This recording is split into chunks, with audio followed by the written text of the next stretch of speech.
This is John Chapman with the 49ers Rush Podcast, and you are watching CG Ruthless Sports. Hope you're ready. You know, some people out there, when they talk, they fake the funk.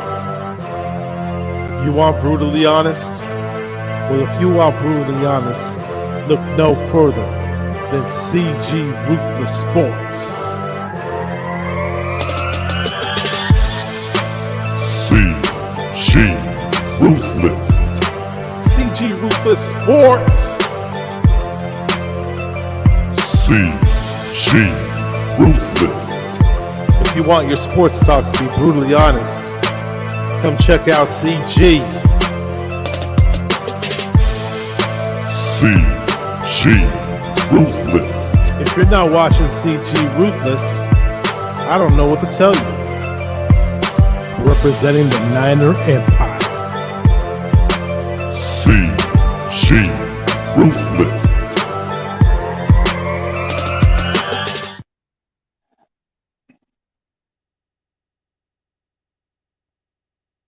Yo, this is CG Ruthless Sports. I will be brutally honest. Ain't nothing but being brutally honest. Coming at you with the live stream, man. What's good, everybody? I'd like to give a huge shout out to my boy, John Chapman. What a good intro, bro. I'm going to add that into the intro, and I'm probably looking to add in some more with those other type of videos. I've seen quite a few other people use those intros to get their introduction shout outs and something like that. I'll definitely keep it in mind, but sorry for the delay. A buddy of mine was just calling me and telling me that he might have some more connections with other 49er players that I might be able to get on my show. And then there's a good chance I can get a bigger guest. So I guess that's what the delay was. But I got a buddy of mine somewhere down Missouri that's been giving me some info. So, I've been getting my connections with certain players. So, it kind of rolls in my favor, but that's what's going on, man. I'm making some strong pushes and making some big moves out here. So, everybody else, man, what is good, man? So everything kind of plays out in place, I'm trying to see if I can get another big guest. Yeah, what up, Billy? What up? But I'll know by Monday if Mike Rump's going to come on the show. I'll know by Monday because I got him on the show last time. And he said that he'll let me know by Monday because he's on the Miami coaching staff. So, you know how the coaching staff in college can be a little complicated. He has to deal with some new administration or some shit like that. And then I'll know in the upcoming days, man. I'll know in some upcoming weeks if I'm going to get some more NFL players coming in. But Ickey Woods, we'll see. I got a buddy of mine who's related to him. And then maybe I might get another player. But the only one I had recently was Julian Peterson, which was a month ago. So I don't got nobody else. But if my boy Ed can give me another guy from another Niner player, I might be able to pull this one off. But I've only been lucky with quite a few of these guys. So, hey, where's CEO, man? I forgot the title says, oh, yeah, what you got going on, bro? Just CEO versus everybody, man. Everybody wants a piece of CEO because he's funny. He's a funny guy. Yeah. Oh, yeah. Georgia got... Oh, my God. When is Alabama going to ever lose, man? Seriously, man. When is Alabama going to ever freaking lose? I'm dead serious, man. Yeah, TikTok was... Oh, I don't know. Man, I would have expected the Bulldogs would have played a really good, decent squad, man. I would have expected them to go to the national championship with their squad, but damn. Alabama, they can go with 2 damn losses, and they can still be the damn national champions, bro. I don't get why they freaking suck on their damn dick. Alabama has the committee sucking their cock, bro. I can't stand Alabama for whatever reason, but even with 2 losses or 1 loss, they're still the damn team to win a championship. How many damn times do they have to suck on their damn dick? Seriously, man. Aren't we all sick and tired of Alabama? We always know it's them or either Clemson. Fuck them, man. And the fact that, I'm glad that Oklahoma didn't fucking go anywhere this year because Lincoln Riley's a fucking coward and we didn't deserve to make the playoffs this year. Fuck that. We play shit. So when I look at the college playoffs, It's going to be Alabama winning the fucking shit. They're going to win the damn championship, and they're going to shove it up our ass because that's how they are. In a couple more years, we're going to play in the SEC, and we're going to be like the laughing stock like Arkansas up in this shit. Yeah, who y'all play? Looking it up. I'll be right back. I haven't checked out much lately, bro. But let me go check out the game.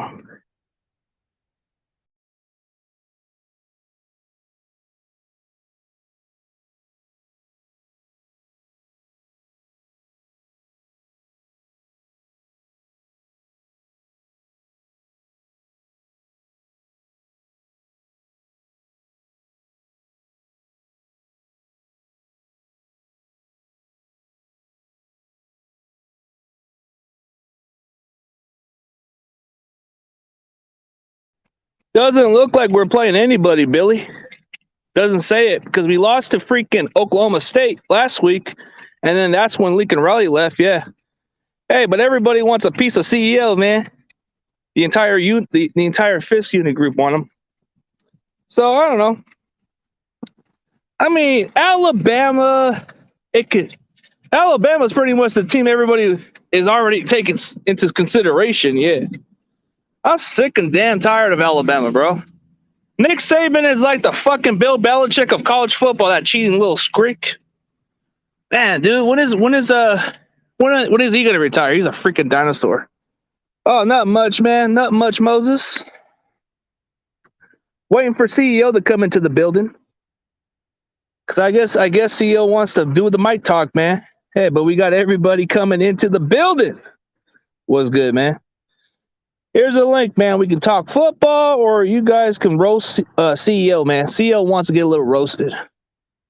Hey, what's up, Moses? Billy saying what's up to you, man. Yeah, I'm gonna be. Oh, that's some troll guy, that I talk with every now and then.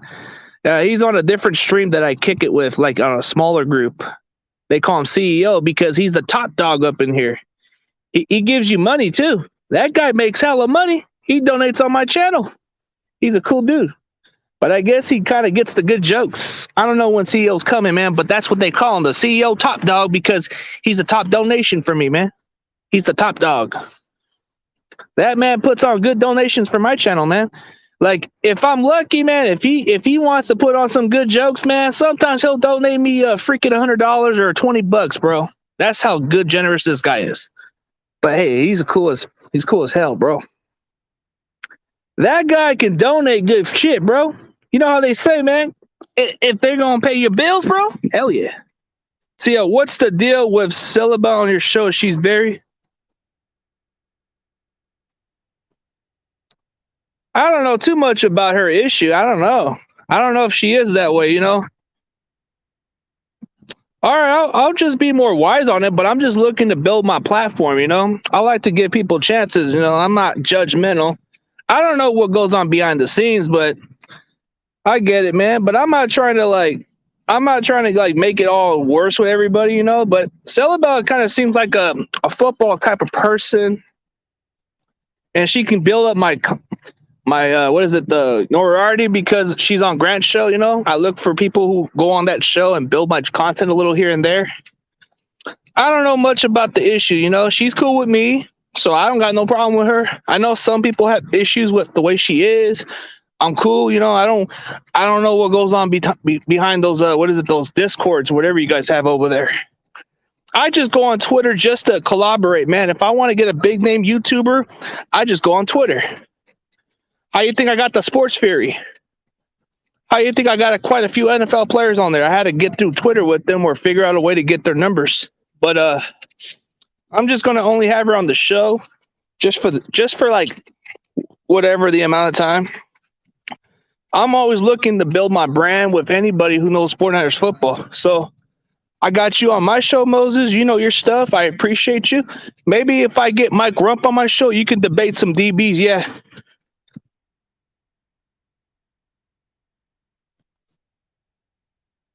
I haven't even seen that part, dude. I don't know, bro. That's why I don't even go on Twitter like everybody else, man. I don't go on Twitter as much, you know? I don't go on it like that.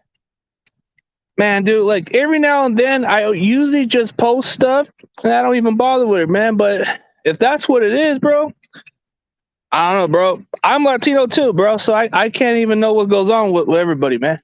If she said that, maybe she might have said it out of miscontent. I don't know, bro. Hey, what's up, young creeper? We got everybody in the building up in this motherfucker. We got Eric Cartman, the troll. We got Billy, the badass. And we got pretty much everybody coming into the building, man. You know what time is it? CEO, man. Come on, CEO. Hey, if I put the title CEO, everybody's coming for you, bro. Hey, they said put CEO in the title, and it's already clout chasing, bro. You put CEO, they're gonna say, who the fuck is CEO? He's a good top dog. He's a Ravens fan. So I gave him a special stream to come around. Yeah. Oh, come on, man. He's funny. But anyways, I believe Josh Norman will do a better job on Metcalf. Thoughts? Man, dude. I'd rather put Mosley on Metcalf, bro. At least Mosley can keep up with him and play physical. Josh Norman, put him with Lockett or that Freddie Swain guy. I don't trust Norman with Metcalf, bro. Metcalf is a physical specimen, bro. He'll out physical him, bro. I don't see it like that, man. Oh, what's up? Hey, yeah, what's up, CG? I like to hop on, but my neighbor's having party music and loud. I don't want to get you. All right, it's all good, bro. Let's see if CEO comes around the building. Hey, everybody's getting excited. Oh, Mosley, bro. I feel like Mosley can be the physical corner that Metcalf doesn't like to play, bro. Mosley makes up for his size. He's played good against Metcalf in the past. If you put him with Norman, bro, Metcalf's he's gonna out physical Norman's old ass, bro. Put him with Lockett or maybe with that Freddie Swain guy, and then maybe you get something decent with Norman. Norman gets too many of those damn holding calls and those too many damn PIs, bro. But what stands out about Norman is those forced fumbles. That's it.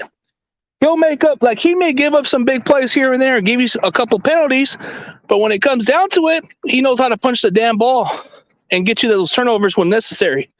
So, I mean, I would keep Norman away from Metcalf unless he can out physical him and outsmart him on those routes. Then I'll be okay with him. Yeah, that's what I'm saying, man. Fuck Alabama, bro.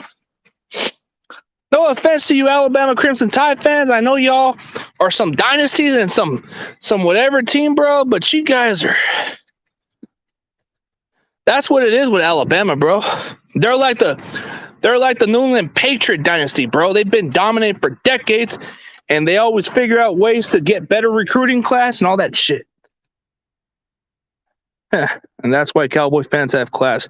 What class? They disrespect Dwight Clark. I don't know what you mean. Yeah, what adjustments did the Seahawks do? They got us in the second half. I missed what happened. What they adjusted on was our offense wasn't able to move much. Their defense was able to capitalize a couple turnovers. Yeah, Eric Cartman, take your fat ass back to the sweatshop, Cartman. Tell me how Joe Flacco D-bag your Broncos. Oh, he's there.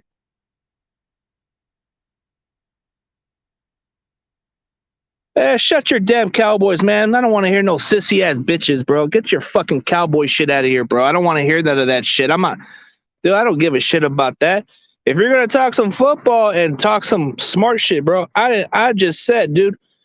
If you say Cowboy fans have class, bro, then I disagree, man. Tell me how disrespectful it is to Dwight Clark. I was at that football game, and what do those fans do, bro? They fucking trash Dwight Clark shit. They disrespect him. They boo him at the fucking game, bro. I don't want to hear shit about Cowboys being class when they're nothing but disrespect douchebags. Even my pops even said that shit was disrespectful and embarrassing to be a fan in general, bro. My dad was so embarrassed of being a Cowboys fan, he even said that he'd rather be a Dwight Clark fan than be a Cowboys fan any day of the week because that was disrespectful. And he was even saying that it was a shame to see something like that. When a guy was fighting for AOS or whatever he had, He was life-threatening, bro. You don't boo on the motherfucker. You don't fucking throw his shit in the trash. You don't boo him. You don't do that crap. Fuck out of here with that shit, man. I was at that game too, and that shit was very disrespectful, despite the outcome. Sure, we got our ass whooped, but what was all that class that you called, bro? You don't know shit about class, bro. Cowgirls and the fans are D-bags, bro. They are, bro. They're no different than the fucking Eagles fans, bro. At least Eagle fans have dignity to admit that they are classless, bro. At least they can admit that, but some Cowboy fans like to act like they're the fucking classiest shit, bro. Get the fuck out of here with that shit, man. That's why I hate the fucking Cowboys, bro. They're nothing but a fucking shitty-ass embarrassment franchise that haven't been relevant since 1995, man. What was the last time they ever went to the fucking Super Bowl? Not a damn fucking thing, bro. They fucking suck. And that's why I don't have no respect. I can give a shit. Dude, fuck Seattle. I don't care about them. They're not on my hate level. Fuck the Rams. They're not on my hate level. Man, fuck the Raiders too, but I'm not really that fucking hate on them as much as the Cowboys. And fuck the Green Bay Packers, but it doesn't mean I fucking have a dislike like the same way. Yep. I'm pissed, but I'm not pissed on everybody. Hey, the chosen one's in the freaking building. What's up, bro? Long time no see, buddy. Everybody can come into the stream. Nah, only one team I have a dislike, and that's the freaking Cowboys, bro. If it's not the fucking Dallas Cowboys, I can give a rat's fuck about your team. Yeah, you guys want ruthless, right? I fucking hate the Cowboys. I hope they fucking choke, and I hope they fucking go winless at some point in their near future. Yeah. Oh, thank you for the 11 people watching, because you love entertainment. You love Brutally Honest. And to be honest with you, man, I actually want the Washington football to beat the Raiders so they can shut their dumb mouth up, yeah? Detroit versus every damn plumber. That's a good one, Tommy. That shit's good, bro. That shit good. The toilet versus every damn plumber. Nobody's gonna fix a damn toilet like that, bro. It's like going to Flint, Michigan. Even that shit's nasty. I don't know. Yeah, man. If we beat you guys this week, you'll be brutally pissed. Without a doubt, I'll be pissed. Fuck yeah, I'll be pissed. I don't know, bro. Just to hate on the family difference, bro. Yeah, you know I keep it 100. I don't fucking like the damn team, bro. I don't like the fucking Raiders. I don't like the fucking Cowboys. Fuck Seattle, because they're not in my fucking lead. They're like that fucking side chick that I don't give a fuck about. The Rams, they're my old bitch. Fuck y'all. Yeah. Yeah, man, I just like fucking playing around. Why does this dude Tommy looks like he belongs on a stage with Muddy Ward? That shit fucking funny, bro. Hell yeah. That's a good one, bro. Hell yeah, it is, bro. Fuck yeah. I don't give a fuck, bro. Hey, what's even funnier? The Packers are supposedly the hot team, right? They are the most overrated football team. Aaron Rodgers can only keep you so far, but he's fucking overrated in the playoffs. The Rams? Hey, at first I was giving y'all some credit because you guys upgraded your quarterback position, but boy, was I wrong. Damn, Matthew Stafford went back to Detroit and suck it up, bro. Come on, man. And for the God's sakes, man, for that Thanksgiving game, you know, I'm not a hater on the Dallas. You know, I think if they would have had CeeDee Lamb and Amari Cooper, they would have blew the brakes out of the Raiders. Just keeping it 100. If you would have just taken that equation, they were okay. But you look at the damn Eagles.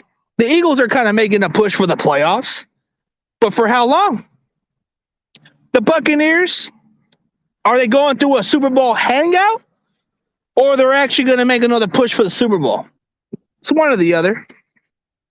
I can give a rat's damn about any other franchise. If he ain't the red, bro, I don't give a damn about y'all. Hello, George Kittle, AK. Yep, I'm the George Kittle of this damn podcast, and I am brutally honest. Yeah, but yes, man, maybe the best blue band of... Oh, man. Bro, I'm just fired up, bro. And, you know, I like that, bro. I like how I can keep that energy, dude. I don't give a shit. Hey, I already kept it 100. You know, I keep it real, bro. For anybody else who knows me straight from forward, bro, whatever I say, I don't care. And I have people. What's up, Corey? I know John Chapman calls me the freaking George Kittle of podcasts. It's the greatest compliment. I mean, I guess he could have just said I was the Rock version of the Niners podcast because I do talk like the Rock.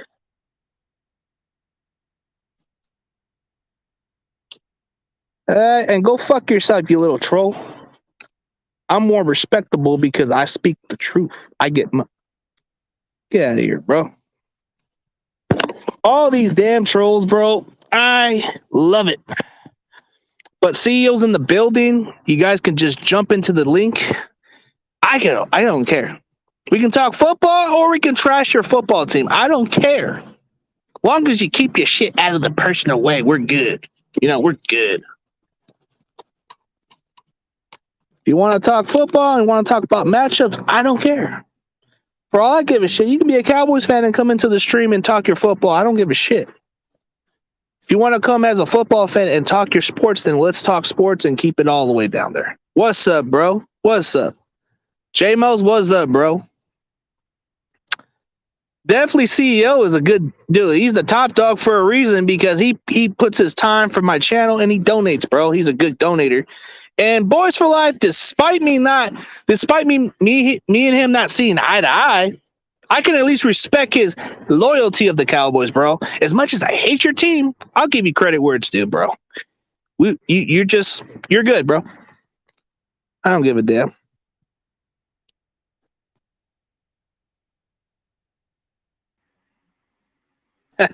What's up, bro?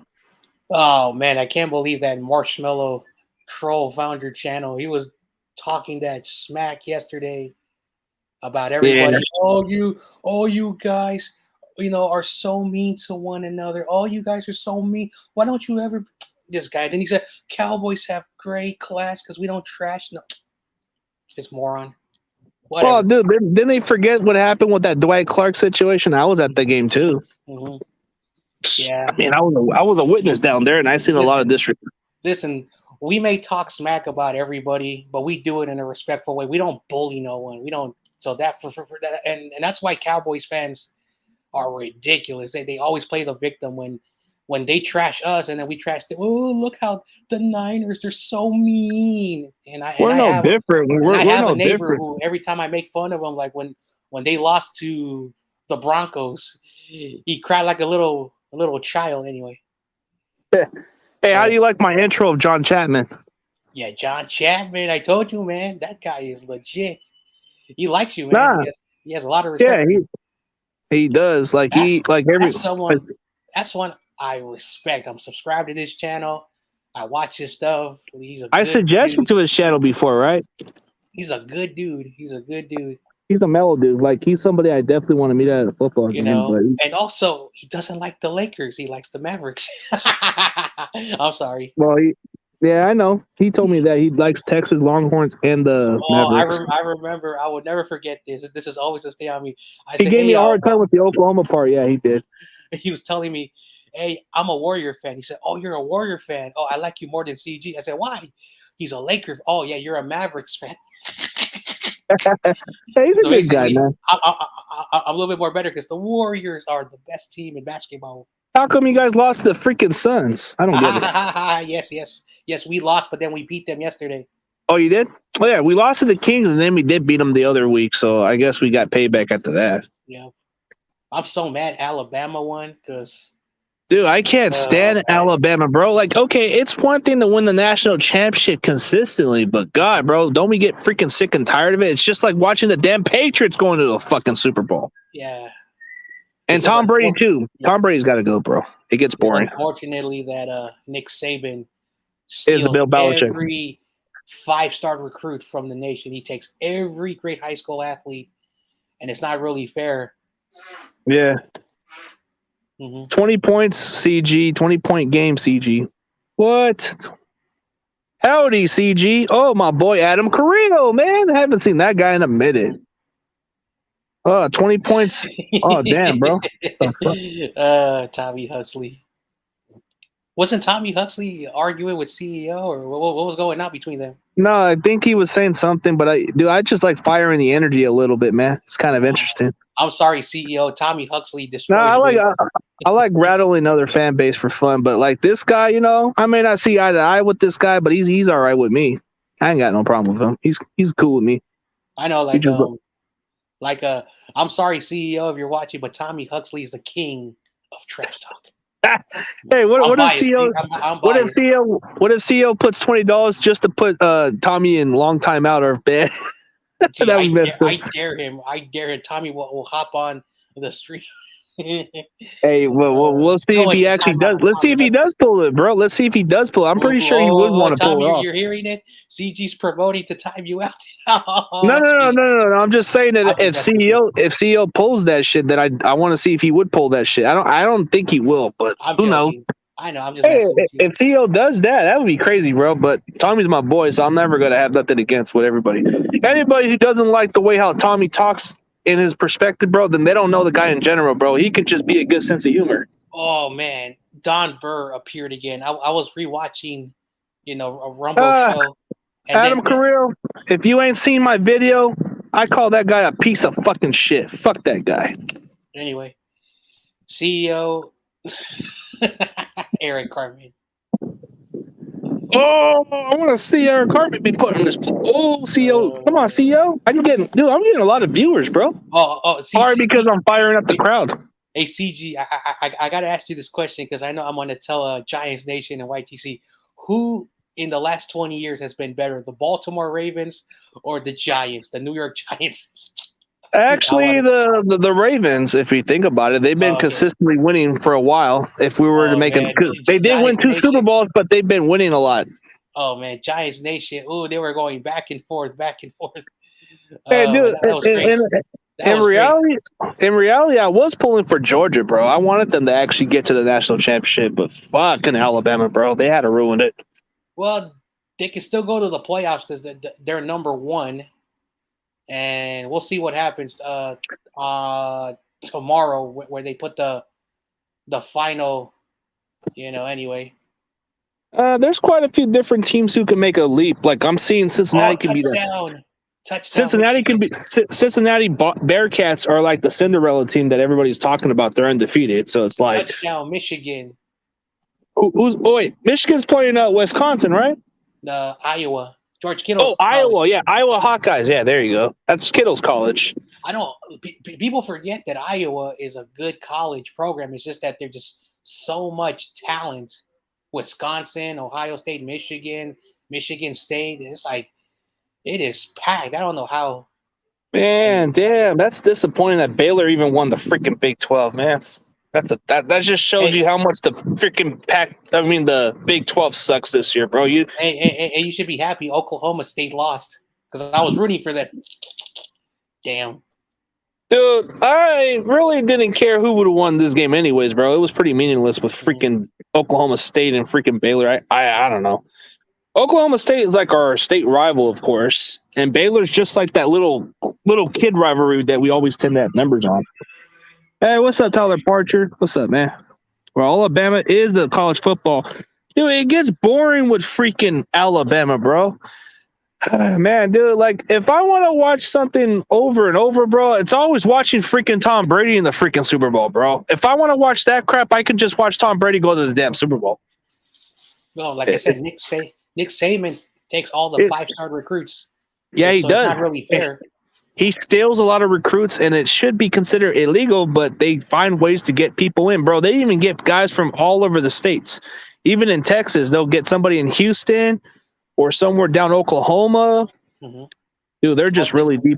Well, Nick Saban knows that, like, it's a university, it's a college, so you can recruit everybody. Like, people apply to go to college, so it's not really fair. So, like, everybody wants to go to Alabama. So Nick Saban, all he has to do is tell his coaches to go and look at the recruits, and they just, hey, you want to play in Alabama? It's basically 4 years of national championship, and if you're a good athlete, from high school, you're gonna go Of there. course they're gonna go there. But what if you just want to be a starter? Then just go to freaking Oklahoma or Georgia. At least you'll have a chance to compete.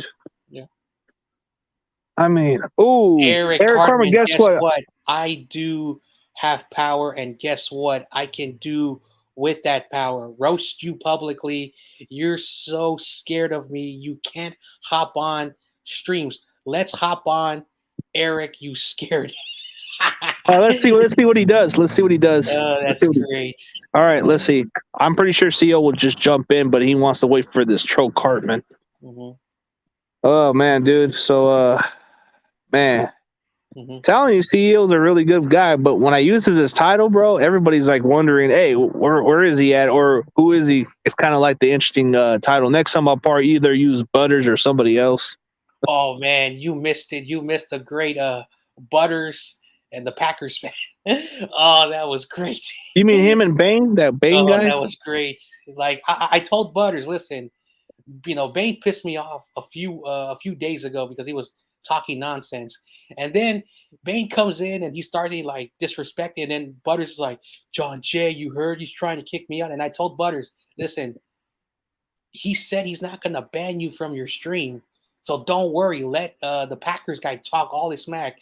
And why he ain't gonna ban him? So I had to remind him that he's still young, he's technically a child, so I told him, hey, don't worry, learn how to, well, what's up, Jonah? So J Mo. Of course, I'm pissed at freaking Lincoln Riley. Fuck that piece of shit. Lincoln Riley is like, if you leave a program, if you leave a good program, then you're a piece of shit, and you're gonna get all those recruits. Jonas in the house. Hey, go blue. What do you mean, Michigan blue? Okay. Hey, what's up, Jonas? Hey, dude, I'm waiting for Eric Cartman to show up because I guess CL wants a piece of him. Nah, he's not gonna hop on. I've seen him. He ain't gonna hop on. He never hops on. Sorry, I about to say I ain't never seen Eric Cartman hop on nothing. That's the funny part. CEO could just back it up without doing much, bro. That's the fun part. Oh, don't worry, CG. You're gonna get Homer Simpson. You're gonna get Stewie Griffin. You're gonna get. I want to see Homer Simpson here. I want to see Homer Simpson in the. Oh man, whatever happened to that offensive joke guy? Like he kind of kills the jokes, but I don't know where. You're the offensive jokes because you're me, bro. You're the corny guy. No, I'm not, bro. That could be Butters for all we know. Yeah. You don't know. Butters. Or it could be that dude Bane, whatever his name is. I've heard he's got different stock accounts. I know. All those weird trolls. Okay, go Bulls. So what happened earlier? So Bang actually kind of like trash with Butters, and Butters did what? Like, dude, Lincoln Riley's gonna take all the recruits in California. Yeah, I'm pretty sure. Thursday night football. He was like, Butters, you're so ignorant. You're so stupid. Why TC? Why do you have him on, man? You're better than this. Man. What I don't understand about this Bang guy is why you fucking care about Butters if he's aren't you trying to like disassociate with him? But instead you want to be cool with him, then you want to talk shit about him, bro. I don't get that part. I don't get this deal. Mm-hmm. Like, if you're gonna still kind of kick it with Butters, but then you're gonna tell other people why you have him on this channel, bro, then you must be a fucking snitch. No offense. Yeah. Oh yeah, and me and TRL, we were talking about Cardinals and Niners, and then he just put his nose in his business. He's telling me that that I. And I told him we lost the Super Bowl. I'm not telling you that we won. So I told him, did you say we won the Super Bowl in 2019? I just said that in the fourth quarter, there was a lot of bad play calling, some penalties that were not called, a bad pass, bad defensive stuff, and that happened. But he thought that I was making excuses for the team. I said I wasn't making excuses. So he really ticked me off. I get it. Yeah. So what's up, Jonas? Nothing, man. Just was just dealing with some personal matters. Oh, I just saw a comment from Tommy. He's calling out Luke Luna. Said, "Don't be a sellout." Oh, he's trashing Luke Luna, bro. I just saw the comment. He was just trashing him and telling him, "Don't be a sellout." Everyone's like, "Oh, hey, let's talk about this." Being told, "Don't be a sellout." I guess from what Tommy was telling me, something has been going on behind the back of what he said to me. I don't know. Anyway. I don't even see the comment from Tommy. Yeah, but sometimes Tommy can be sneaky and he can be watching behind my back and telling me what's going on. Sometimes he'll say, "Hey, so and so said this." I'm like, "Dude, I haven't been watching nothing." Yep, look at that. Those are some good stats. All right. Yeah, I love Luke Luna. Everybody does. I mean, he's a cool dude, but it's kind of like he could be sneaky with people too. Oh man. Hey, Jonathan, are you still boxing or not at this? Course. Okay. Yeah, I'm still fighting. I got a fight December 18th. I still got to train. Hey, you should get a good warm up, man. Get one of those Packer fans as your warm up to win the exhibition, bro. I want to see. Shit, I wish I could, but. Hey, you can get a good confident warm up right there, knocking one of those weasel Packer fans. Hey, so Jonathan, I saw you asking questions to Steezy. I like that. I like questions from my audience. So thanks for all those questions, man. I appreciate it. No problem, man. I was just trying to make sure that the sequence try to go as smooth as possible. I'm not always on everybody's stuff because you know, yeah. I'm busy as hell, and then I try to comment when I can. Even when I am working, I try to comment on and like stuff and watch maybe 5 to 10 minutes of it, and I got to get back off. Yeah, so I was able to tune in to like maybe the second half of it. And then after so long, I've only tuned in for maybe a very little, and then I just went on John Chapman's stream, and then I just comment a couple of times with him, and then. No, I was on his comment earlier, and then he just gave me like the comparison of George Kittle. Like I was like, damn, he must be really a big fan of mine. hey, CG, you have to agree with me. It will be a great show. A John Chapman, Jonath, that'll be a great show. Two great minds.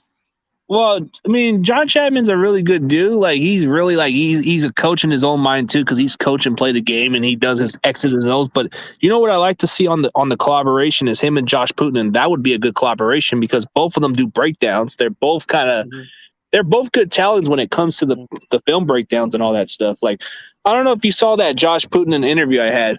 That dude's a good dude. I don't believe I have seen it.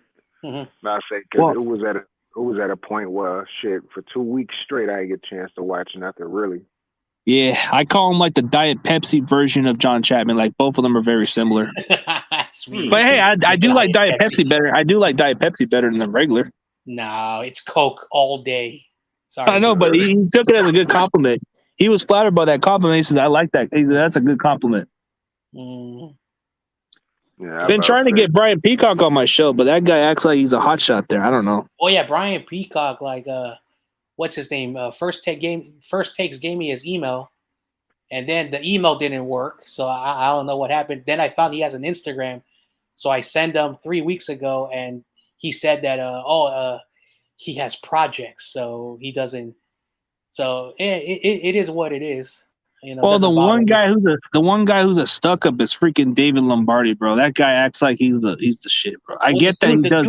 The dude works for the Atlantic, and that newspaper, in my opinion, they're snobby, people who have a different idea of over homering their team, and that's why. And then SF Niner Brad, I get that he got a lot of good connections and a lot of all that, but dude, he acts like he is the hot shot up there. Like he's like you could just tell without him even saying shit. Dude, man, I don't know why he gets in your skin, man. Because everything you always talk about, this guy he thinks he's better. He always gets in your skin. But he never I don't know, behind the scenes, he kind of seems like a nice dude. Sometimes he'll even go on my Twitter to respond, but he doesn't seem like I don't know, like he kind of thinks a little bit ahead. Well, someone told me that he played professional, and that's why he's better. I don't know if that's true. From what Bashar told me, the guy only played like junior college football, and then that was it. Never played after that. Nah, they told me he played like at CFL and like Eric Crocker, like indoor. So he thinks he's the top stuff. So I don't know. Like I don't know why everyone says a lot of negative things about each other. I don't get that. Like, so what? So what? But then you look at other guys. Like before that, I was able to get some pretty good content creators, but now they're just kind of like they're acting like they're hot shots now. So it's like Bayo Time was asking me, like he says that he's been trouble getting a guest on, and I told him, hey, you know, I don't know what's going on, man, because I told him I like Bayo. He's a good content creator. He's very laid back. He's not fiery like us, but for some reason he's getting the cold shoulder with other content creators. What other content creators saying about him? Like I've always thought he was he's a nice guy. Got nothing but respect. I got nothing but respect for him. Like he's kind of so. Like everyone that I've met from Canada, like in person, and you know from YouTube, they're so laid back. They're very relaxed. They're very chill. Yeah. Yeah. I've never met them like an angry Canadian. There probably are angry Canadians, but I've never met them yet.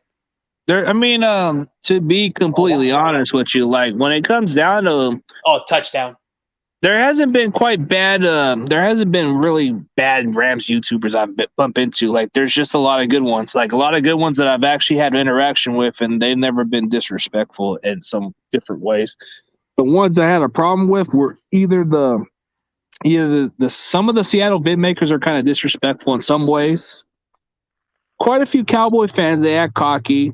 Few Eagle vid makers I've actually had some problems in the past with, but they never like gone on a line. Then you got quite a few I don't know, there's quite a few different YouTubers, like the ones that kind of had rubbed me the wrong way, but they've actually kind of reached out and apologized when I didn't even ask for one, you know? Like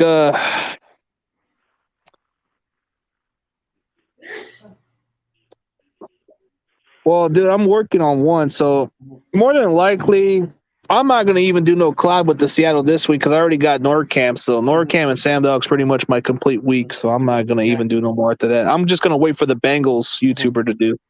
All right, I have to do like a non-work round check, so I'll be back in a little bit. All right, cool. I got to do a round check anyways, man. I got to do one quickly. Okay. I'll be right back, Jonah. Be the host quickly, and I'll be right back. I got to do a quick picture. Oh, do your thing, man. You got to make that money. Well, I guess now it's up to me to be talking about 49ers when I don't know too much about 49ers anymore. I used to follow the hell out of NFL, but now I can't tell you too much about it. So people that is watching, let me know what you know about the 49ers that we can talk about.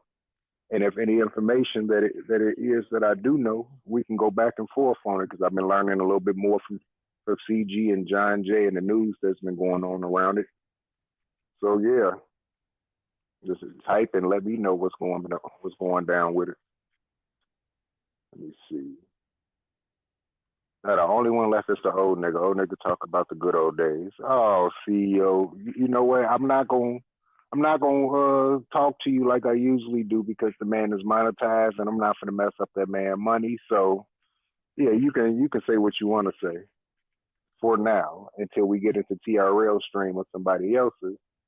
And then after that, I can let you know what to do. I don't watch the media talk. They don't know nothing. Well, there's one thing they do got. There's one thing you do got right. Majority of the time, the media just be going off bullet points, saying mess that don't make no sense. They'll create a narrative, and then majority of the fan base that's not properly educated will mess around and listen to it, and then, yeah, I already know. Same thing happened with the Bears. People listen to the narrative and all the above about the previous quarterback, and now he no longer here. And ever since he been gone, the team is doing worse. And now majority of the fan base is finding out, wow, he really wasn't that bad. He the only one who can actually run the Matt Nagy offense. And now, yeah, it's all bad. But anyways, yeah, CEO, go suck a butt. Suck a butt. I keep it PG-13. That's what I do. That's what I will do. But I do know that, shit, Nick Bosa got, 11 sacks already through 12 weeks. Y'all got another all-pro play on y'all hands, man. All y'all need now is probably another decent lineman, the interior lineman to help out Nick Bosa, get a lot of pressure off of him. and then probably a decent, not a great pass rusher on the other side, but another decent pass rusher if he's not the starter in rotation. And then that can definitely help out y'all cornerbacks. You know, a good pass rush will always make your corners and safeties look a hell of a lot better. Trust and believe. If the my team, which is the Bears, if you didn't know, didn't have a good as of a good of a pass rush that we do have, man, ain't no telling how much worse that pass defense would be, because they can't stop nobody anyway. But it can be so much worse if they didn't have a team that. Yeah, he got 11 sacks in 12 weeks. He's actually on pace with this 17-game schedule to have about anywhere between 15 to 20 sacks, bar none, give or take a few, especially if you have a multiple sack game. Yeah, he definitely on point. He's on the point to having anywhere between 15 to 20 sacks, and that's if he doesn't get injured. Inshallah. If God is willing, he won't get injured. So, yeah. You have to get one of the best pass rushers, if not the best pass rusher in the game. On top of that, exterior pass rusher. On top of that, excellent run blocker. And also, I believe, y'all need to upgrade your linebackers a little bit more. Middle linebacker is pretty damn good. Fred Warner is pretty good, but, you know, you need at least another very good linebacker and a decent linebacker outside of that. Yeah, that can definitely help y'all out. But I wonder matter of fact, what type of scheme do y'all run anyway defensively? Is it a 4-3 scheme or a 3-4 scheme, 5-2 scheme, 4-4? What is y'all base scheme anyway? Someone write a comment and let me know, because that can determine a lot based on how your team performed defensively. Because based on the way the team is now, I can't remember if they're 3-4 or 4-3. Y'all probably need to switch schemes, and that can probably fit your team a hell of a lot better too, based on the personnel. Oh yeah. Matter of fact, CG, what type of defensive scheme do y'all run? 3-4 or 4-3? 4-3, the way it looks like. Okay. Because, yeah, we got 4 of our D lines and then 3 of our linebackers, but sometimes we even mix it up to a nickel. So sometimes we just have 2 linebackers out there. Okay. Do you think your team would be better off being in a 3-4 scheme? 3-4 scheme, it depends on how you get. It depends on how well scheme they can stop the run. It's kind of worked in some ways when you stop the run, but as far as pass rushing, you're better off of a 4-3, and then you can cover better too. So I don't know. It depends on how the scheme works too. Okay, I know Nick Bosa is traditionally a defensive end, but because of the way he plays the game, he can switch to an outside linebacker position. He can do the same thing like Khalil Mack did, went from a 4-3 scheme to a 3-4 scheme, and still was able to excel. Based on the way your personnel is set up, I believe that would be best.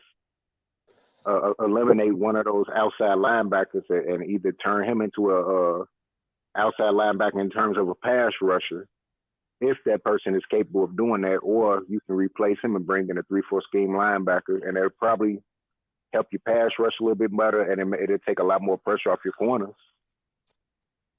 It would work in some ways, but I don't know. They've just been sticking with 4-3 because of the way they've been running, similar to what Seattle runs and the Chargers run. So Chargers and Seattle and quite a few teams have run the scheme. So it's kind of been similar to what they're doing right now. Yeah. I'm just because I was just thinking back to available players that y'all do have. I can't remember everybody, but I do remember some. I'm like, I just know that a 3-4 scheme, or possibly even a 5-2 scheme, can help your defense. But of course, you need the personnel to be able to run it. Yeah, personnel has to be run pretty well. But a 3-4 scheme is kind of like, it kind of does favor you on be able to have some extra rushers, but then it's mostly those D lines that have to take all the double teams and all that stuff. So it's like, if you're a DN for a 3, yeah. If you're a DN on a 3-4 defense, more than likely you're going to face, maybe you might be able to have a good, decent matchup, but if you're an outside rusher, and you're playing outside linebacker, it kind of gives you more of a better chance. But the last time we ran a 3-4 defense, it had to do with something similar to the Baltimore Ravens, the way they ran their scheme. Yeah, So it's like, y'all had a lot of success during that time period, didn't you? yeah, we were pretty solid against the run. We were pretty capable of creating pressure and havoc, but the 2019 was a different type of team where we had a 4-3, but a 3-4 defense under Vic Fangio was very successful. But before that, we ran it with Greg Manowski, who was an okay DC, but when we had Vic Fangio, that defense was at a high level. So it's like anytime that Vic Fangio coaches defense, it's pretty solid. So you're going to get a good track record. But unlike Robert Saleh, man, Saleh he was like being too conservative at times, but it was like a good reason to be. But then he just kind of ruined it at one point. So when you look at DeMeco Ryans, it's his first year. So I see a lot of his ups and I see a lot of his downs more. But as soon as he starts to figure out what's working and he starts to stick with it, it's gonna be solid. I don't think as much like I think DeMeco's gonna be a fine DC. It's just you got to let him go through these growing pains and let him get better throughout the season. Or else, if you give up on this guy after one season, then it just shows you're not patient with this guy. This guy knows defense, so it's like got to give it some time. Or if you don't feel like it's performing up to the expectation, then maybe you can go look for another DC. But like I can give him a pass for this because the players are still buying into his defensive system a little bit. They want to blitz a little bit, so it's working in some extent, but not all the way. Yeah, it's true because I know I have to rewatch tape. I'm just visualizing and remembering just the Bears game and some of the highlights I've seen over the past few weeks. Because I'm subscribed to your channel, I've been watching a lot more 49ers football. Like I used to do back 10, 15 years ago when I used to watch all the NFL and study every damn team. I don't know why I did it, but that's what I did. But yeah, just based on the personnel you have, like even this year, the personnel you have this year, I believe will excel at a 3-4 defense. And of course, when you have a 3-4 defense, you really can't afford to be conservative in a 3-4 defense. That's what a 4-3 defense is for you to be conservative. Have 3 linebackers, 4 down linemen. It makes it a little bit more difficult to stop the run, but it's a lot easier to stop the pass unless your team is very coordinated and very fast and able to swarm to the football. That's when a 4-3 defense is very successful. But in a 3-4 defense, you definitely can't afford to be conservative at all. I can tell you that from experience just watching Chuck Pagano, the way he handled the Bears in 2020, having Khalil Mack back in pass coverage when he should be rushing the quarterback, having Robert Quinn back at pass coverage on 3rd down when he should be rushing the goddamn quarterback as well. And that's what made that decline happen that year. Also, Robert Quinn being injured, Keem Hicks yet again being injured, and everybody else. But the way your personnel set up, man, I believe that like a 4-4 or 3-4 defense would actually take your team over the top, of course, with proper coaching and scheme results as well.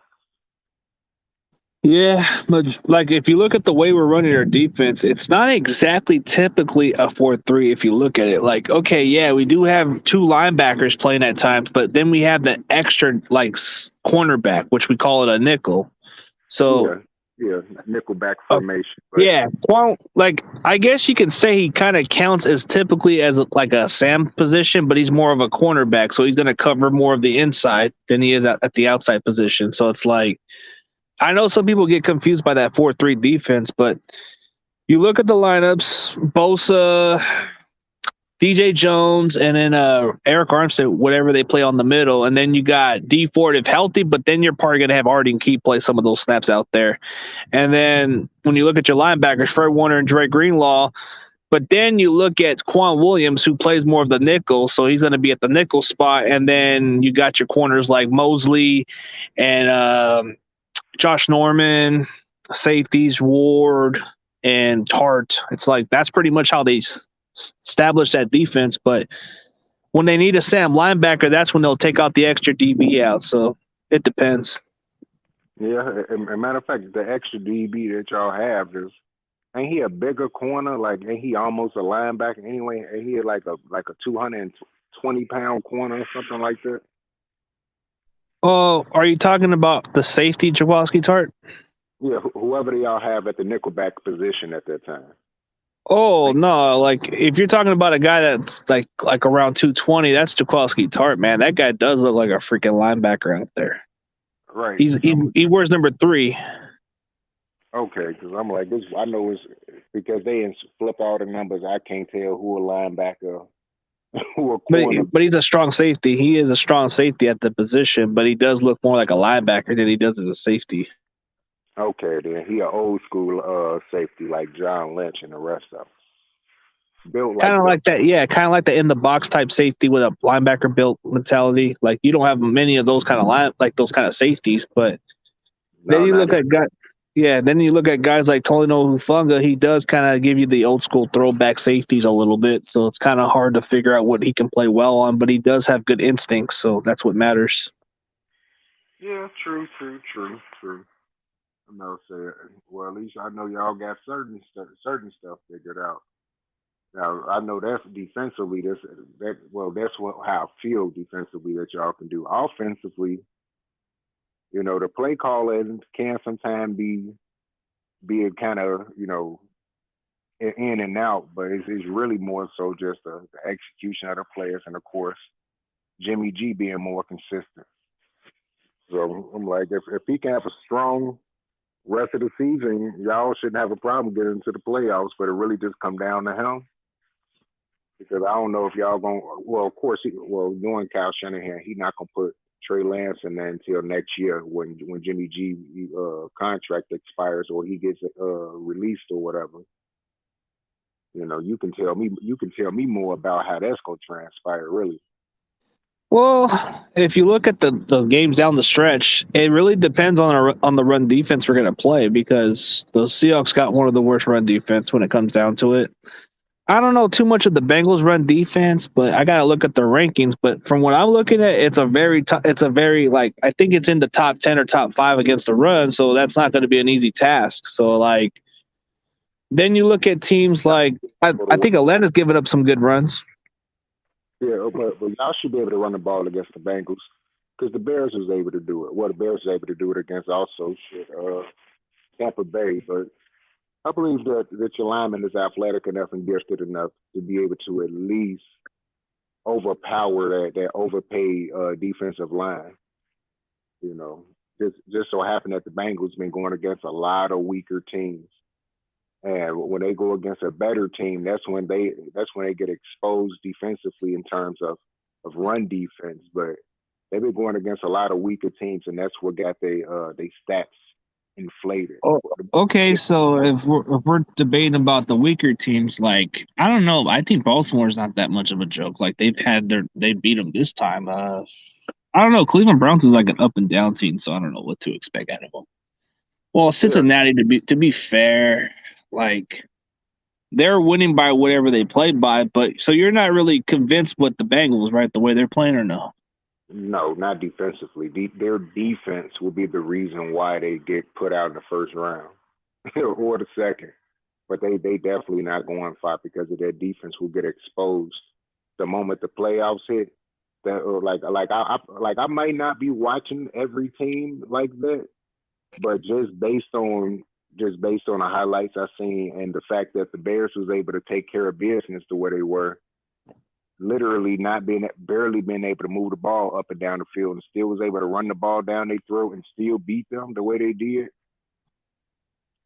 So, like, the way you guys beat them was like, I don't know, that was a surprising way you guys beat them. But then Green Bay, for some reason, Green Bay was coming at a hot streak, and that's when they beat Cincinnati, too. So it's like, yeah, the Browns don't know how to use their quarterback, of course. But I don't know. Bengals, they're just playing. I guess you just play what your schedule's giving you. So I guess that's why they're looking good.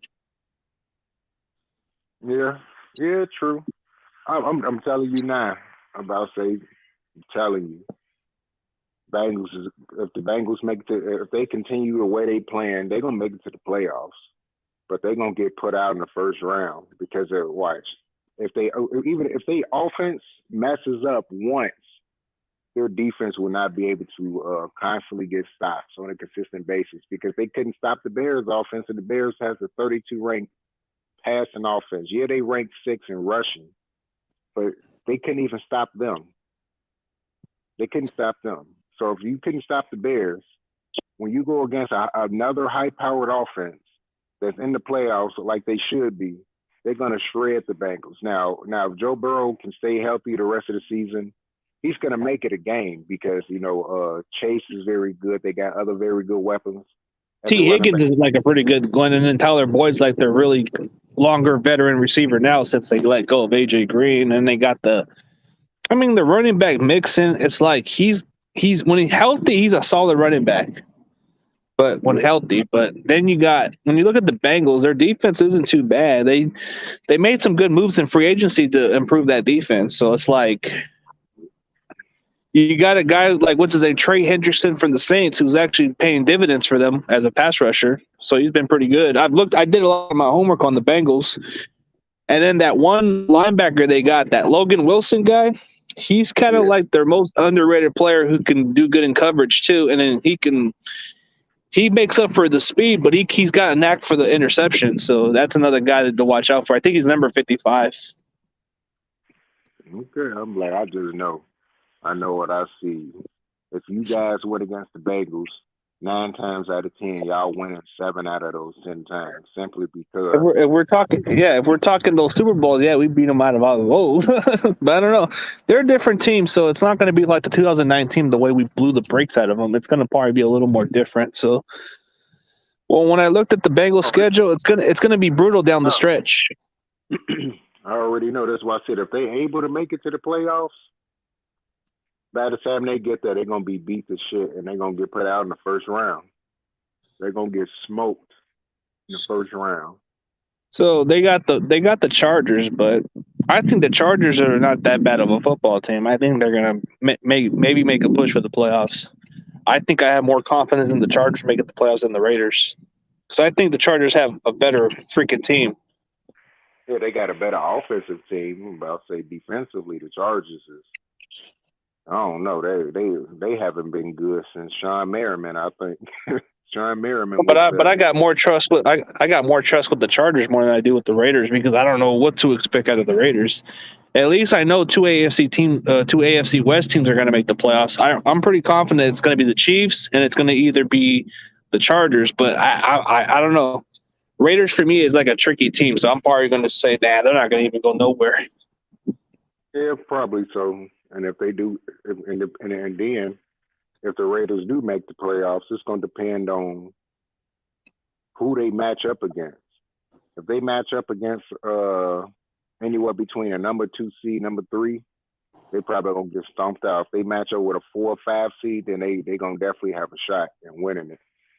I don't know. It depends on which seed team it is. If it's the Patriots, then I don't think so, bro. They're done.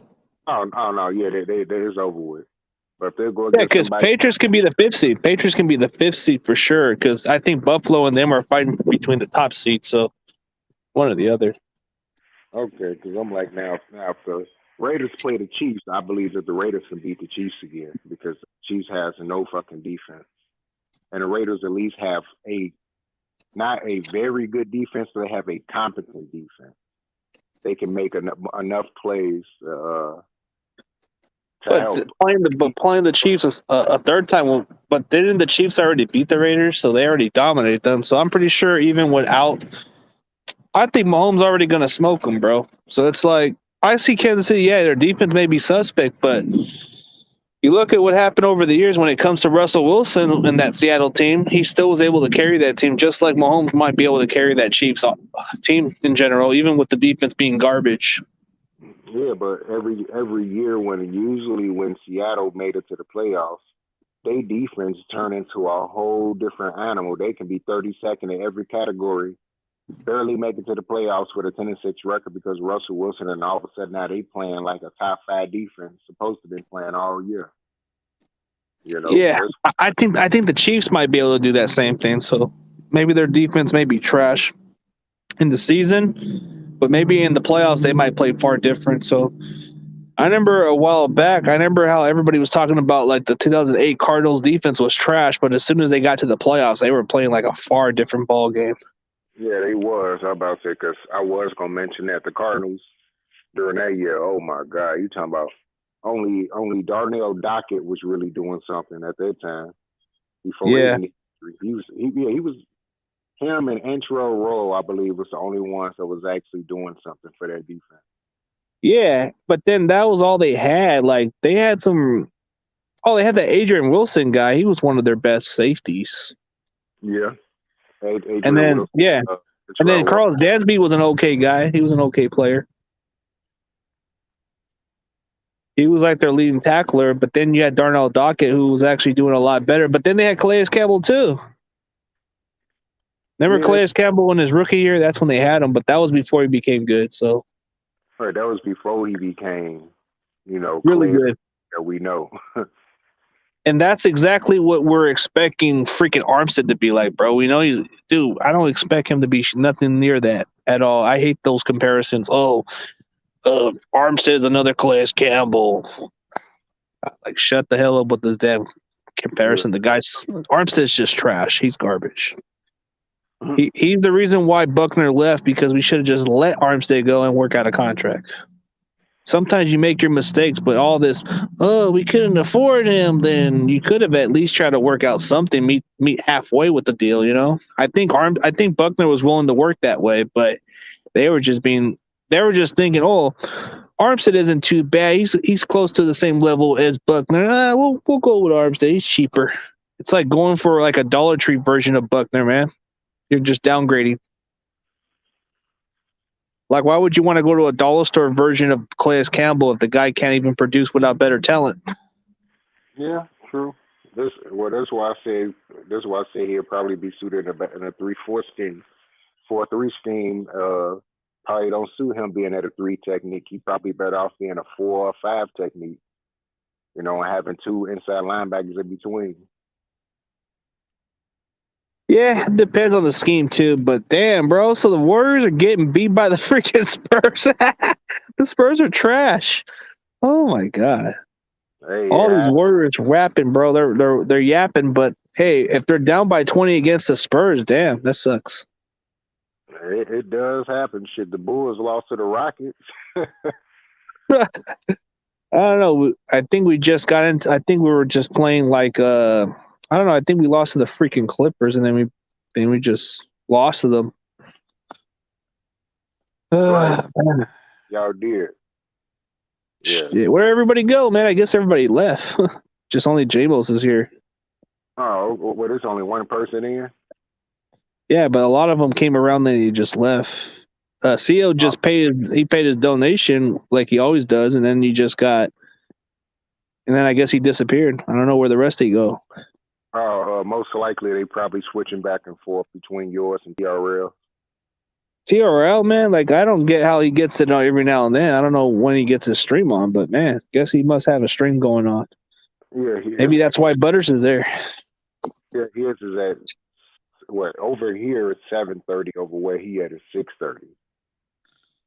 Yeah, because it's an hour difference from TRL stream. Like I think he's in the Arizona time zone, so Arizona's like almost Central time. Mountain time, I believe.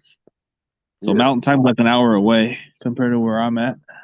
Right. I'm like, and well, I know this for a fact. Shit, people know that they can't really cut loose on your channel because ain't nobody trying to get you demonetized. Everybody want to make sure you keep your paper. That's why even when CEO sent what he sent to me, now the only one left is the old nigga. Old nigga talk about the good old days. So yeah, I couldn't tell him how I couldn't go in on it because I'm like, I'm not gonna mess up your money. That's not what it do.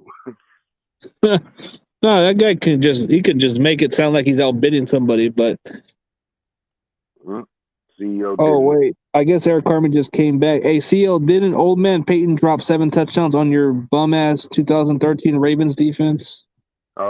That was the team. That was the year he dropped 7. Yeah, that was. Yeah, I forgot it was the Ravens defense that he threw 7 touchdowns on.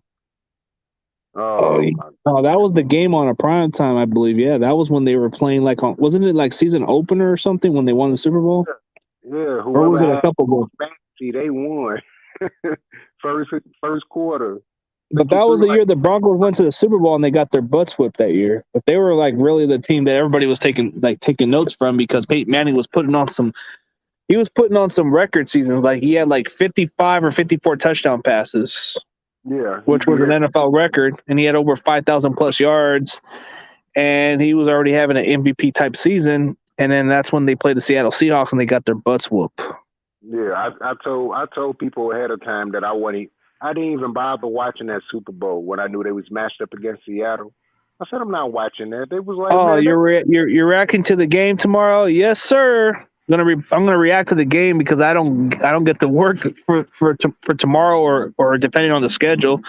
So it looks to me I'm already gonna be done with my final contract because then they're gonna call me probably in a few days I'll get into another job. So I just gotta wait on the calls on the new job site. So they just told me that no more dentist office. I forgot, no more dentist office. Yeah, contract's gonna be up on the 6th, so they're already telling me that they'll give me some calls if I'm still want to go in for another job site. But it's like right now I'll probably just relax for a little bit. Jeez.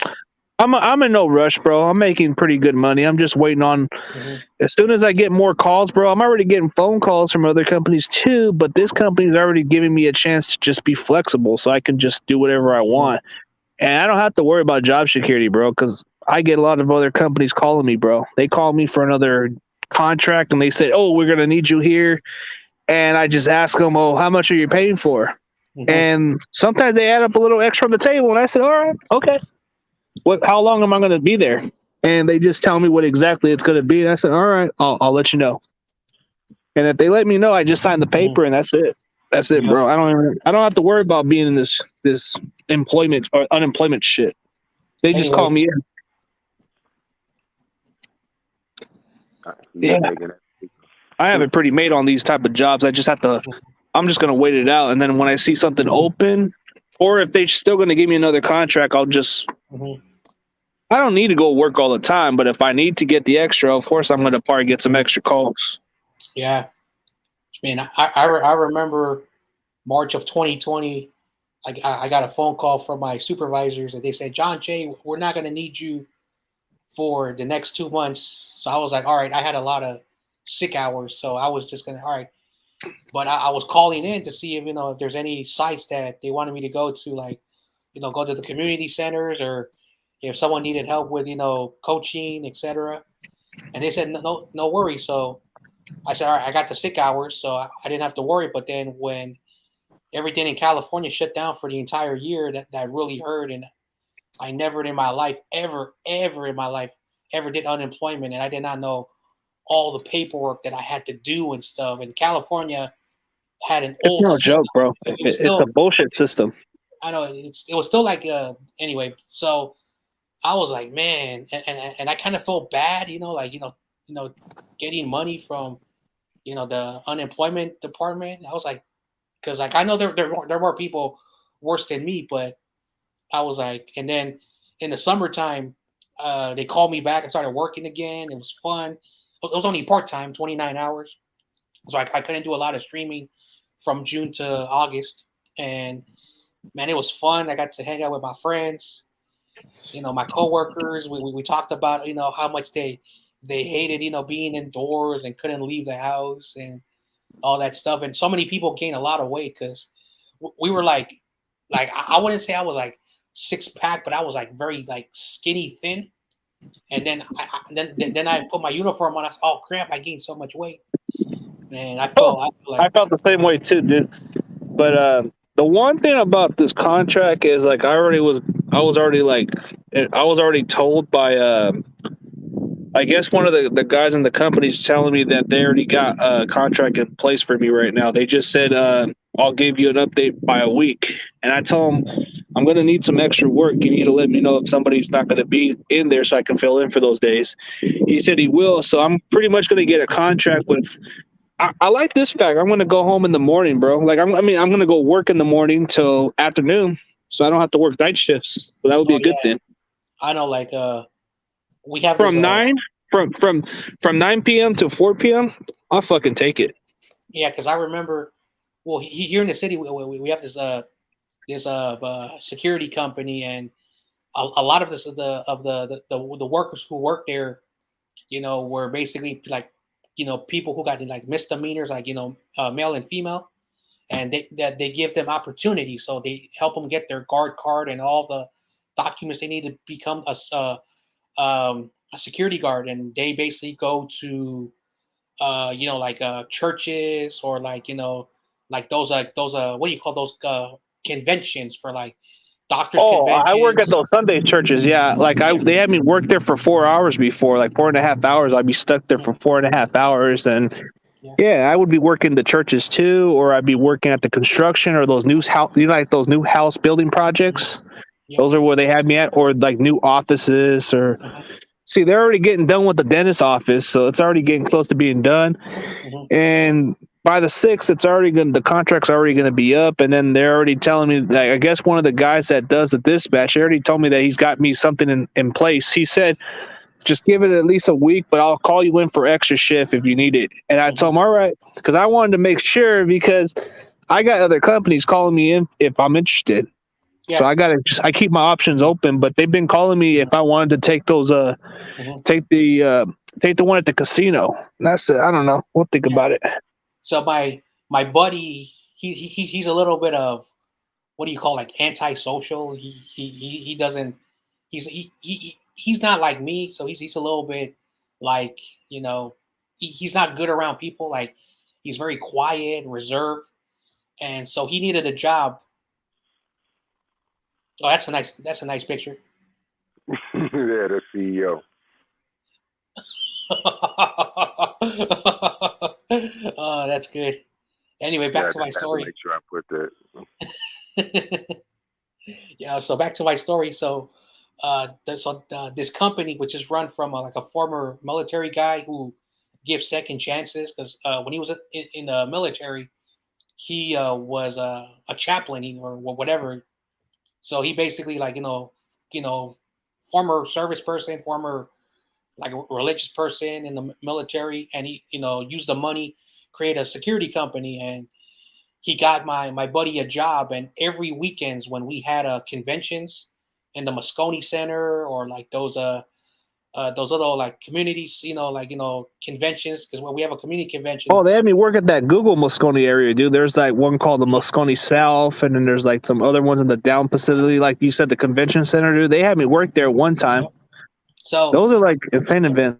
So he worked there for the first time. He enjoyed it, and he was only working like 1 12-hour shift. So basically, like, one weekend he did 24 hours. Then the next month, so he was basically like, he would work once a month, and his anxiety slowly went away. His interaction with people.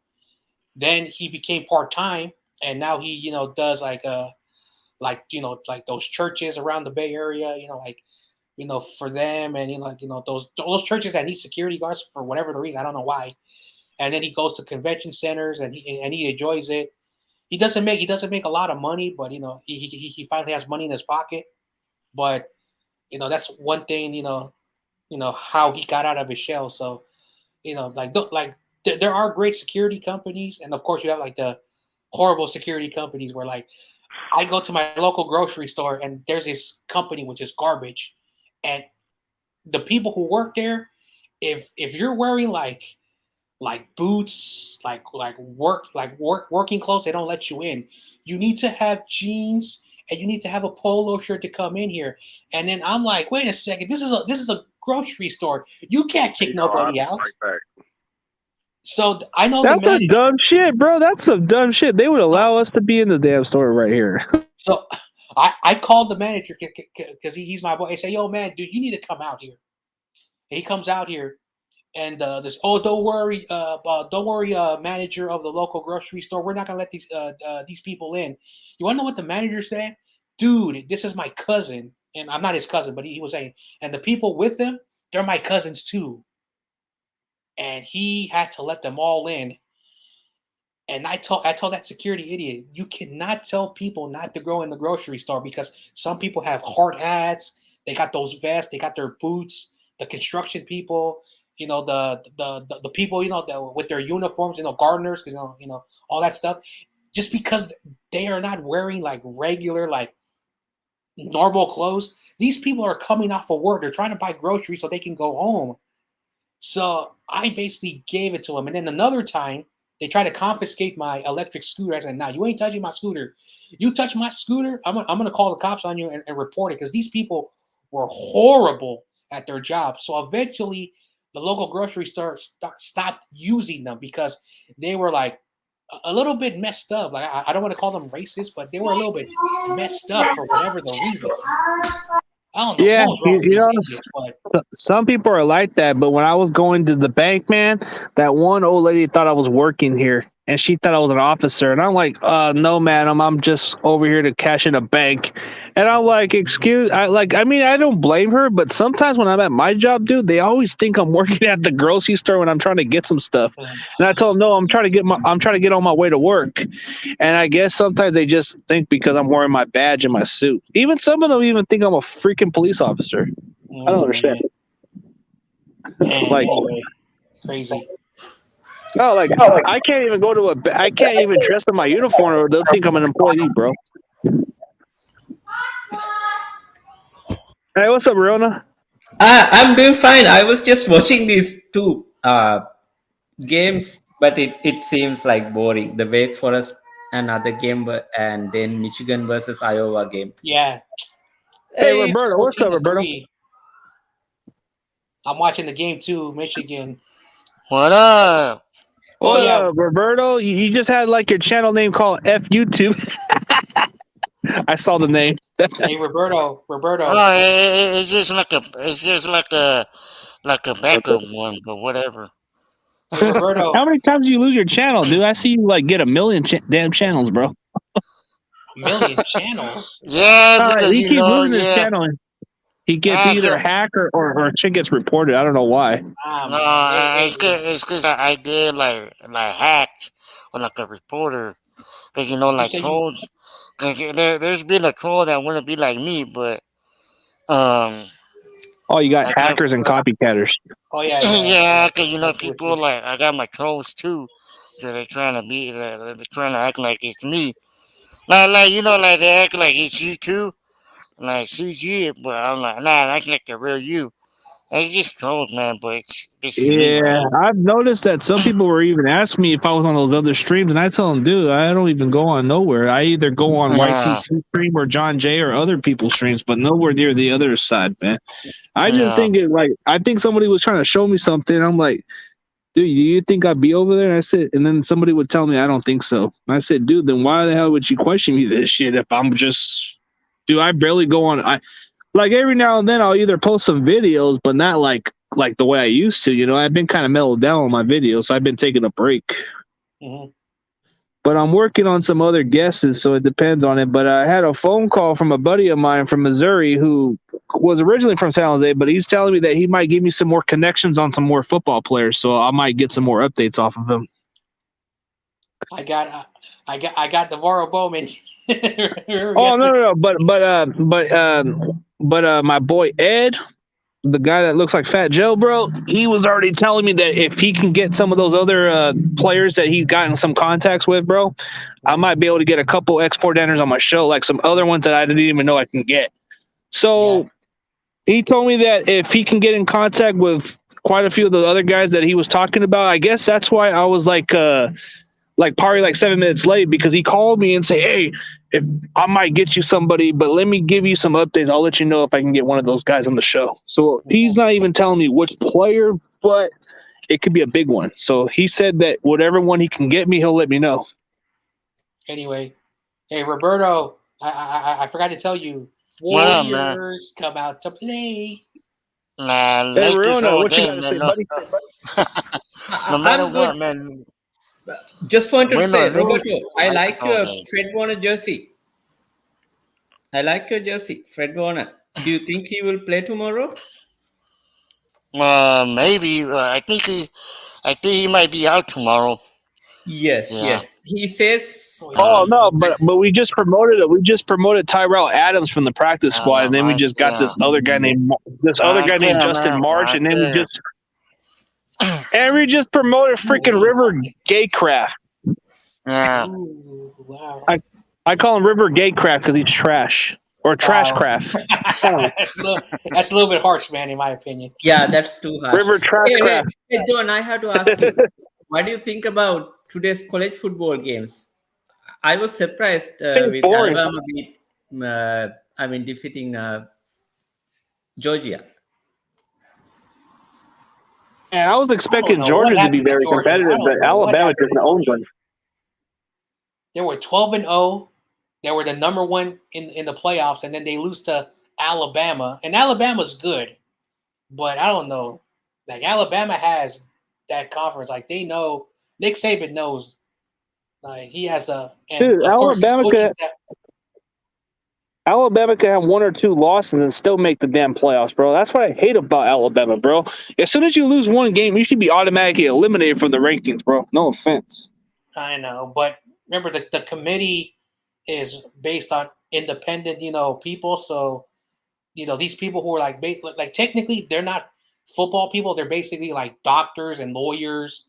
Some of them are even politicians, and they come together as a committee, and they go in there and they rank the games and the schedule, and that's how they get the list. It's very, very confusing how they do it. Most of the time they get it right. Some of the times they get it wrong, but that's the thing about the committee. Like they should have people who are unbiased, who know football, instead of these like non-football people. But that's how they set it up in 2014 or 2015.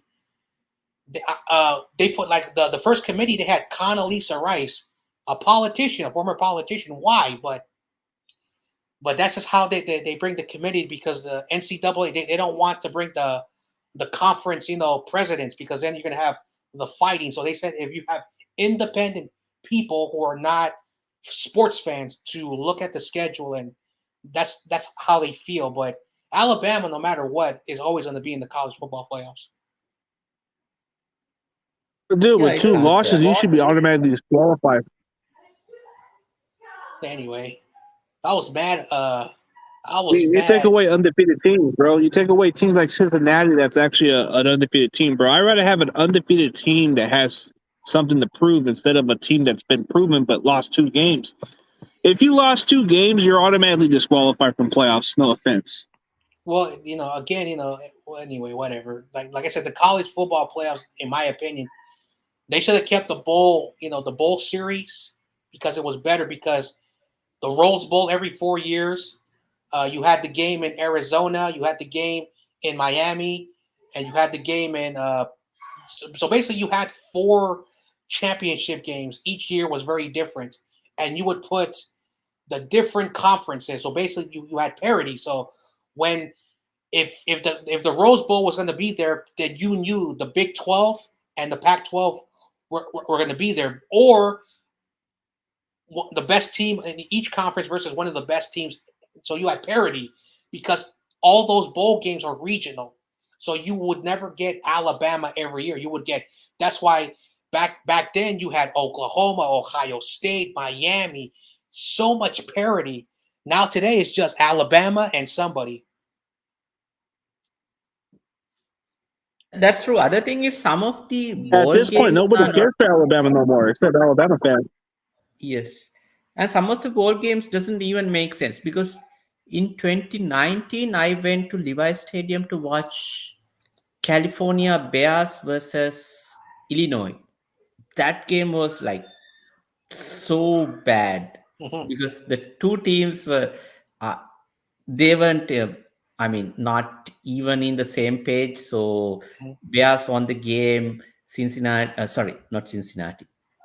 Illinois was bad. So it was just a ball game to sponsors to make some money, the colleges to make some money, just an advertisement thing, just a gimmick. But the football, the quality football is not there. So I feel like every year these ball games are appearing and everywhere. So doesn't make any sense, no quality. So it just degrading the quality of the sport.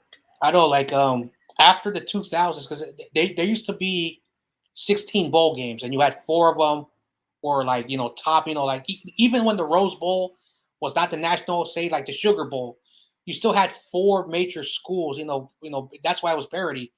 But now you have about like 32 bowl games. So what did they create it? If you finish 6-6 in regular season play against your conference, wherever you're ranked, you go the conference. So you basically at AT&T Ballpark, where the Giants play, you had the Emerald Bowl, and you had Cal one year, and that stadium was packed. It was basically a home game for Cal Berkeley, and they were playing against Miami. Cal was 9-3. Miami was 9-3, and basically they were like ranked in the top 5 of their conference.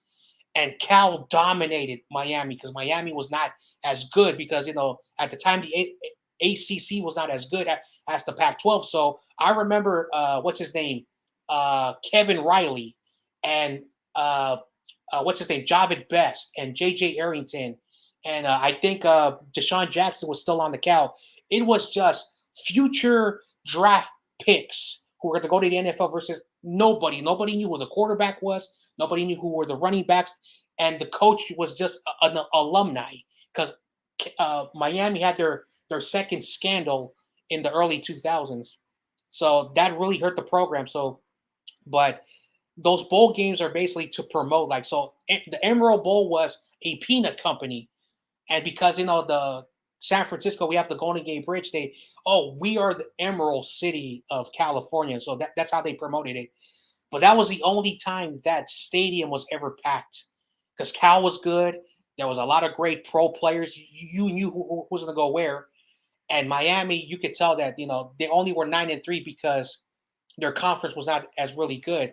So Levi's, they've had the thing called the Red Box Bowl. They're trying to promote DVDs again. So you go to to a grocery store and you Redbox, they sell those at the stores.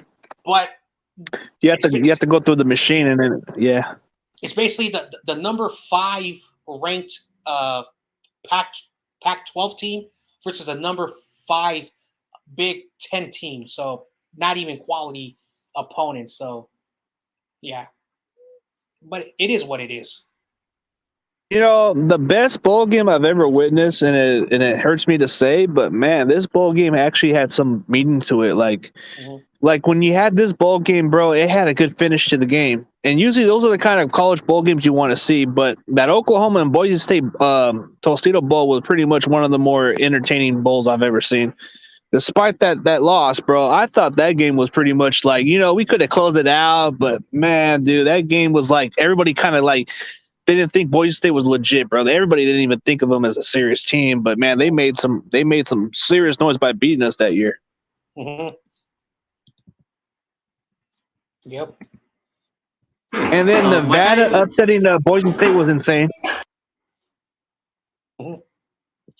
What are your memories about that Vince Young versus Matt Leinart college football game? Oh, that was the Rose Bowl National Championship that year where Vince Young and Matt Leinart, bro, that was all legitimate players, bro. They were all going to be good NFL players. But, man, that was a crazy finish.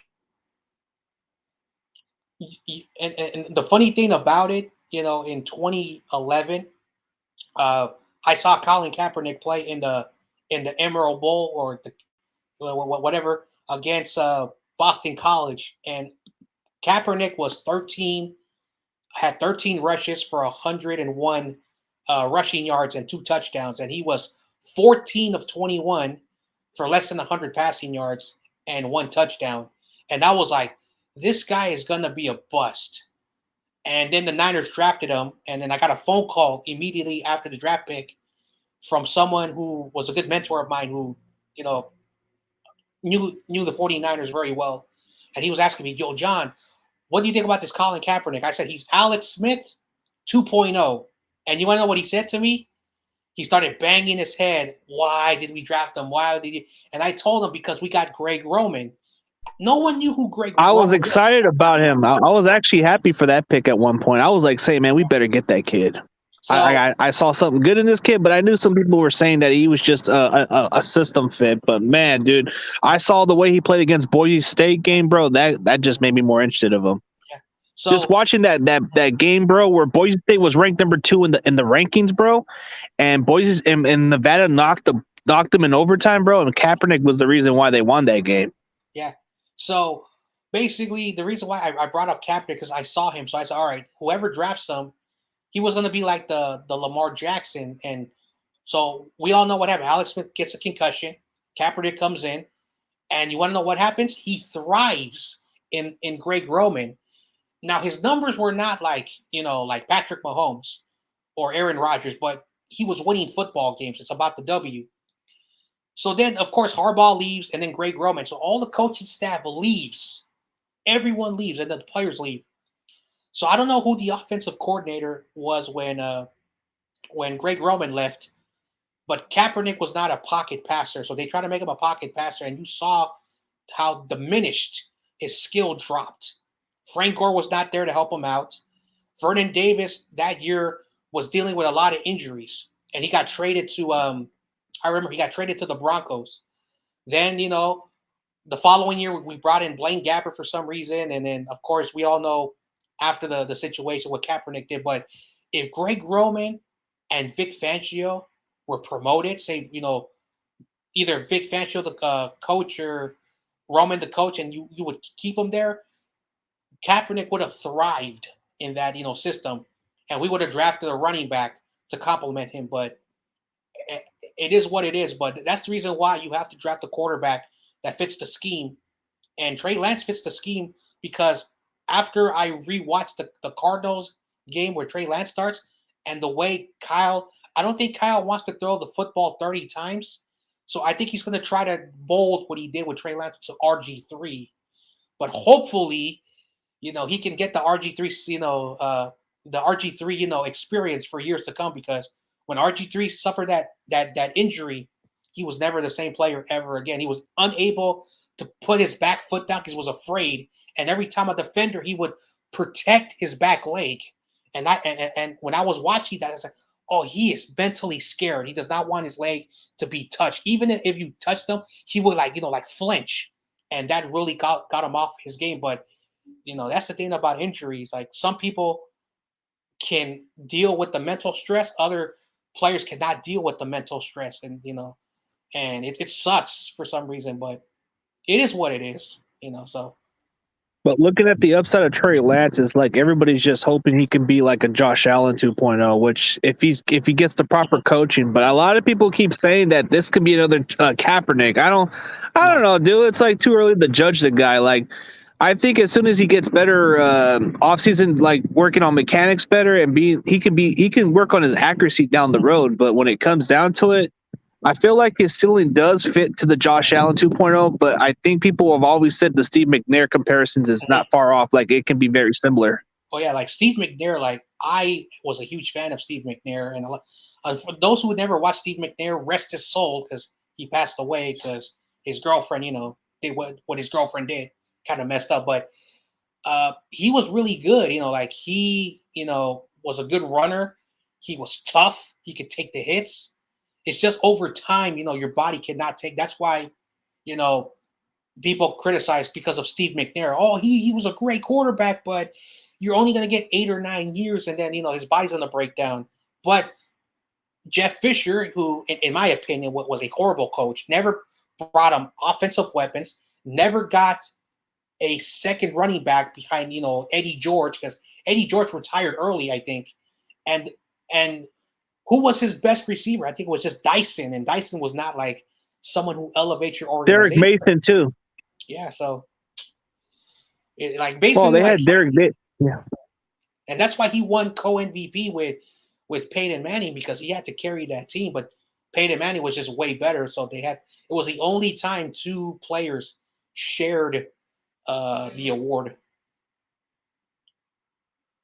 Yeah, I don't know. Like, I feel like Shanahan needs to be able to use them properly. Don't try to use them like an RG3. Don't use Trey Lance that way, man. Try to make him more of a make him work as more a little bit as a pocket passer, but let him be able to use his skill set a little bit like a Russell Wilson, to where he can escape out of the pocket if he needs to. But he needs to learn how to slide instead of just going like towards towards like the way Lamar's doing it, bro.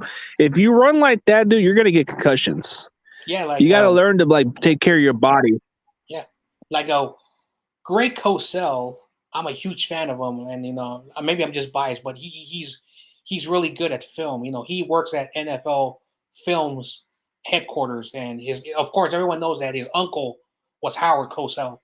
So the only time I watch Colin Cowherd is on Thursday, where he talks about the quarterbacks and all the the stuff, and then so he said that the offense that Kyle runs was designed for Jimmy Garoppolo, and he was saying that once Trey Lance, takes over the job, they might have to revamp the offense to instead, because like basically, I think what happens is that the line after 2 seconds, the line is hoping that Jimmy gets that ball out. That's why they don't protect him. So when Trey Lance, against the Cardinals game, when the pocket broke down so fast, he had to run 16 times because Trey Lance was not used to having bull rushes on him. So that's why he ran too much. I'm not a big fan of him to do that, but you have to eventually start to teach the offensive line to hold line for 3 to 4 seconds, because Trey Lance is going to be maneuvering in the pocket. He's going to be scrambling in the pocket. He's going to be also moving. So the thing when you look at these films is that you forget that this offense, that's why we never moved away, because Trent Williams said one time that I have to make sure that Jimmy has 2 seconds to get that ball out. Same thing with the offensive line. And the center, has to be in sync with them. And you could tell Alex Mack was a little bit, nervous exchanging the ball on a lot of those shotgun plays against the Cardinals. But like I said, hey, Kyle did something very different. So we'll see if he's able to evolve, because when he saw Josh Allen, he says that that's the quarterback he wants. That's the quarterback he wants to develop. Someone who's a great pocket presence, but able to run when they have to. So that's why they went for Trey Lance. And Mac Jones, I don't hate him. I do talk a lot of smack about him, but he fits very perfectly with Bill Belichick. So that's just my 2 cents on that. Yeah, because Mac Jones can build around a talent like the way Belichick does it. So if you have a guy like Josh McDaniel being your offensive coordinator, then more than likely a guy like Mac Jones is going to fit pretty well. Because, a lot of people keep saying, well, we should have got him. But, dude, I just never understood the purpose. Like, dude, if that's the case, then I can understand, because I think that's the way Shanahan looks at quarterbacks. But now that he picked Trey Lance, it kind of silenced the doubters a little bit. And maybe he might be able to get himself maybe his own version of Steve Young, maybe. Because the last time a Shanahan's ever coached a really great quarterback to win a Super Bowl was a Steve Young and a John Elway, I believe.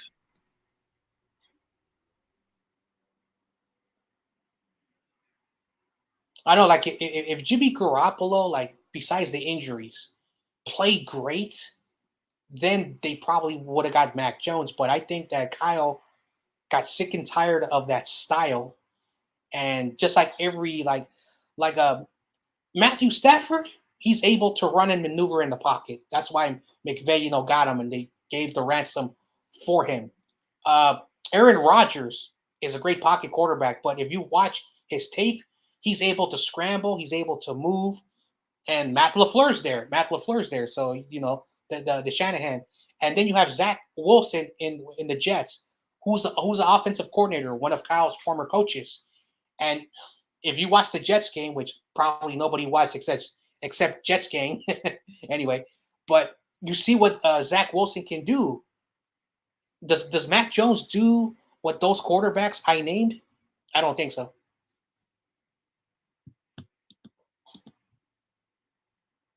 I think there's one reason. You said it.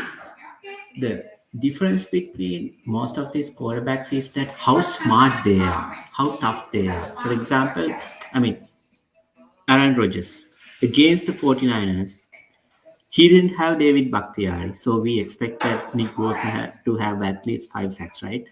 But what did he do?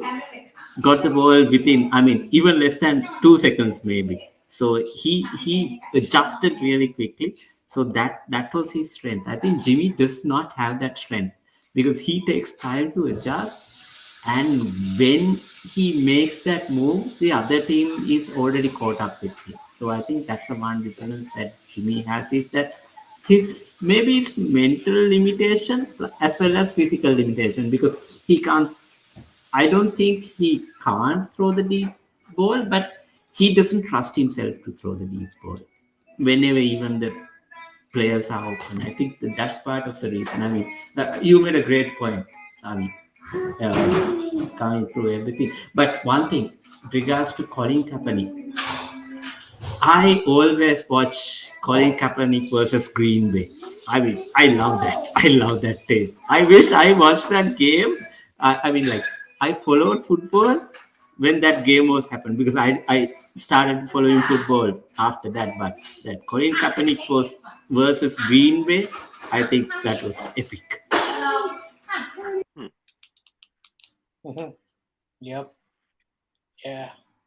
That's the fun thing about being. Yeah, Jonas. I was just saying, how y'all feeling? I just came back, so I'm like, how y'all feeling? The people that just hopped in. Mm-hmm. Yeah. We were just talking, 49ers football. Yeah, talking about, Mac Jones and Zach Wilson and the quarterbacks, and why the Niners drafted Trey Lance is that, Kyle's predicated on running the football. And, so, yeah, we were talking about that stuff. Okay. So what did you feel at that moment watching the game? Colin Kaepernick going for that 50-plus yard run. What did you really feel against Green Bay? What was your true feeling at that time, watching the game live? Well, my instant reaction was like, man, Kaepernick with those long legs and that strive, and the defense of the Packers, the Packers defense at that time was pretty good. I said, you're not going to stop this dude. So once he got into open space, not even close. But you saw that Kaepernick's, body, he was rare, like at the time, like a very lengthy, large, like he had that word, the intangibles, that word, basically, like, he's not a typical quarterback that you basically build around him, because usually when you get a quarterback, you build around the quarterback. But Kaepernick, you have to make sure that, that you have the pieces for him, because I was watching the game a few months ago, and they were playing against the Chiefs, and Kaepernick, they were back in the 15-yard line, and it was like a 12-play drive, and Frank Gore had 50% of the yardage by running the football, and Frank Gore was really good from the backfield. Once he caught the ball and you gave him open space, it was always 10 yards. So it really shows you that while people trash on Greg Roman,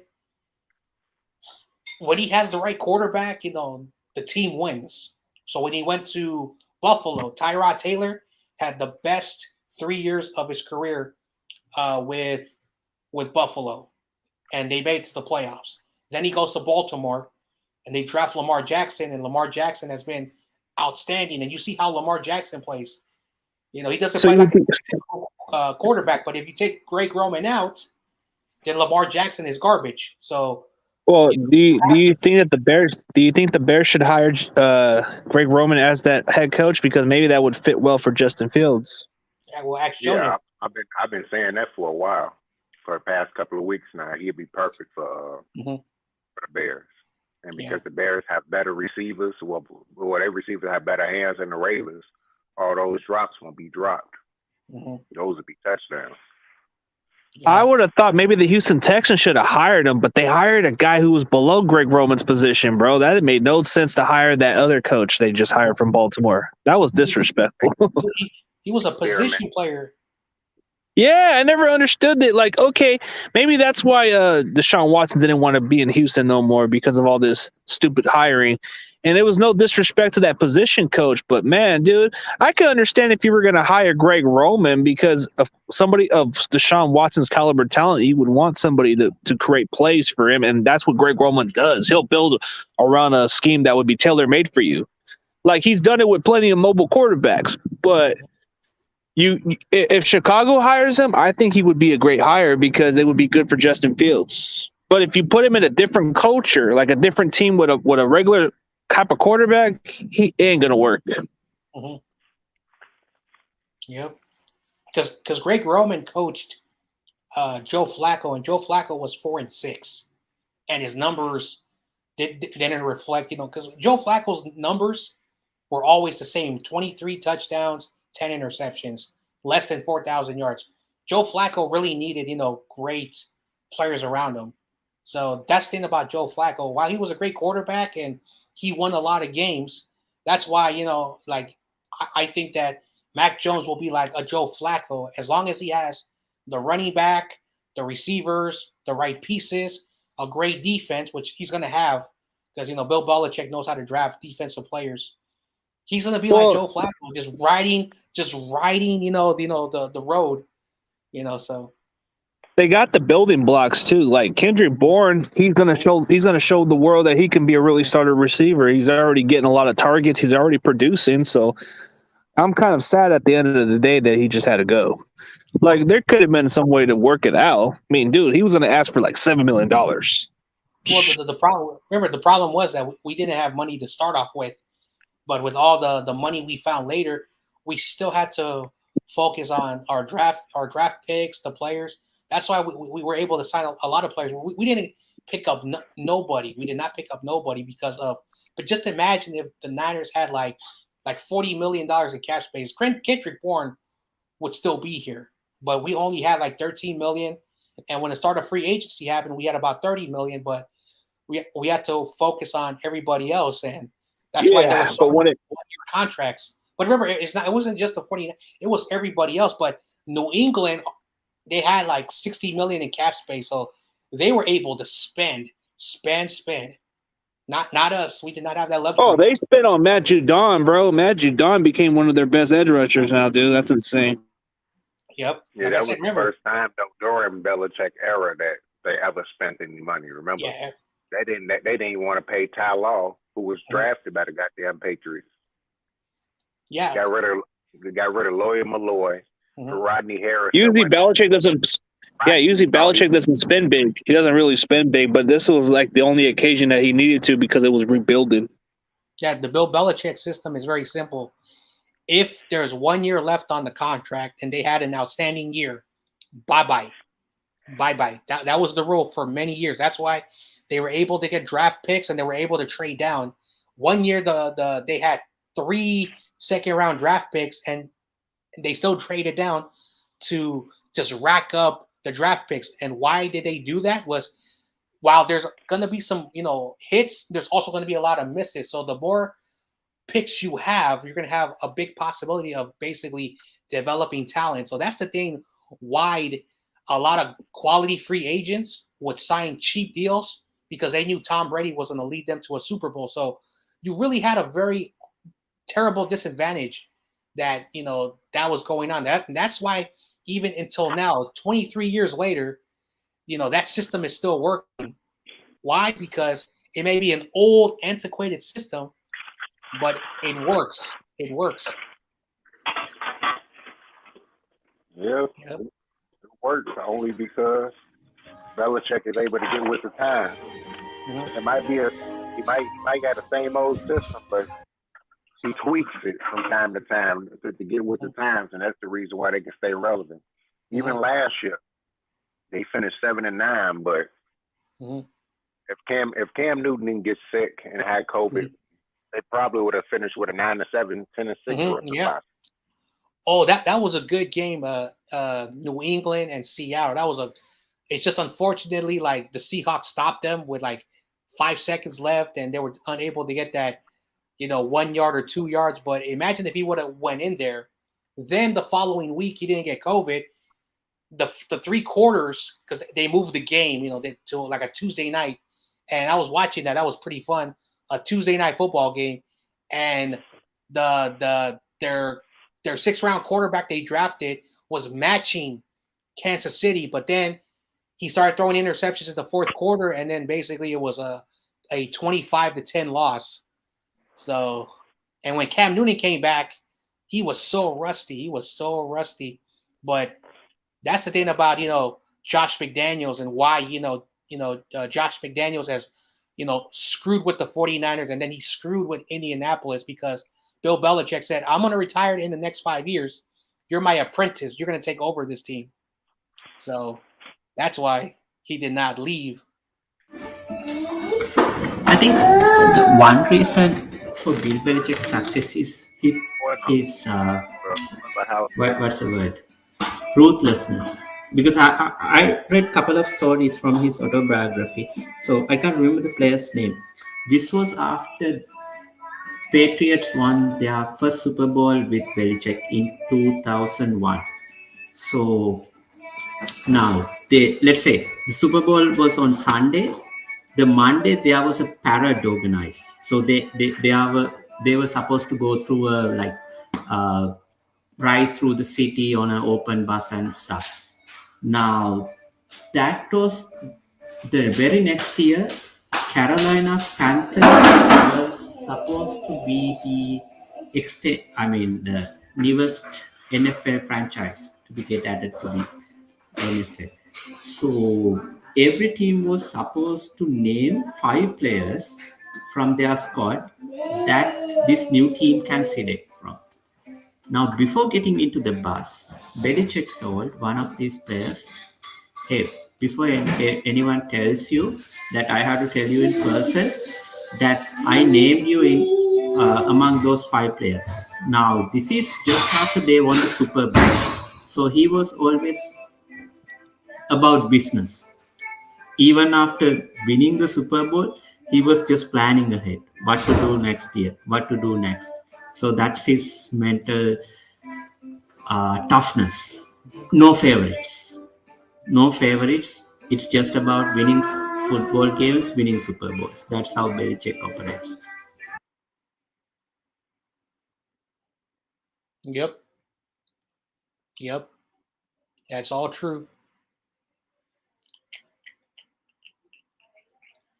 Man, I had to turn off these bowl games. They're all garbage. And the ACC, you have Wake Forest versus Pitt.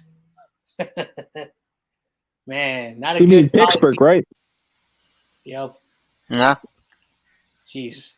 You need Iowa Clemson. and Michigan. I'm pretty sure it's going to be Michigan when. Yep. Michigan might move up to the number 1 seed after Georgia lost. So we'll see tomorrow when they put the final, who's going to be in the championship game. Yep. So Utah. I'm just hoping that. Yeah.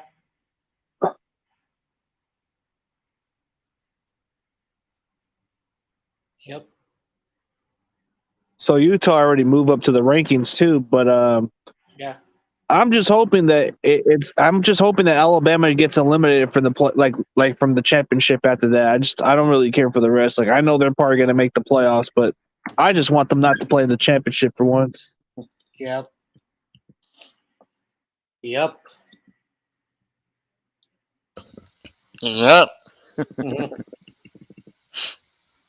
Roberto. Nick Saban, dude, this guy's been coaching forever, man. What up? Hey, Roberto, Warriors. Laker Nation all day. Lakers all day. Hey, what happened with the Spurs, man? What happened with those Spurs? I guess Spurs were whipping on you guys for some reason. I don't know why. I guess from what J-Mo's told me. Yeah, you. Yeah, your Warriors. Yeah, I don't know what's going on with the Warriors. What happened to them? They're playing the Spurs, right? Dude, we beat the TRL's team last night. Oh, the Suns? Yeah, we beat them already. Oh, yeah, they suck. What's going on today with the Spurs? I guess Spurs were up for a while. I don't know what happened. J-Mo said that you guys were down by 20. Hold on, let me see something. Oh, the Spurs were beating the Warriors? Hold on. Yeah. I don't even watch basketball. The only reason why I'm watching is because TRL has been talking all trash for the past month. I haven't even watched the Lakers because right now they suck right now, man. Right, I don't want to watch.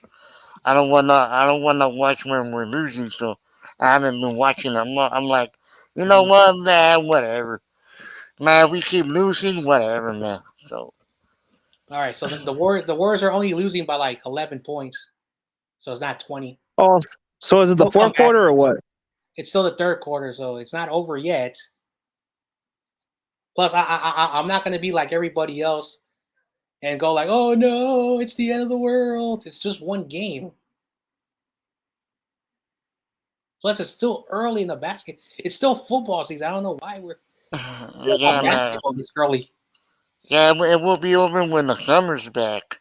So we still got a long way to go. Man, they're showing Alabama's highlights.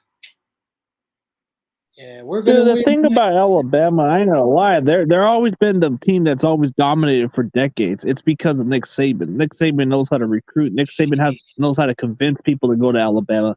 Like, dude, Nick Saban's one of the better car salesmen when it comes down to like getting somebody to want to buy a car. Even if the car's crappy, he's gonna tell you, "Hey, just take it. It's gonna work." Saban just knows how to sell. So Georgia's gonna fall, but I think they're still gonna be in the playoffs. Alabama could be number 1, which is unfair. If Michigan wins, I think Michigan will be number 2. Cincinnati. I'm hoping Michigan. Ooh, someone's gonna be knocked off from the current spot. I'm hoping that the Bearcats. I'm hoping that the Bearcats make it to the championship. That'd be kind of interesting just to see the Cincinnati Bearcats in the championship against a team like Michigan. Oh, that would be interesting. I want to see that kind of bowl game because at least if I see that bowl game, at least I'm not going to get bored by this Alabama and ACC or whoever they play in the championship, bro. I get bored of that. Uh-huh. Dude, like I think watching Cincinnati versus the Michigan Wolverines would be a good bowl game to watch for the championship, national championship. I think that would be worth to watch. I like those underdog teams. I like those type of teams. Like Cincinnati Bearcats, nobody respects them because they play in the MAC conference. Nobody takes them serious because they're in the MAC conference. They don't play in the MAC conference. They play in yeah, they do. I looked at it's the MAC conference or something, I think, but it's the American Conference. Hello, George Kittle. Okay, one or the other. I don't know which one it is. I know there's different ones I remember of, but I guess it's American Conference. At the American Conference. What's up, Corey? How you doing, George Kittle? George Kittle. George Kittle. Is it because of John Chapman called me that? Yep. All the Bearcats are joining the Big 12. Oh man, so I guess everybody's giving me a congrats, and then I just saw a comment from C. McCarver Jr. He just went in the comments and just congrats me. Dude, I'm getting a lot of crazy comments, man. Everybody's giving me props. Dude, the Bearcats are going in 2023. So I might see a couple people at the Niners and Falcons game. Oh, okay. I got it all mixed up. I thought they were playing the MAC conference, bro. All right. I don't know. I don't keep track of those small colleges. Don't worry about it, dude. Yeah. Cincinnati is going to the Big 12 in 2023. That means that when they get there, they're going to be the best team in that conference. Oh, well, I don't know if Oklahoma State's going to still be there and quite a few others, and I think Cincinnati's only going to be like similar to what TCU is, because TCU is exactly the same. So you have BYU and you have Cincinnati joining the Big 12 conference. Oh man, what's going to happen in the upcoming years as the bowl alignment? As everyone's leaving everywhere. How about Boise State at the Pac-12? That would be kind of weird. If Boise State goes to the Pac-12, man, oh man, it's gonna be jam-packed. Because like number one, because Lincoln Riley. I remember a while back. I remember a while back. Everybody wasn't taking Utah serious. I know, because now Lincoln Riley. Now guess what? Now the Pac-12 are going to get some good recruits, and it's going to help out the rest of because everyone wants to play against Lincoln Riley or for Lincoln Riley. Plus, one thing that I found out, if this is true, that Lincoln Riley did this to get an NFL pro job, you could have stayed at Oklahoma because 2 years ago, the Cowboys were trying to reach out to you for you to become a coach, but he thinks going to USC is going to get. He's already a big name in college football. So I don't know why he did that if that's what he said, because someone said his agent has been tweeting that he in the next 4 years he's going to have a job in the NFL, and that's bad if your agent is telling people that. Hello, John Jay. What's up, Corey? Corey. Yeah. Sheesh. Man, all these college alignings. Let's see. Oklahoma's going to the SEC in Texas. So that means that your school's going to be horrible because Auburn, LSU, all those teams. Man, I feel bad for your college, man.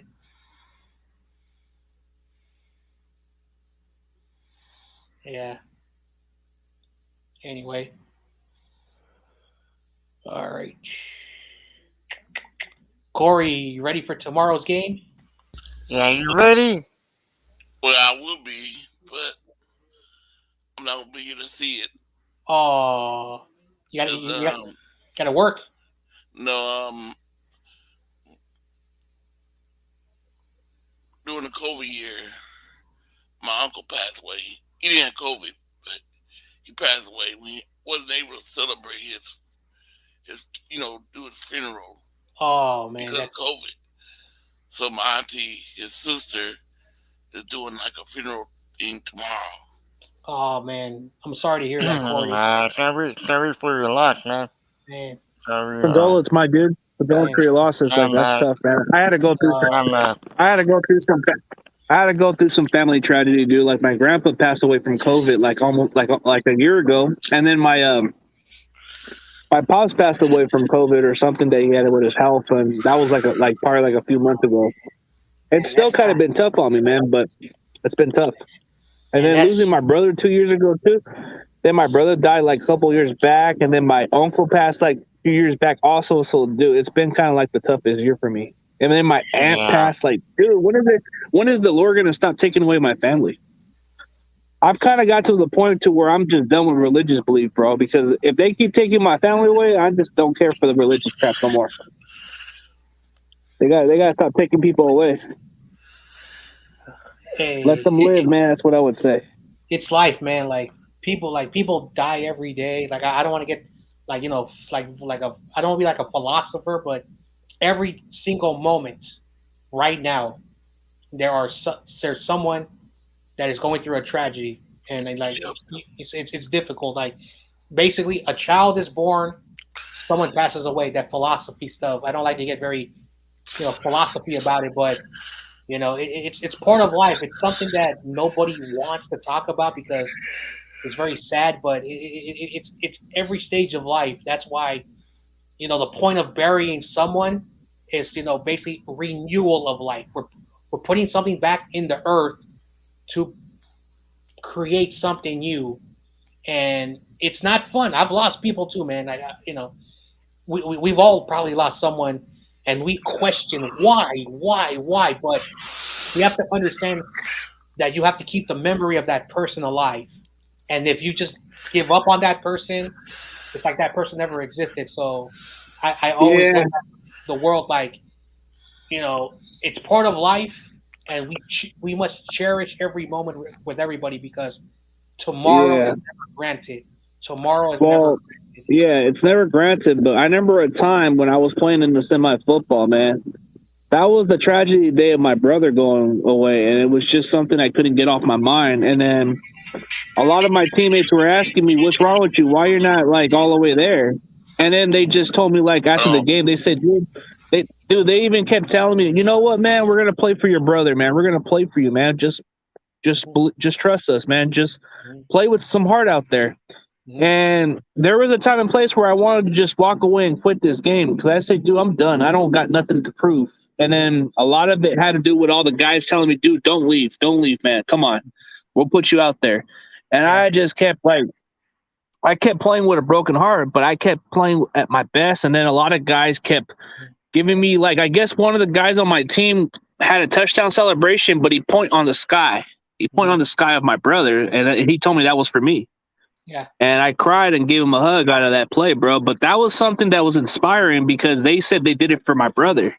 Mm-hmm. And I can never forget that. But they played for inspiring football. We were 7-3 that year, and we were in the playoffs. Yeah. But I remember it was something that I could. Yeah, it was a very sad day, but I had to play through hard. And then when I made a couple plays, everybody was just giving me something to be excited about. Like Brett Favre. You know, I was not a big fan of Brett Favre, but the famous game, the Packers and the Raiders. A day before, Brett Favre lost his father, who was his first coach, his first, person who taught him how to play football. He died, and the Packers said, "You don't have to travel with us." And Brett Favre said, "No, I'm going to go over there." He had the best game of his career, and because his dad told him to never leave the game. He told him not to worry about it, and that's what Brett Favre took that approach. That was the same way my brother told me. The same way my brother told me from the get-go was, dude, I don't want you to leave. If I'm gone, oh well, dude, go play the damn game of football.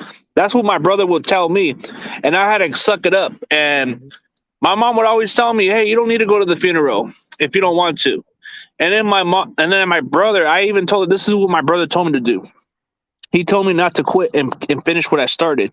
Mm-hmm. And even though I should have went to the hospital to visit him, I didn't because it wasn't in my best interest because of the mental stress, the mental health stress. Mm-hmm. And my mom always told me that do exactly what your brother told you to do. And she asked me, what did he tell you to do?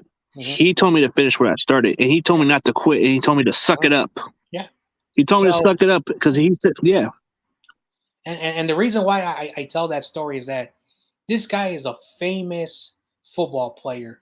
He has all the money in the world, but even someone at his height of his fame, popularity, the riches, he gets to play for a great organization.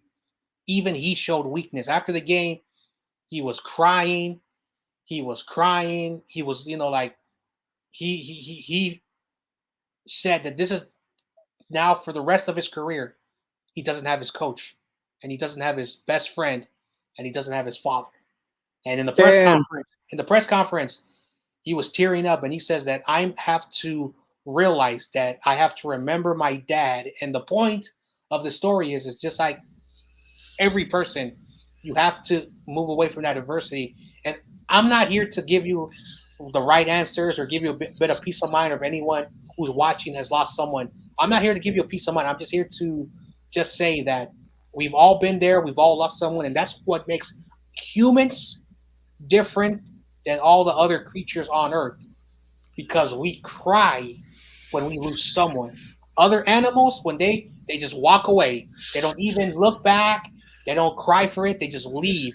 And that's how it is. We are the only species on earth where when a child is born, we cry. When a loved one, is not feeling well, we feel remorse for it. That's why we're very special to be who we are. And that's why we have these great connections here on StreamYard, on YouTube, because we get to connect with people and we get to learn from one another, and we find out that we're all similar. That's why we're all human. We're all people of the same thing. That's why I don't think someone is better than another person. I think we're all equal. We're all perfect because of we show emotions. And people are like, oh, I don't show my emotions. I'm tough. No, show emotions. Feel sad. Feel angry. Feel happy. Don't let people tell you. Nah, it's like it's like the feelings of what I said, dude. Like from time to time, man, there's a side of me that feels emotion. Like anytime my brother's mentioned into a conversation, or sometimes they bring his name into it, it kind of brings a little tear in me, man, because it still kind of hurts me mentally. But anytime I have a memory of my brother, it just makes me water in tears a lot, because it's like I still can't believe he's gone, but damn, dude, it just hurts me a lot. Just because the last time I talked to him, it wasn't in great conversation, it wasn't in great terms, but it still makes me feel like the bad guy, that I didn't have nothing much good to say after his last day or something. So it still haunts me. But a lot of the family keeps telling me, it's not your fault that you did this. It's not your fault you didn't go or nothing. It's okay. And I'm like, why? I could have just went there to say goodbye to him, but no. I guess the last words he was saying was, I guess from what my mom told me a while back was when she visited the hospital, he was asking, where's my brother at? Where's Chris at or whatever? And she kind of explained to him, but I guess I kind of just, but then in some ways in his own mind, he told me, don't worry about me. Go out there and play. And my mom even said, that's what he told you. He told you to go out there and play and not even worry about it and finish what you started. And I kept not listening to what everybody told me. Yeah. Yeah. So, so before I go, because I'm going to bounce out in just a moment, but I always want to say it's always good hopping on CG. It's always good talking with Roberto and my great boy, Corey Davis. So you guys have a good rest of your night. I'll see you guys tomorrow. And of course, go Niners. All right, man. Go Niners. All right, take it easy, man. I'm for Go Niners. All right, John Jay, take it easy, bro. I think Jones gonna be back later. Oh yeah. Ah, man. Anytime I see players go through that adversity, man, like when Brett Favre lost his dad, that was like one of his best performance by far when he played against the Raiders. Like that game alone was like you know, as much as people give a hard time for that fan base, bro, that Raider fan base did kind of give respect for Brett Favre that day. So yeah, that was probably the only time you've ever seen that. That was the only time they probably were showing class. But the rest of the time, you don't really like them.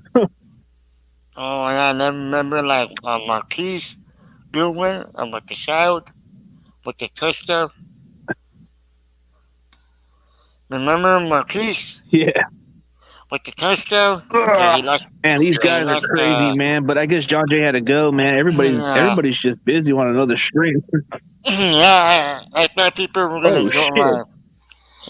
Yeah, because I thought CEO was gonna join and everybody because you put the title.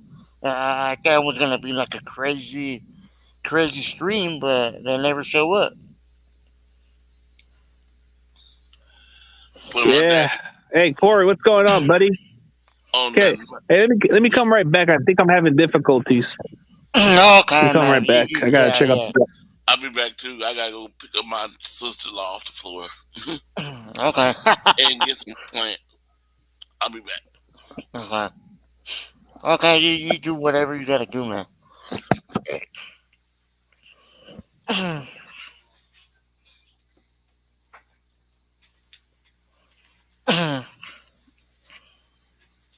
I guess it's just me.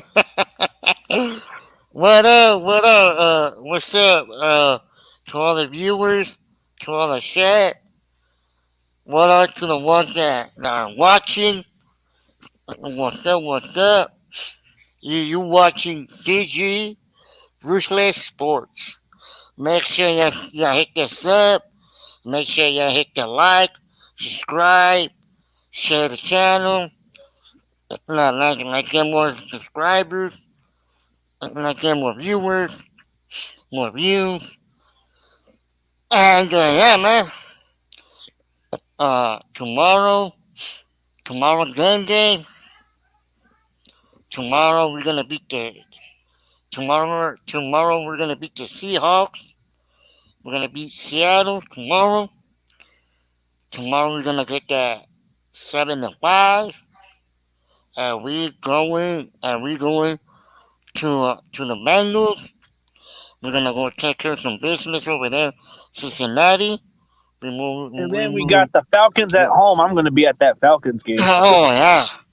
And then we move it to 8-5 to the Falcons. Well, I'm going to be at that game, so I'm probably going to be able to do a play-by-play out there. And, man, dude, this is a crazy year, man. Man, Christmas goes by quickly, but, hey, you know what today's day is, right? Today's the 3rd, right? Yeah, it's like 21 more days till Christmas. Or like 22, 21. Like crazy. Oh, shoot, this marks like 4 years. This marks 5 years since my uncle passed away. Damn, bro, the time goes by fast. How many since your brother and your dad's gonna be like one of them? like 1 or 2. No, this marks 5 years for my uncle who passed away this year. That time he passed away at the December 4th of 2016. So it's like it's been a long time. But What about he your was brother? he was a Washington Redskins fan before they became Washington football. Oh yeah, I remember. He always you hated said the Cowboys. He always hated the damn Cowboys. Yeah, I remember you And said he hated something the Raiders. about He hated Redskins. the Raiders also. Yeah, he hated the Raiders also. Like he hated Cowboys and Raiders. He said that those teams are trash. Oh yeah, because he was a Washington fan, so you know how that how Yeah. that fan base goes. No, Washington and Dallas, they don't like each other. Yeah, Not those two teams, Raiders and Cowboys. He didn't like those two teams at all. yeah. And for you, it's Hey, where did Corey go? I don't know. You said you were gonna pick somebody up. I don't know. You just pick somebody up. Corey, man, Corey's in his own place, in his own quiet mansion. Not just like Corey lives in a mansion already. Oh yeah. It looks This is like a you billion got dollar like the mansion now. lotion, the lab, the furniture. Hey, That's a Corey's nice got his bed. own lifestyle. It's the fancy lifestyle right there. That's the good stuff. Yeah, you got the Niner man cave. The man cave, the whatever, dude. That's like cool, solid. Yeah, I like the blanket right there that you got. It's a nice Yeah, blanket. I'm looking for or- more people. Yeah. Where did everybody go, man? I guess everybody's been Yeah, quiet now. what happened to CEO versus I guess everybody? they went to TRL stream. but they should have let you know. Hey, I'm not gonna be here, or they He just was let only it here. like. He was only here for a little bit, then he disappeared. Like Yeah, I okay, don't know like a moment ago, he did this, yeah, but I don't know why he didn't jump on the stream. and then he did this one, Oh yeah. and Tommy only gave it $2 of a joke. He says the toilet versus every damn plumber. Oh yeah. They really do need a plumber out there. Oh my god, a plumber, my ass. Yeah. Kind of funny. Yeah, I'm excited for tomorrow. Whew. Yeah, I'm excited for the game tomorrow for sure, man. But this is gonna get interesting. Oh man. Yeah. I guess Jonas said he'll be back later or something. Yeah, but yeah, hopefully. I guess John Jay went to the other stream, I guess, or he's probably gonna go eat something. But he said he'll probably, more than likely, he'll probably just go to the other stream. Oh yeah, to who's streaming? TRL. Oh yeah.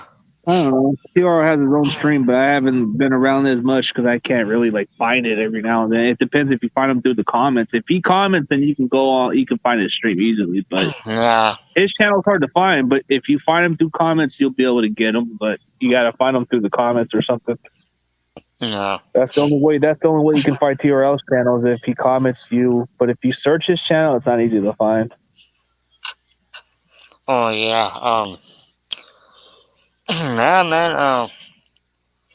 Yeah. It was a good game last week. Versus the Vikings. The Niners versus Vikings. That was a really competitive Yeah, game. you know what? You know what was funny? Kirk Cousins lining up. Oh, to the guard. Yeah. You know, I was like, Hey, look at Corey. He's got a cool Niner jacket. He's got a cool Niner jacket, man. man, I was like, I'm like, man, like Kirk Cousins is so stupid. Like, He hyped on the guard. He thinks the guard's the center. yeah, man. Well, now come on, man. Like, Why did he do that for? Was he blind? I don't know, man. I don't know what he was thinking, but come on, man. Even the commentators or the people that were talking and were laughing. They're saying, "What the hell is he doing?" Oh, and then remember like the fight, Ayuk versus Patrick Peterson. That was crazy. Yeah, that went into a decent fight. Yeah. Yeah, that was crazy. Whew. No. Yeah, like Ayuk did a little fight, but then there's been quite a few fights going on lately with the receivers of ours blocking. When they block, they cause penalties. Yeah, and then the I defense, guess the defense was on fire. Like, wow. Well, the defense was lucky. If not, I mean, Norman's been causing us some stupid penalties, but if he keeps doing that, then it's going to be tough down the stretch. Because especially in the playoffs, it's going to matter, dude. Every penalty is going to matter about this game. So Yeah. Josh Norman needs to work. He needs to work on being more disciplined, so they don't call the flags on him. Yeah. And then I wonder who we're gonna play in the playoffs. Like, if we Well, make we the got to win out playoffs, first. I don't know who's gonna be our matchup. I'm gonna be. I'm guessing either Minnesota or a team like or maybe it might even be Tampa Bay. Oh, Who yeah. knows? Or the Packers, or not the Packers, but maybe Dallas. Oh, yeah. Oh, man. Hey, I'd rather us play Dallas so we can get it over with, and then play Green Bay Oh, and yeah, then we can man. get it over with. Yeah, I actually want Dallas, man. I want to beat the Dallas ass. Oh, man. Nah, that playoff game is gonna be a dogfight. Like the rivalry. I want Jennings to. Yeah, dude. Firstly, I'd rather have Jennings get like 100 yards receiving, then get a touchdown. Then that would be better. I'd rather him get 100 yards. If he can get 100 yards against that Seattle secondary, bro, then people can stop questioning Jennings as like a receiver that just blocks only. He should be like. He should be only judged by his performance, but since that Seattle secondary is kind of questionable, all you gotta do is out physical that cornerback or whatever. And Jennings gives you that mentality. He's a dog, so he will out physical that DB from Seattle. Yeah. So it's like I don't think it matters if it's Trey Brown or what's his name, whatever they got at cornerback. They got quite a few other guys out there. I don't know what. Oh yeah, DJ Reed. Doesn't matter which one it is, but if Jennings can get some more targets this way, the ceiling could be. His ceiling can be like 100 yards receiving because the way the secondary, they're trash, dude. Watch, I can imagine Jennings getting.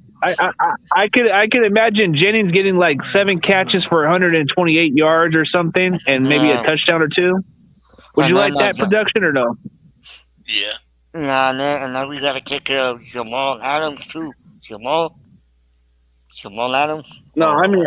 Yeah, CG, why aren't we using Travis Benjamin? He's been active, but not on the field. I don't know. They're probably going to have to use him in deep speed plays now.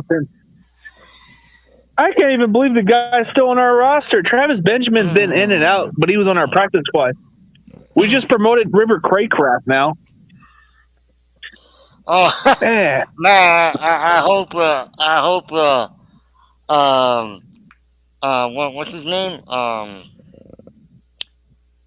What's his name? Which guy? Like, what does he look like? No, I mean, what's his name, man? Yeah, he don't match up again. What position he play? I mean, match up again. Or match up the game. Oh, are you talking about Ayuk or Kittle? No, the other one, man. The one that used to play for the Panthers. Oh, Josh Norman. Yeah, Josh Norman, man. Nah, but he's the cornerback. Are you talking about the cornerback? Yeah, that one, yeah. That's tomorrow. But he did play for the Buffalo Bills last time. Then he played for the Washington. Then he was originally with the Panthers. That's where everybody remembers him mostly because that's where he broke out the most and got to the Pro Bowl was when he was with Carolina. Yeah, he hasn't been the same. Like ever since he left Carolina, yeah. Yeah, okay, with the Panthers, man, he was good, man. He was cutting down receivers down the field, yeah. Yeah, like when he left the Panthers, he went to Washington. They overpaid him, and then he never produced. And then as soon as he got cut by Washington, he went to Buffalo, and he did okay. But Derrick Henry ran his ass over like he was. He like stiff armed him, and he like almost like it was like he sent them like flying away, like flying. Like, ooh, like oh my God, that was the worst. Ooh. And I thought, man, so we're signing this guy, we're signing him, yeah. Let's go, Wolverines. Just score a touchdown. Ooh, Wolverines are about to win. Yeah, Let's go, Michigan. Yeah, when Derrick Henry did that, man, Let's go, everybody Michigan. everybody was laughing. Everybody Hey, Corey's was laughing about Michigan. hey, anybody but Ohio State, please. Anybody but Ohio State. No, Ohio State. It's just like their fans make you hate the team in general. It's just the way they're. I'd rather have Michigan go to the bowl game once. I don't even like Ohio State for nothing. They got too many cocky fans. They're too arrogant. No. I hope they can just beat Seattle and shut these damn. I hope their fan base goes in silence mode as soon as we beat them. Man, I hope a lot of red goes tomorrow at the stadium. I hope we see a lot of red out there. We better take over. I want to see that. Like the takeover. Ooh, it will be nice to see all that red in the stadium tomorrow. CG, why do you think Rap Sheet posted about Jimmy getting traded? I wonder if someone inside the organization just told him. I don't know. Well, dude, Jimmy's contract, he's either back with us, but we could still trade him next year. Next year he's got trade value, so I think that's what people. No, I think people are just guessing that it's a possibility, but Shanahan never denied it. Like, he's more than likely looking for trade offers, so that's what I've been told. Like, I'm pretty sure that's why they're keeping Jimmy for this year. Yeah, so and they then can next up the year, trade value, so they can build some draft capital and keep the cap space. yeah, and then next year we'll trade him and play trade. Yeah, and then you get a draft capital, and the team can take his cap space, and then you can still build. You can get an extra draft pick. Yeah. Yeah. Or you can get a player in return that can help your team's need. Yeah. Yeah. Like, for example, if Washington if Washington wanted Jimmy Garoppolo, what the best trade suggestion for them to do is give us Kendall Fuller and maybe give us a late round pick, and then we give you Jimmy Garoppolo.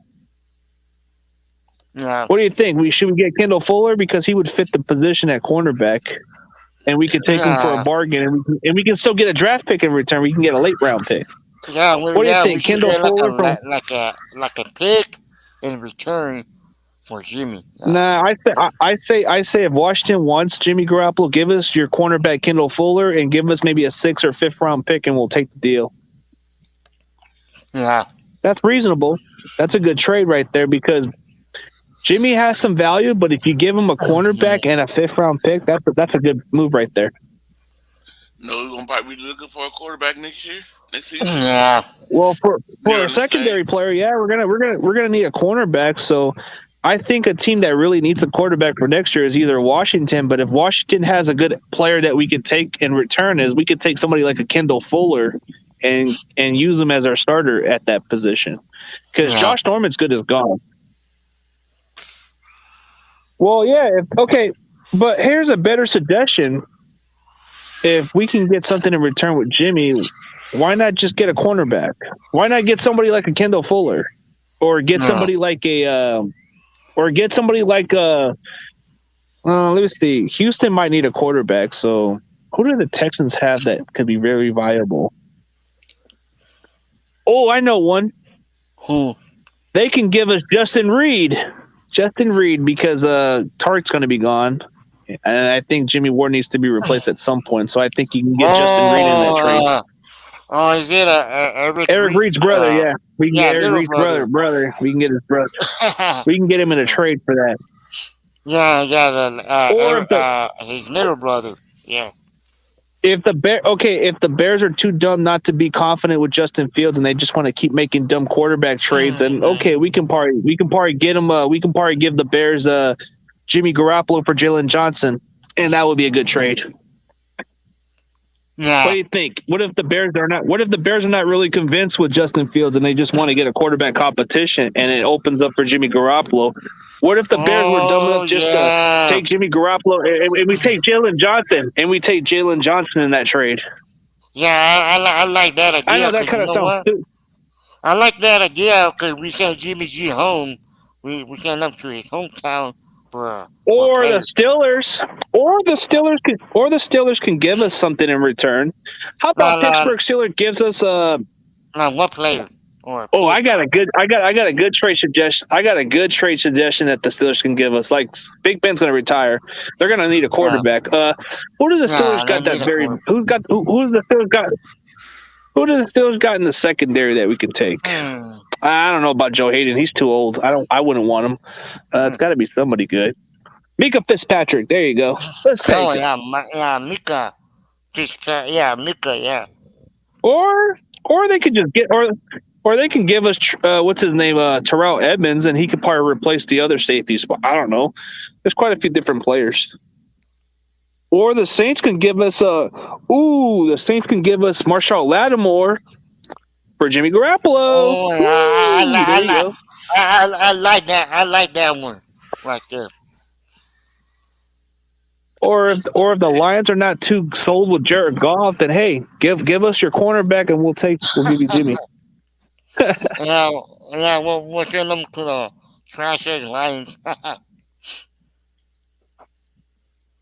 Yeah, and if the Raiders are not too sold on Carr, I like that one. Well, now, how did CG go? Where you? I guess he disappeared. reception issues. Nah, I thought something happened. Now what? You got 2 CG. Hey, you guys good? Yeah. I'm like, man, what happened? Yeah, the reception popped up. So. I thought something happened to you or something. Yeah. What happened? Shit, man. I was thinking of different trade suggestions.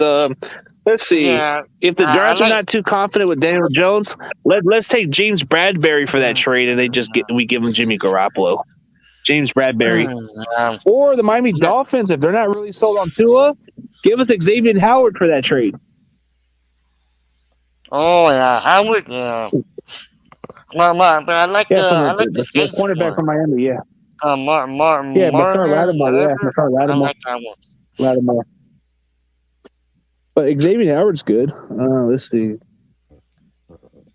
Well, that's the best part about playing Jimmy this year is you can up your trade value for him, and you can do. It doesn't even have to be a draft capital. It can just be a good player that you can get in return, and you can build your team and save cap space. Like okay, for example, let's say the Bears are not really that confident. They get a new head coach, and this new head coach doesn't seem to believe in Justin Fields. And let's say, for example, that he wants to get a quarterback like a Jimmy Garoppolo to fit this offense. And what a better way to what a better way to make a move by getting Jimmy Garoppolo in a trade, and we have leverage. We can take one of their best players, which is somebody like a Jalen Johnson. We can take a Jalen Johnson in that trade and get some and build our defense. That could be another. That could be a great situation, or maybe the Saints are that desperate. If the Saints are very desperate for a quarterback, we can get somebody. We can get somebody like if you want to build around Trey Lance, and maybe they're willing to move on from Michael, and maybe they're willing to move on from Michael Thomas, then you can take that move out of it and just give them something in return with it, or just take a Marshall Lattimore, whatever one works. Yeah, I like Marshall Lattimore. I'll take him and send Jimmy over there. He's more of a feisty dog, but it would take a lot to get in return. But see, the best part about having Jimmy Garoppolo being our starter for this situation, it ups the trade value. So any team who needs a quarterback, it's going to be an in demand. So it's like if Washington football really wants to get Jimmy Garoppolo, they need to give us at least a draft capital or maybe a player in return that can help us. But what player do you want from the Washington? I think I'll take a Kendall Fuller. Like he's a cornerback they just paid like $40 million, and we can take him on a bargain contract. No. And then they just that could be a good swap trade right there, and then we just save money right there. And you build your defense. You don't have to address much in the secondary when you get somebody like a Kendall Fuller out there. Yeah, because Washington needs a quarterback, and we'll send them. And we'll give him Jimmy there, and we'll give them Jimmy, and we'll get Kendall Fuller. We'll And I highly doubt that Denver will be stupid enough to give us that what's his name, the other cornerback. I don't think it would ever happen. So I'm not even thinking of that. I think a team would have to be foolish, but let's see. Thinking of other moves, it would have to be a good leverage move for us to get to trade them. See, these are the two. I want to list you 5 teams that will need a quarterback next year. Houston Texans are going to need one. Washington's going to need one next year because. No, I mean, let's be honest. It seems like Taylor Heineke might be a wonder, so he might not even work. But he might not be the answer long term. So that's another situation. Let's see. Depending on the Bears' head coaching job, they could be looking for a quarter if they're not really confident with Justin Fields. But I may go on the lean and just say it's going to be a team that really needs a quarterback. Miami, it could depend on the situation. But I see more teams I see a team like Washington that would have a need at quarterback, and Houston because they're going to trade Deshaun Watson at some point. I'm pretty sure needs a quarterback. And if the Bears are going and if the Bears are going to move on, and they're not going to get a coach that really fits up to Justin Fields' style, then they're going to probably look for another quarterback. So that's probably going to be a decent opportunity to get somebody in return. Like if a team like the Bears are just going to go a different direction and they just didn't have that that coach that they hired doesn't seem to want to play Justin Fields, then this is a good opportunity to trade Jimmy for that opportunity to get something in return. Yeah. Like, okay, well, that will change because Seattle will be a laughing stock. Yeah, they would, but but I'm looking at trade. Yeah. And Seattle will be important. Last place in the division. Yeah, but if you look at the Saints situation, man, they do need a quarterback for next year because Winston's going to be a free agent. I think Taysom Hill is just going to be gone next year. Yeah. So okay, I'm looking at the market. I'm looking at quarterback markets: Houston, Saints, Washington Football. And it depends on the Bears situation because if they get a new coach and he doesn't seem to want to have some investment in Justin Fields, that can change a little bit. Just like how the Cardinals hired Kingsbury, right? When they hired Kingsbury, were they going to be sold with Rosen at quarterback? No. They weren't going to be sold with Rosen at quarterback. So depending on Miami, depending on Miami situation, it could be tough, but I don't know. Like it depends on it, but I think Washington's an easy mix-up because you can get something in return. But if it depends on the culture, well, the Steelers is another one. Oh yeah, Pittsburgh, no doubt. That's a no-brainer. Steelers will be another one because Big Ben's gonna retire. Ben will be gone next year. So. I think that would be a better way to make a trade is get something in return from the Steelers. Like, who do they get? What kind of player do they got that we can really use? It's got to be somebody that would fit our plan. Maybe JJ. No, I don't know.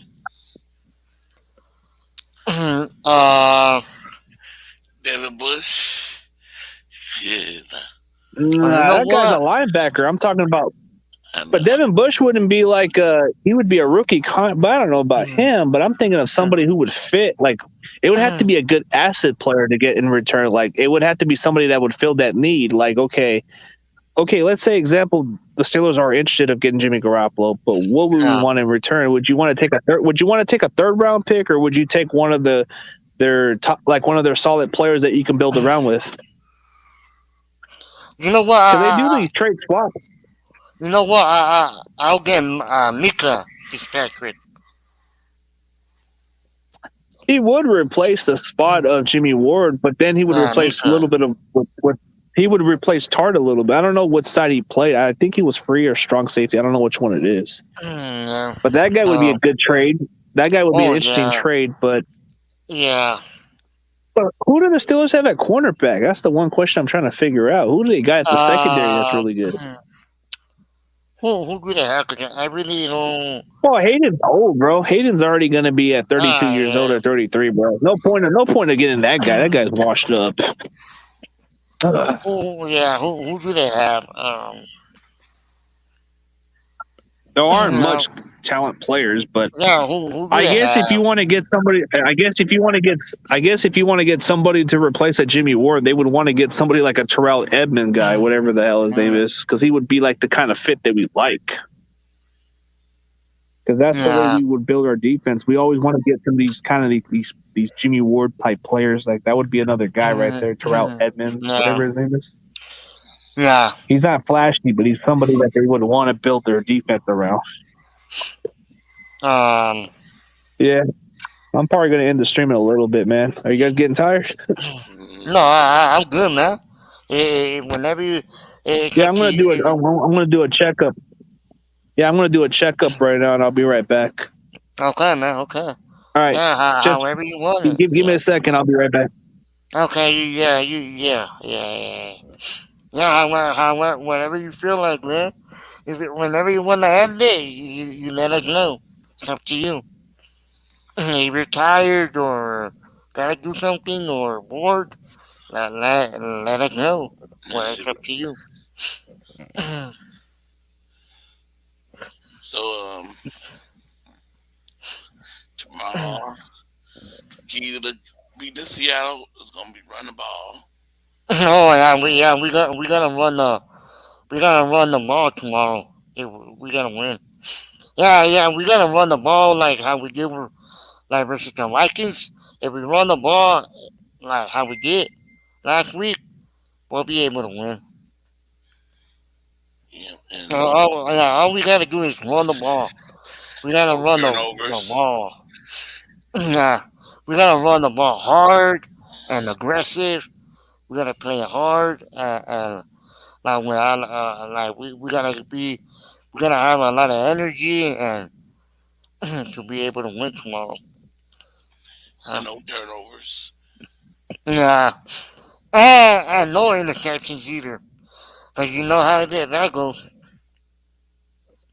And Jimmy better play. He better play smart tomorrow. Better not mess. He better not mess at all. Not mess up at all.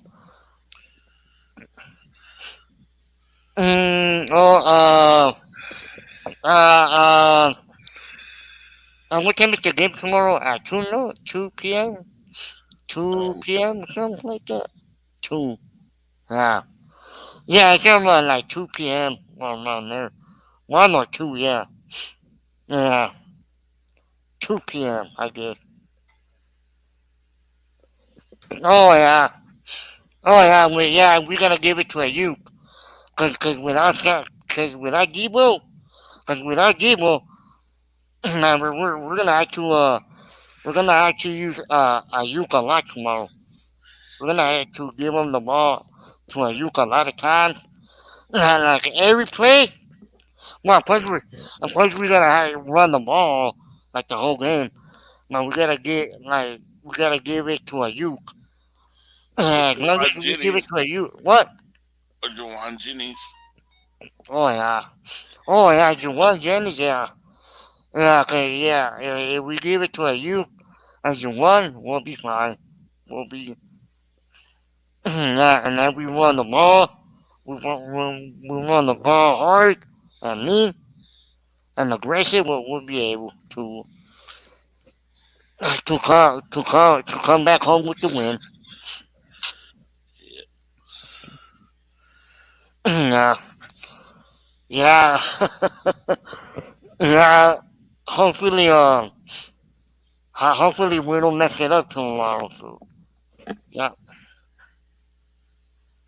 And Kyle, well, you know, Coach, he better wake up tomorrow. He better do it like how we did it last week. Mm-hmm.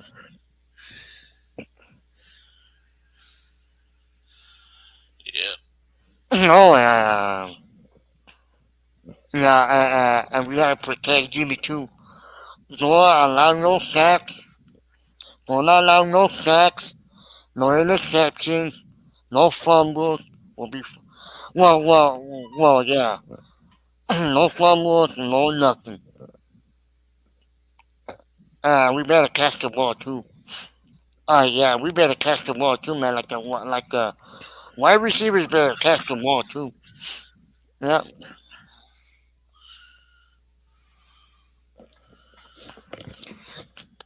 Yeah. Yeah, man. I'm ready for tomorrow. Whew, it's I'm excited. I know I'm excited and all that. Whew, I'm ready to see how the game goes tomorrow. Whew. Yep.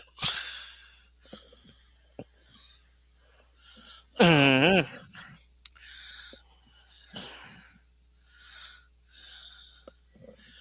So yeah. Oh, he back. He's Yeah, I'm back in back, the man. I house. just gotta go do a quick round check, man. I Man, so Corey, where's Corey going, man? Is he watching the game or what? it Oh, looks there like you it go. looks like he might be watching the TV or something. No, I'm just, Damn, Corey, what are you watching, man? You watching some of that college game right now? nah, I He ain't might be watching the game. I ain't watching TV today. Be tonight. Or you watching? Or you watching TV? I'm Where watching is JD in Sacktown? Oh, that dude! I haven't heard from that guy in a long time, bro. He's kind of been like quiet for like months, man. Like I've always like Yeah. I always like JD's reaction when it comes to the draft, but from a close friend of his, he's kind of been taking a break, so he's kind of been taking like months off. But I don't know when he's going to come back. But from what I'm hearing, he's kind of taking some time off, so he might come back maybe down probably by next year. So I think it's got to do with some personal reason, or else he would have been posting YouTube. He doesn't have YouTube no more. He does have YouTube. He just doesn't post his videos no more. Yeah, now what happened He's to the dealing with some. What happened to the videos? He's been dealing with personal issues. Yeah, but his videos No, he's been are dealing like, with personal. yeah, but his videos are like gone, like zero video, like nothing. Well, one of his closer friends had told me that it's got to do with personal reasons. He had to deal with some personal stuff, so that's the only time. But he said that he might come back, so there's a good chance he might come back, according to one of his close friends. Because I talked to one of his closest friends. Yeah. Like that one guy, like that one guy I've talked to before, that 400 tone guy. He told me that he's just taking a break, so he might come back. Oh yeah, 400 tone. I mean, I take his word because he knows the guy personally, so he knows him behind the scenes. So if he says he's going to come back soon, then he is going to come back soon. But he's just taking a break. Yeah, maybe because guys like, yeah. Yeah, maybe not family stuff.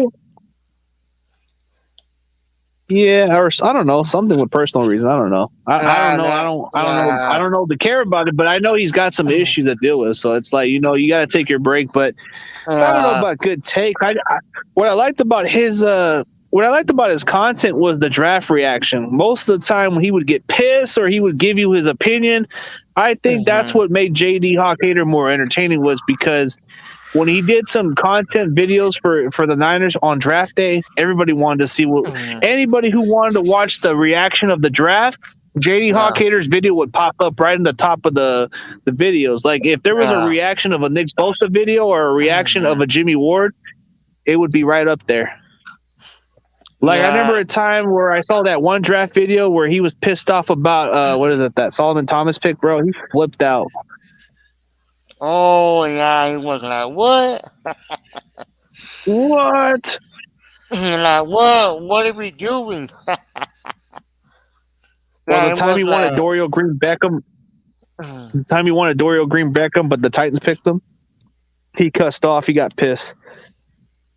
Oh, he almost broke the damn TV. He almost broke the TV. He almost broke the TV with that Dorial Green Beckham. He got all pissed. He says, "Why do we do this? Why do we do that? We don't have a freaking He says we draft a safety when we could have got a receiver. Says why did we pick this guy? We can get him in the later round. What took you so long to get this position addressed? About time. Or I'm happy one time. No. This guy was funny. Yeah, and then you know what I liked it. And then I remember the video he made about the NFC Championship game. Woo, that night. Nah, I was like, whoa. Oh, that one? Yeah, when he was like, when he was at the game, NFC Championship game. I think he had that video where he had like 11,000 views of it. Yeah, he was at that game too. I think you might only catch him at a 49ers game now because I from what I'm hearing that you'll catch him at 49er games, but just not on YouTube as much. Like he's just taking a break. Yeah, I'm not going next year, so I might see him over there or them. Yeah, sometimes I look back on videos of Candlestick. Man, those are memories and good things that's on YouTube. I still look at those too. I've been at Candlestick Park one time. I've been there one time. It's a good atmosphere. It's a different vibe. Like when you go to Candlestick Park, the weather's a lot cold compared to Santa Clara. But when you go down that atmosphere, the area is more cool. Yeah, and that was like next to the water. So. You ever been to the Candlestick Park or no? Nah, not me, man. I've been there one time, so I'll tell you what, it's a great experience. I'll tell you what, it's a great atmosphere. I just don't understand why they got rid of it, but I still have that picture of me at that game a long time ago, so it's still in my memories. But if people keep questioning other people's fans, like, dude, I've been to Candlestick Park. I've been past Kezar Stadium. I passed Kezar Stadium before. So I've been around the team's history, so I've been around. I actually had to stop at the Kezar where it was at first it looked like a college track and field, but it's a park. It's pretty cool. And it used to be the Niner Stadium right there. Oh, and then and then Candlestick Park is just a different area now. Like it's not the same anymore. I think it was Kezar first and then Candlestick. And my boy Throwbacks, he had that video of that Kezar Stadium video. He had it over there. Yeah. He kind of gave people a tour of that historic Kezar Stadium. Like he was showing videos. I don't know if you see Bay Area Throwback, whatever. Whatever. The guy that makes like jersey videos, so I don't know. Yeah, he does jersey videos, but then when he shows you like the tour of like Kezar, he gives you the exact of what the history is, and then he'll give you like tours of what it was, and then there's some like seats left from Candlestick Park too. Like the leftover seats. Yeah, the leftover seats at Candlestick, they left some at Kezar Stadium too. Yeah, and quite a few have bought them too. Yeah, I wish I was at the last home game. Wow. The last home game against Atlanta was a good memory, but it's just it could have been nice to play at a home game at Candlestick Park just to end on a high note and win a Super Bowl that year. That would have been a great memory to have, but it just didn't happen. Yeah. We didn't accomplish squat now after that. It would have been better if they would have just called the game right down the middle instead of calling a stupid penalty on Drew Brees. That game was already a wrap. Oh, yeah. If not for that, yeah. Yeah, we play at SoFi. Yeah, we do. We played them. We play the Rams season finale. Yeah, we play it at SoFi on the last game. Yeah, we got them. Yeah, we got them later in the season. Oh yeah. I'm ready for that game. I'm ready. I'm ready for that SoFi game, for the Rams game. I got a few homies going down LA. They're gonna go down SoFi. Quite a few of my buddies are gonna go down there. Like they just told me, like, oh, we're gonna go down there. And I'm like, okay, have fun there. You're gonna go. You should go, man. Nah, I won't be able to go. Some of them just have the money to go out. I only just go when I could afford it, man. But it's a little pricey down there. Why? Because SoFi's not cheap, man. SoFi ain't that cheap, bro. Nah. You should go troll the Rams fans.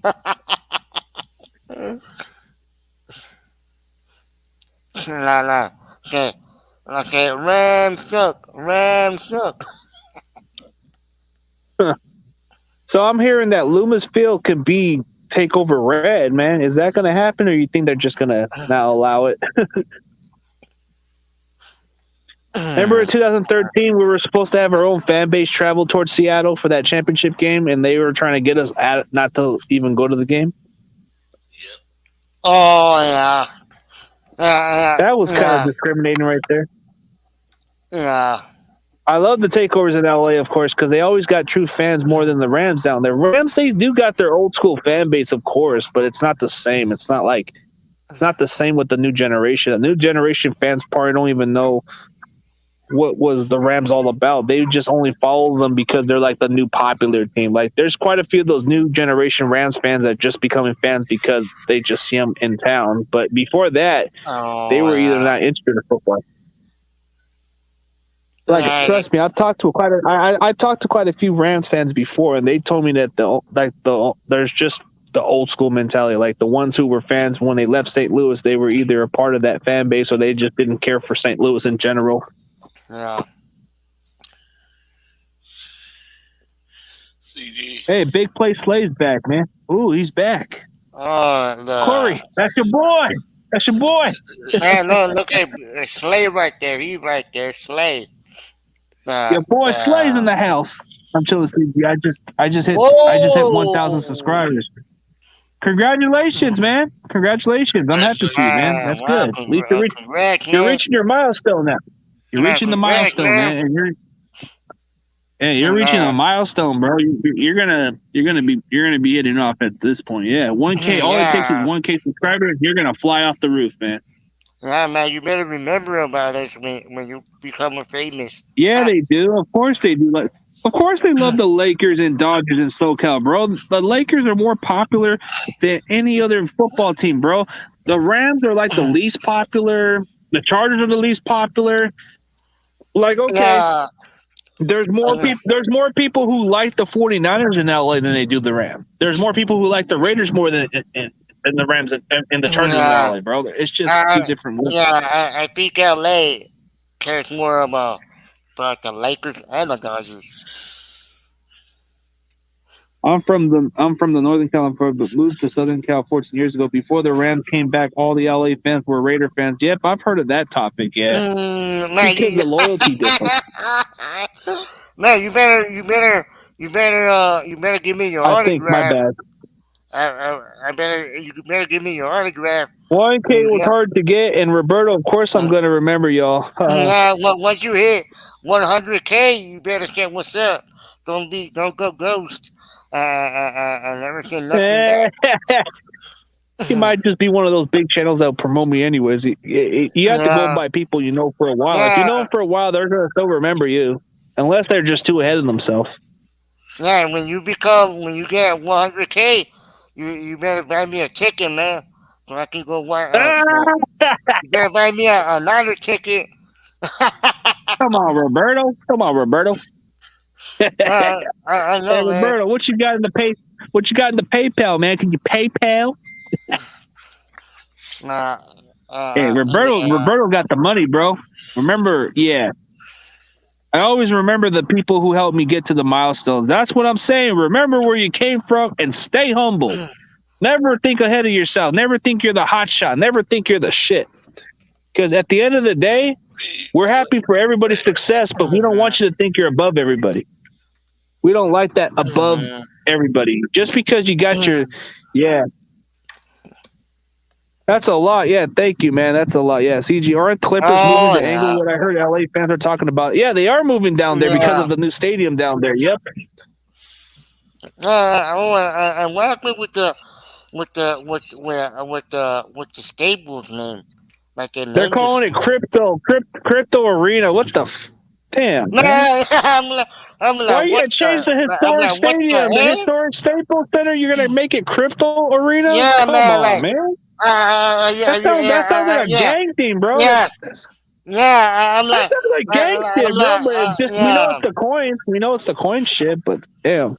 Yeah, man. I'm like, how are you gonna destroy what Kobe built, the home that Kobe built? How are you gonna destroy Kobe's home? And how are you gonna destroy what Kobe built?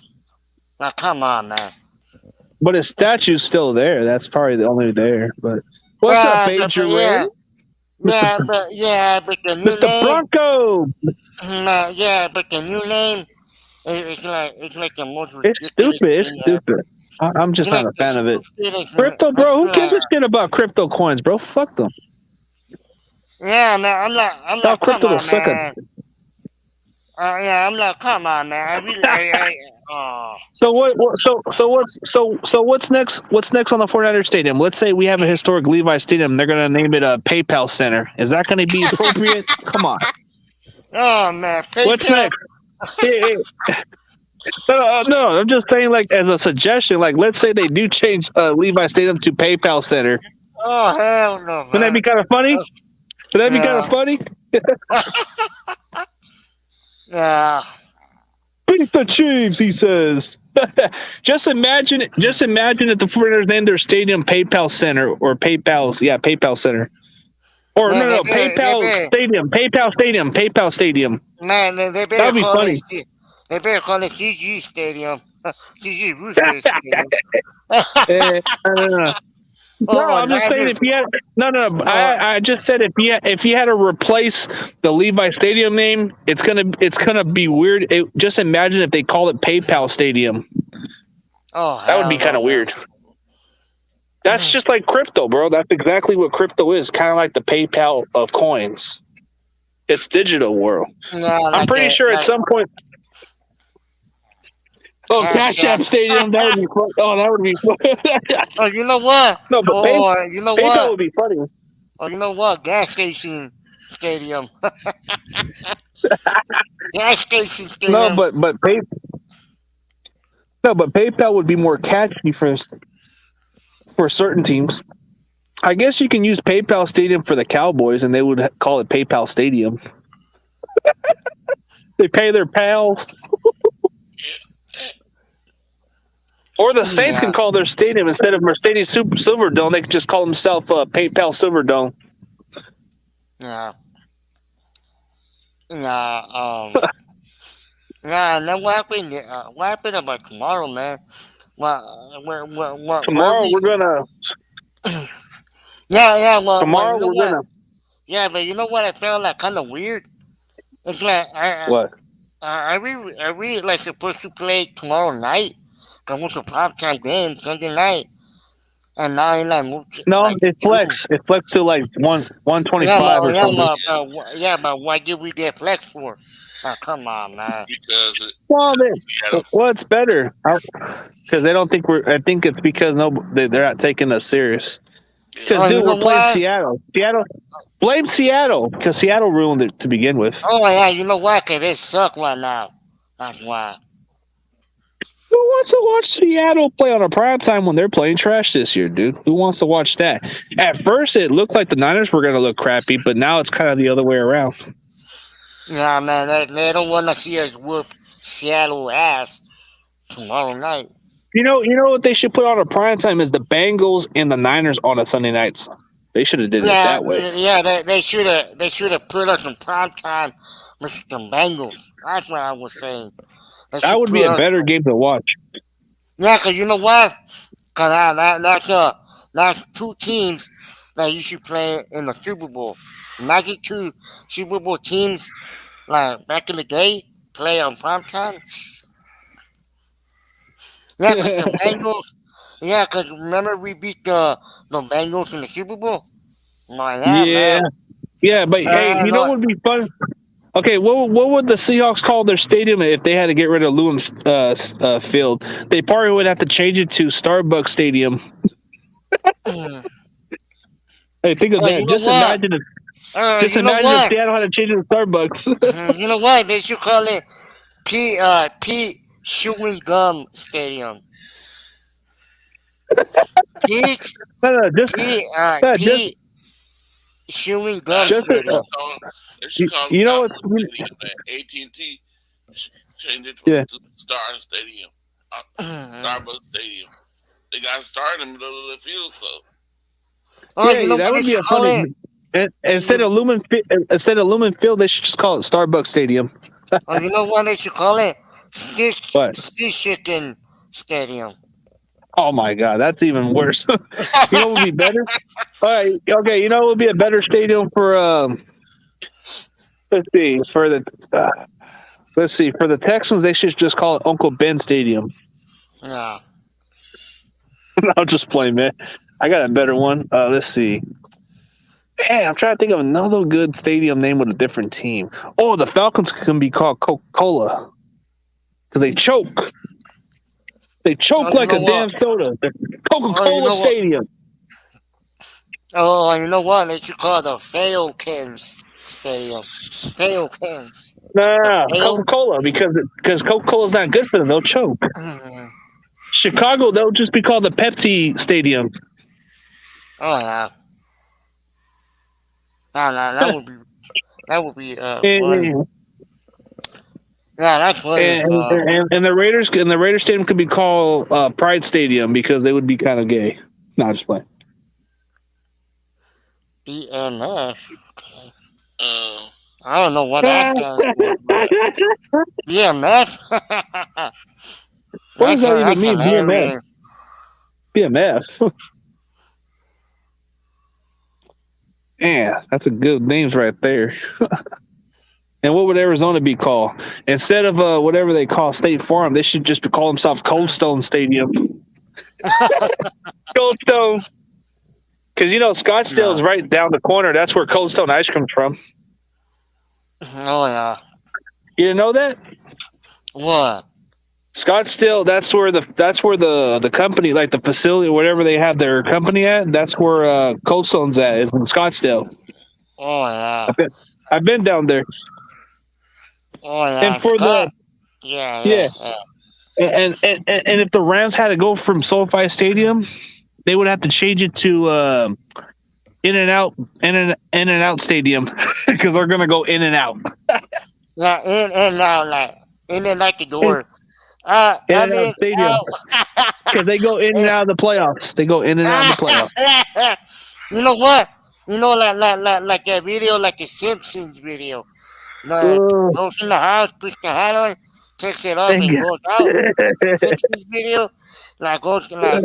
He's laughing right now, man. He's laughing. You can tell Corey's having a good smile, man. Yeah, like the Simpsons video. You know what the Saints Stadium should be called? Popeye Stadium. Oh yeah. Hey, and the Bengals Stadium could be called KFC Stadium. Oh yeah. Chicken Capital USA. And then the Brown Stadium could be called whatever. Oh man, and we should call Cheater Stadium for Patriots. Yeah, cheaters. Yeah, cheaters ever prosper. Oh yeah. And what should we call? Yeah, they cheaters. Yeah, man. How to be used. I guess my boy Tommy doesn't like those Astros, so he calls them Houston assholes. Oh yeah. So what does he call it? The asshole stadium? Oh, the assholes. They got holes. Assholes. Houston. So what's next? Let's see.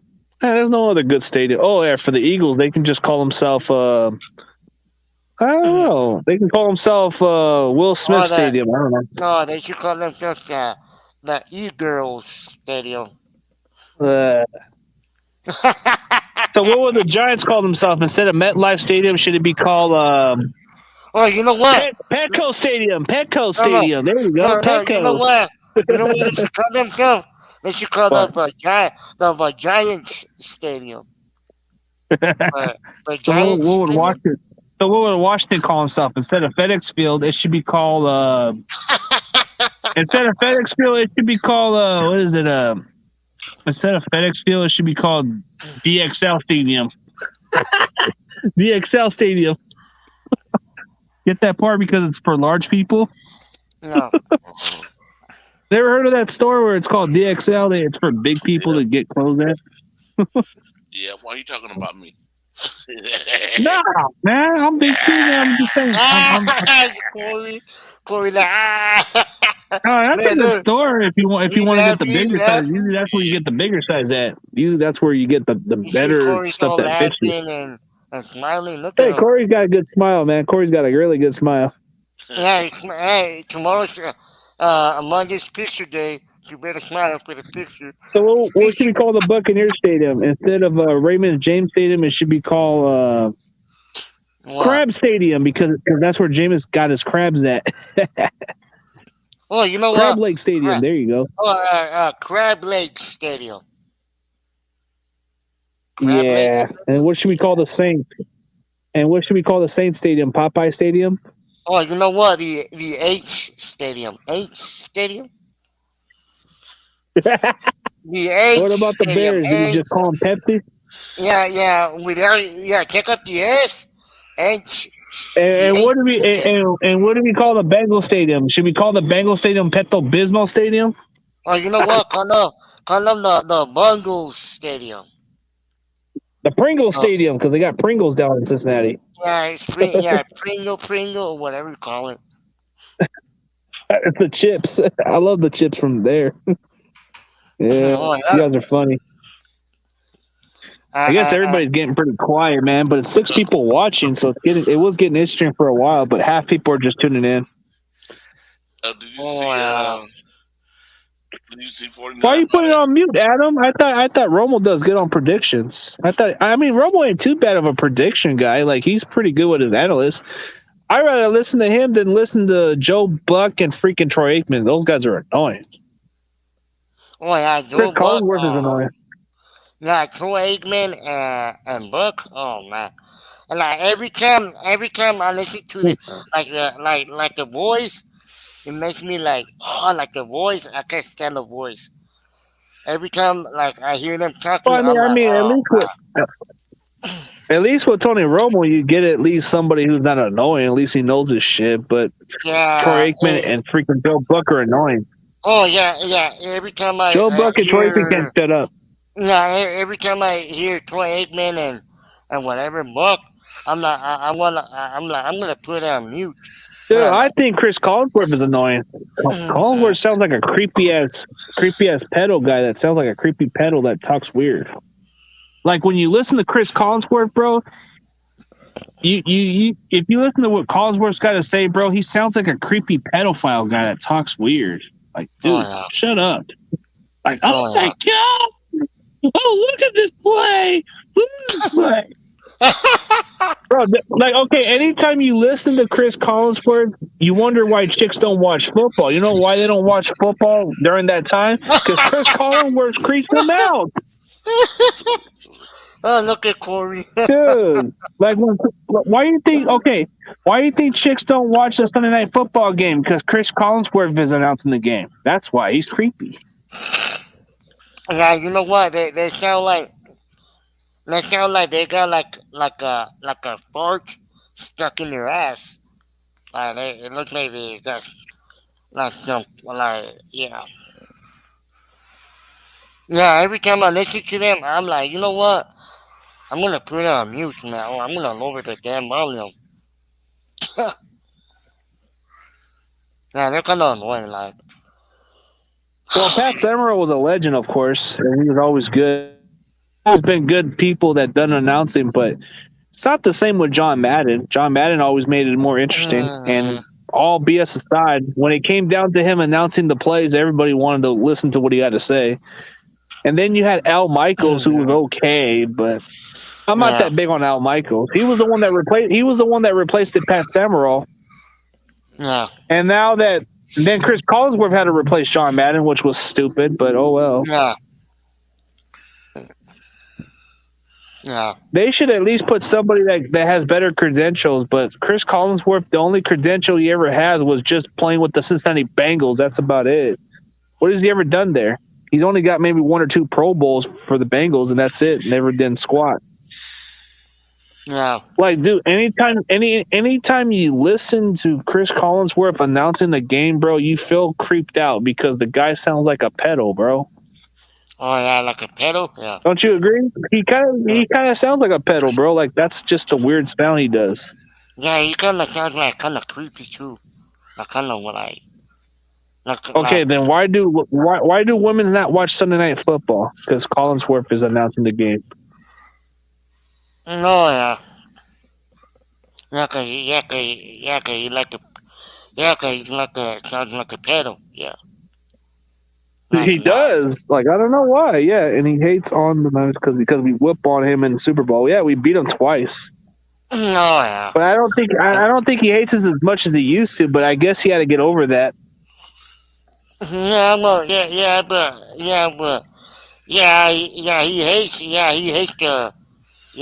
the Niners. But he hates the Raiders too. From what I heard, he hates the Raiders and Cowboys also. So he's not a big fan of those two teams also. Yeah. Doesn't really. He kind of holds a grudge on those other teams. Yeah, a lot of people don't like the Niners. I know we're one of the most I know that a lot of people don't like us. Like the media don't like us. Well, the media is supposed to give us attention. They're gonna give us attention with the hate anyway, so it doesn't matter.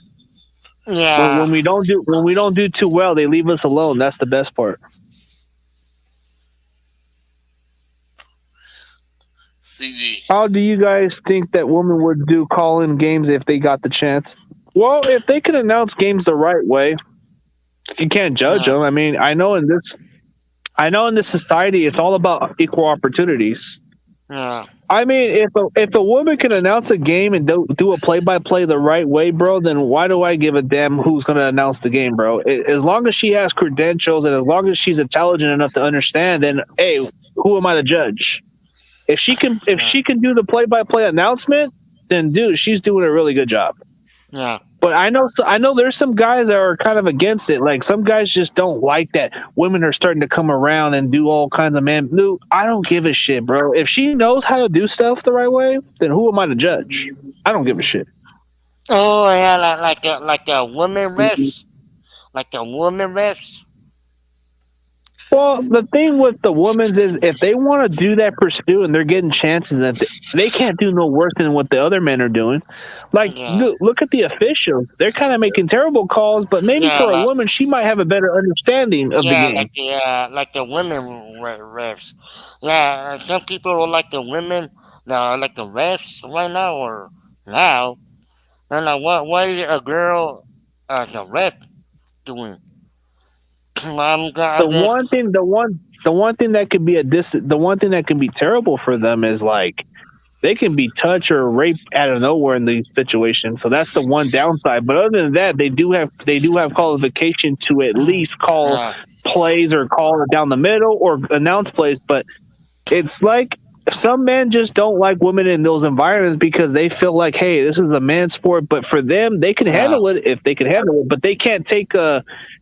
They gotta learn. They learn to not be too. They learn to not be as sensitive as most men would kind of expect them to be. But dude, if they have credentials, if they can really understand, then why do I care? It's pretty much the same shit. It's the same thing.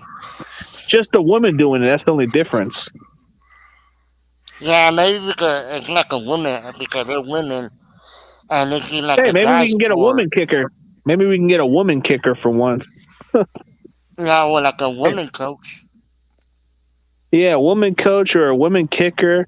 You know, maybe a woman may not be like, I don't know, like in the men's league, but I've actually kind of met a couple of chicks who've actually played football, and they tell you different. It was a different league, but still, they can still understand the concept of the game. So why do I care what they think? You know, it's like if they can do the job, if they can do it right, man, then it's all good. That means you got to be fair play. So if they want to be treated like a man, then they have to take the pressure because in football and all those sports, it is a man's sport. But if you can handle it, then that's a good thing. Yeah, if they can handle like the heat, that'll be fine. Yeah, the heat is what hurts them because some people don't like that they can be sensitive when it comes to this situation, but they made it too soft in their favor.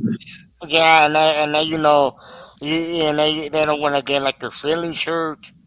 or like But treated they, like but badly or disrespected too, like disrespect. well, they get the advantage when it comes down to it because Yeah, in this league it's getting softer, so of course it opens the door for the females now. yeah, and Because then like yeah, if yeah, it's and in a then different era, if it's in a yeah, different if it's in a tougher era, I don't think they would be able to handle that situation. It would have been a lot yeah, different. yeah, and then like the game is changing. It's not like how it used to be.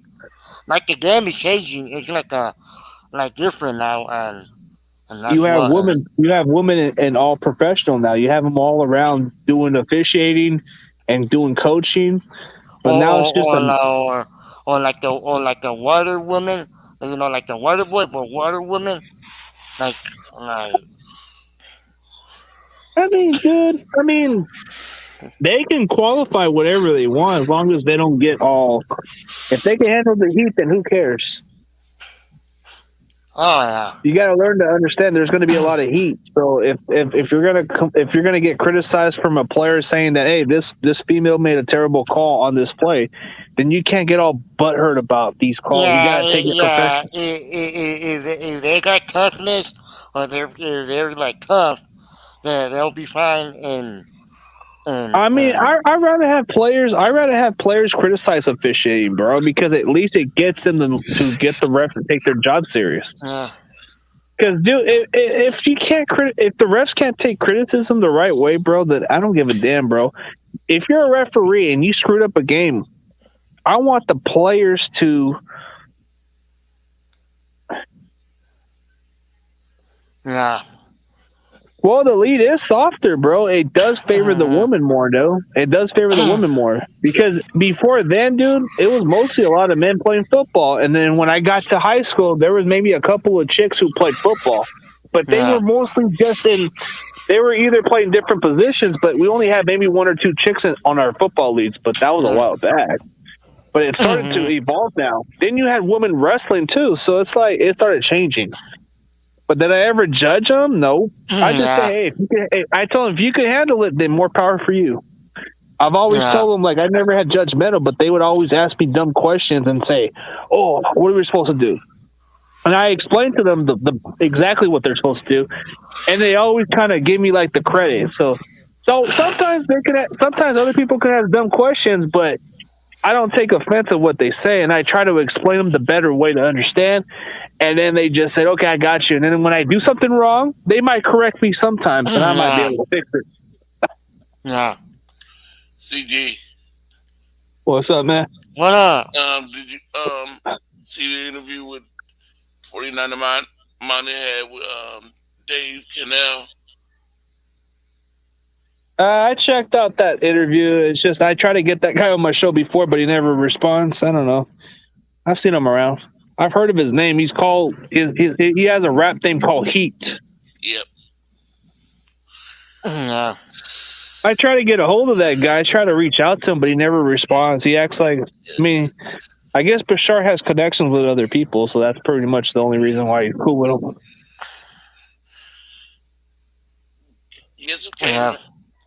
Guess who came in my comments yesterday in my show? Who? What's good? Oh, Jay in the Bay? Yep. Yeah, He was in my comments. He was in my comments like hours ago. He was congratulating me. Yeah. And then first takes and McCarver came in the comments, and everybody's like, "Oh, congratulations!" Like, "Oh, okay." I guess I got the 700K views. Yeah, and then remember you were gonna make like a live stream with 49 cents or something. When like you Yeah, gotta it make was, a yeah. video. Yeah, I'm like, what happened? Yeah, Like, well, I what? was supposed to have him on the show, but he's hard to get a hold of. You have to I don't know, he doesn't have much social media. I try to get him on my show, but it's not easy. It's not an easy task. But I don't think I'm going to be able to see McCarver at the game. So it's like he said he's not going to go to the Falcons game. So I might, yeah. Oh yeah, and then I mean, dude, why would anybody and give then, a damn about a coach leaving from another? Wait, CG, people are flipping out about the Fresno State coach leaving. Dude, he left for a bigger program, right? So I'm pretty sure he had his reasons to leave Fresno State. It had to be a good school for him to leave. Oh, he went to Washington, huh? That guy went to Washington, I believe. No, that coach that from Fresno State went to Washington. He went to the Washington Huskies. Oh, yeah. Did that DeBoro guy, whatever his name is, he left Fresno State to coach at Washington. All right, All right. Corey. I mean, dude, I get it. If you're a passionate Fresno State Bulldog fan, of course you could get mad about a coach leaving to a bigger name, but it's kind of pissing off if you're an Oklahoma fan being mad at Lincoln Riley going to UFC. See, there's a difference. Pac-12 doesn't compare to the Big 12, so that's where you can understand the anger.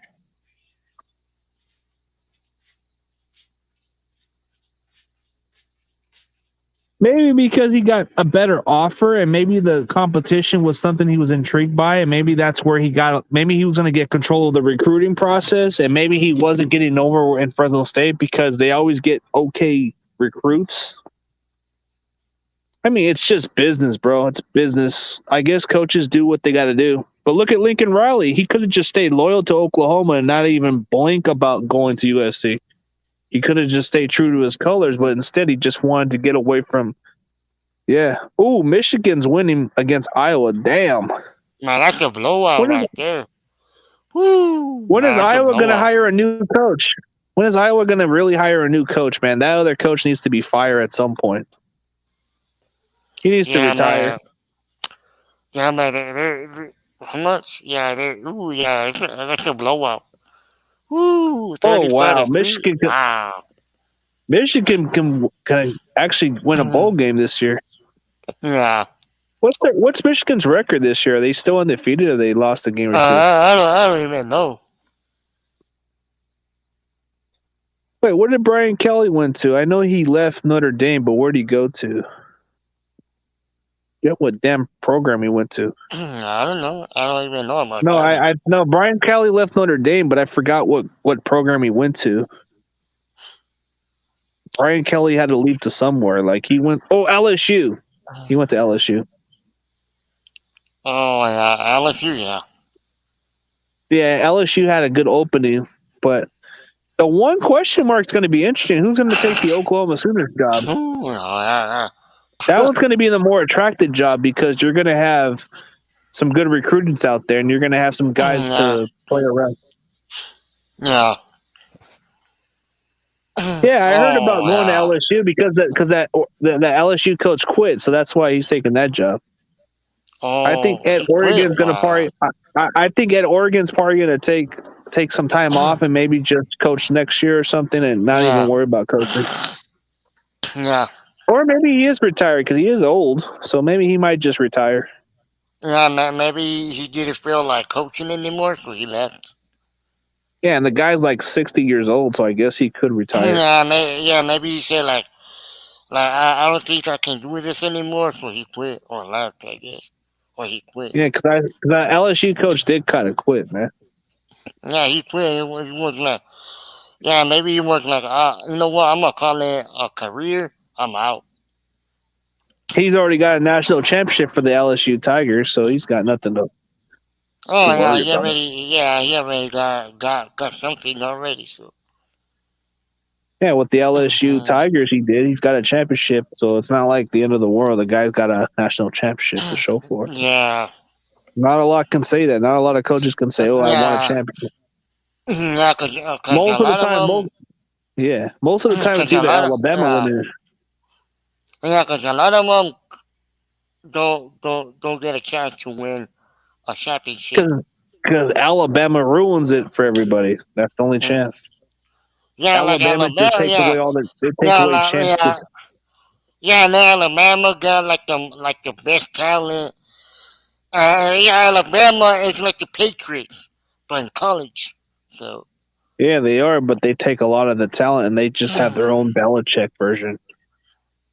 What could it be? Yeah, LSU had first-round picks when he won. Yep, he had a lot of first-round talents. He even had a lot of good players like you had some guys who were easily first round talents. Like every year, LSU cornerbacks are either first round talents. Like a lot of them were pretty much premier shutdown corners, or either going to produce at the next level. Yeah. They got some good cornerbacks coming out of college this year. They got this Derek Stingley guy, which I don't think we're going to get in the draft, but maybe he might slide. Maybe he might slide to the second round. Maybe, I don't know, but I doubt it. He's going to be a good cornerback coming out of LSU. Yeah. That's the guy we should go for, but we're not going to get him. That's going to be a long shot. Yeah. But that's the one guy. That's the one guy I want is Derek Stingley, but I don't think we're going to get him. Yeah. So we'll see. But there's a couple cornerbacks coming out of college that I might want to check out, but I'll see if there's some top school ones. What happened with your Sooners? Did a coach leave? Yeah, he left for the offer at UFC, man. That's the dumbest shit he's ever did.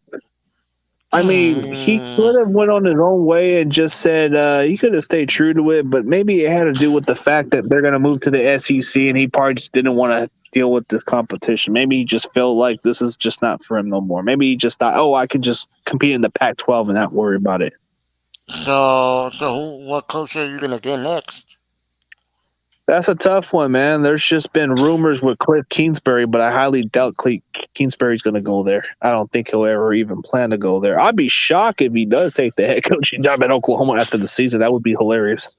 Yeah. So wouldn't that be kind of funny? Wouldn't that be kind of funny if Kingsbury takes the job at Norman and just leaves the Cardinals? And then the Cardinals go back to second again. Well, LA does have bigger market compared to all the other. Yeah, it's a bigger market. Yeah, that there's a dope cornerback out of Cincinnati. I forgot his name. They call him Sauce. Oh, dude, I gotta check this guy out. If he's from Cincinnati, he must be really good. Oh yeah, cause LA got cause LA got a lot of money, man. There's a lot of money out and there. And the market's a lot big. It's a huge city too. It's not like it's just like a tough. It's a really good market when it comes to Hollywood. Yeah, they got Hollywood. They got everything. Yeah, cause LA. They got like everything. Cause LA is like the biggest market. You know. And you got a lot of you got a lot of like. You got a lot of opportunities to go to Hollywood. You can go get some actors. Yeah, because Hollywood, the nice weather, the nice view, nice houses and places. The spotlight is bigger. The spotlight is a lot bigger down LA. You get a lot of popularity. Yeah, and you can be on movies. You can be on movies and commercials. And you can definitely get endorsement deals down there, and it's a lot. Most of the business comes down LA anyways. Oh yeah, and like TV shows or episodes or whatever, TV shows. Sometimes depend on the contracts. Sometimes their contracts can require that if they want to. So there's a dope cornerback out of Cincinnati. I don't know how good this guy could be. Last time we drafted a cornerback out of Cincinnati was that.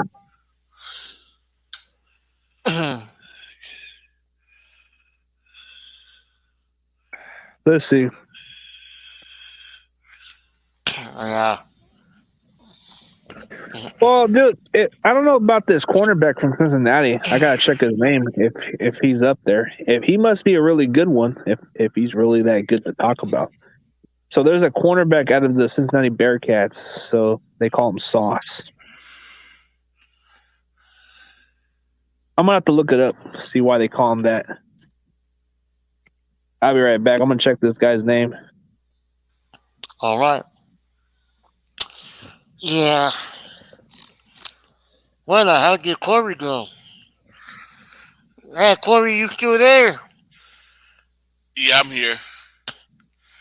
I thought like you left or something, or yeah, I did for a minute. I had to go get dinner. Yeah, maybe I don't know what you're doing, but maybe you went somewhere, or I don't know. Yeah.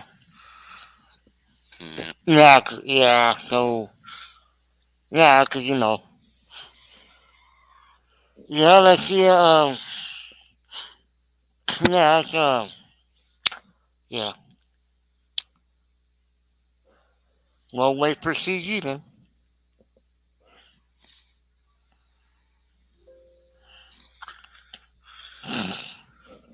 Yeah. Are you asleep, Corey? No, I'm not asleep. I know it looks like you're snoring already.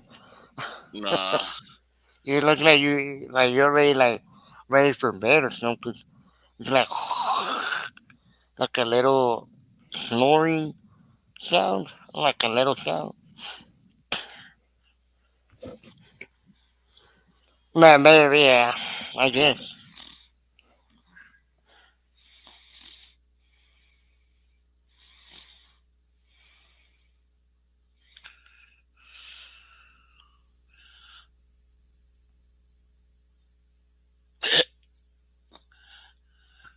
I'm here. Wow, that's a nice hat.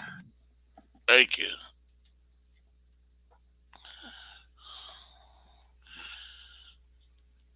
So, CG, you want to do a round check? Yeah.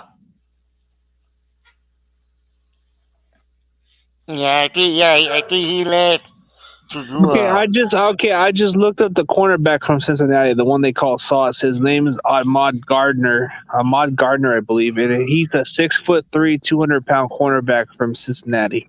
He's a big dude. I like the size. He's moving up. I think he's considered like maybe a first-round talent, but he might slide in the second round. If we can get this guy in any other draft boards and we can get him in that round, that would be a good pickup. So that kid from Cincinnati, he's like Ahmad Gardner is the guy that he's referring to. This guy's he's 6'3", 200 pounds. He's as big as Ahkello Witherspoon, or maybe as big as Richard Sherman. But he's got the length. He's got the size.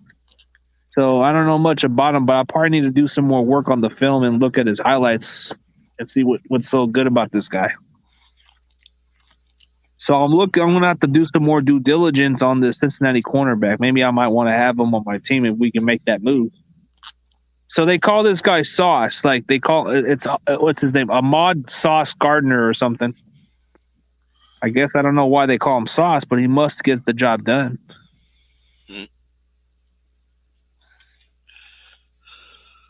Maybe he just burns people with the sauce. Maybe he smokes them and they call him Sauce. So look him up. Ahmad Gardner or whatever is Ahmad Gardner, Cincinnati Bearcats. He's a big dude. So he's above average cornerback. Like he's a taller size, like 6'3", 200-pound corner. He's a tall order. Mm-hmm.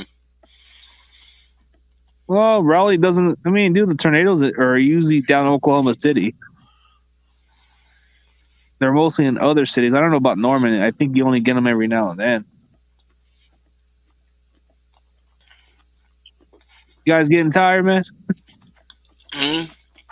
Nah, I'm good, man. Corey, it looks like Corey's already tired. Yeah, Corey's getting tired. No, you're not tired, Corey? No, I'm eating. Yeah, turkey in the straw, turkey on the hair. I'm having. That's funny, man. Are you tired? Turkey. Corey's funny when he says that. Chicken Alfredo. Oh, chicken Alfredo. Okay, the chickencini Alfredo. Oh, chickencini Alfredo, right? Is it like the fettuccine one? Did you get it at the Olive Garden or did you homemade it? Got from Lucky's. Lucky's. Oh, at the store, Lucky's. Oh, okay, the Lucky's. Okay, so they still have them in the Bay Area. They still have some in the Bay Area. Not all of them have them, but instead of Lucky's, they replace it with Albertsons, which is the same as Lucky's. Yeah, Richmond has Lucky's, but not Albertsons, right? Yep. Wow, so I guess it's still the same as Albertsons, I guess. What we have in Fresno, Save Mark is... Yeah, but what we have in Fresno, they just call it Save Mark over here. And then what we have in, like, what you guys have in call Safeway, we call it Vons. So it's like weird terminology. Yep. I don't know why. Central California is a little different when it comes to the cost of living. My brother works for Lucky's. Yeah. What we have over here is what we call Save Mark, and then what we call Safeway is Bonds for some reason. I remember growing up, it would always be Safeway if you go in Northern California. Safeway would be like your typical Save Mark because it's pricey and expensive.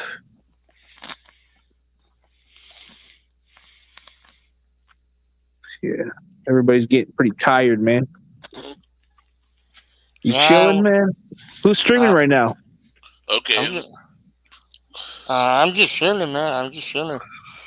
So who's streaming? Who you think streaming right now besides me? I don't know, man. I don't even know. Okay, DJ. Who gonna win it out of Minnesota and Detroit? Who's gonna win between Minnesota and Detroit? It's got to be Minnesota, but don't be surprised if Detroit plays inspiring. Who knows? But I'm gonna go with Minnesota. Yeah, me too. This is Minnesota and lady. What's her name? No, the Vikings might win. She thinks her Vikings gonna lose to Detroit. No, the Vikings might win. No, I think Vikings are gonna win because they're a good team. They're better, but don't sleep on the Lions. They can play inspiring, but I don't think they're gonna win. Nah, I think the Vikings gonna win. Yes, you still in the audience? Who gonna win out of your Jets? Out of your Eagles and the Jets? I got the Eagles. The Eagles gonna win. I never tried Dutch Bros. Have you tried? Have you guys tried it? Yeah, it's pretty much like the It's pretty much a little cheaper than Starbucks, but it's good kind of iced coffee. Depends on which one you get, but they got some big size, but you'll like them. It's kind of like, if you like a frappe or something like a iced frappe, whatever they got there, dude, you're gonna like it. It's not that pricey, but it depends on which one you get. I got no problem with. Who gonna win out of Giants and Miami? Who would win between Miami and the Giants? I gotta go with Miami. Yeah, Miami. Yeah, I got Miami winning. Okay, Washington at Las Vegas. Washington. Because I think Washington's more of a team that can play good down the stretch because they're going to try to make a push for that 7 seed. So I think they're going to win out. They're going to win out. Yeah, Washington's going to win. Yeah.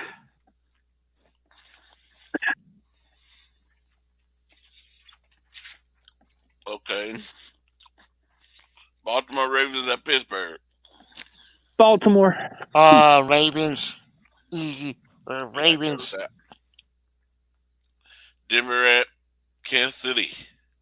Chiefs. Yep. Chiefs. Yep. Because they're at home too. So you know how Chiefs. Chiefs are playing better football right now, so they're getting pretty good right now. Yeah, and you know the crowd is gonna be loud too. So. Yeah, they're kind of like exactly loud like those Seattle fans would be. New England at Buffalo. And wait, what you said? Buffalo and what? New England? Uh-huh.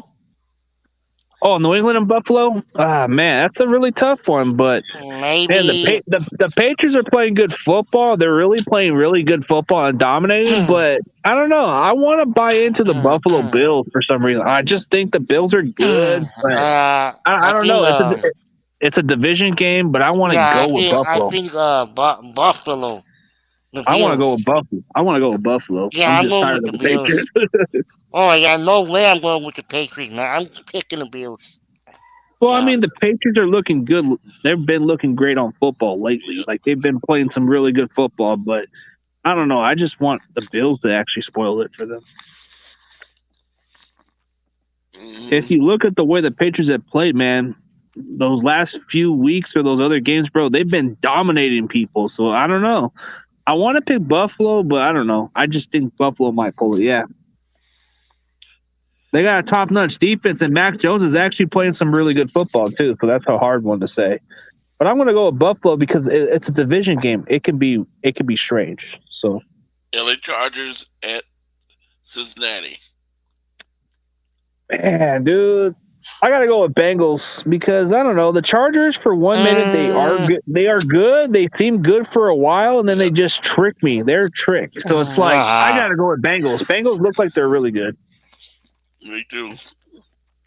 No, I got Bengals.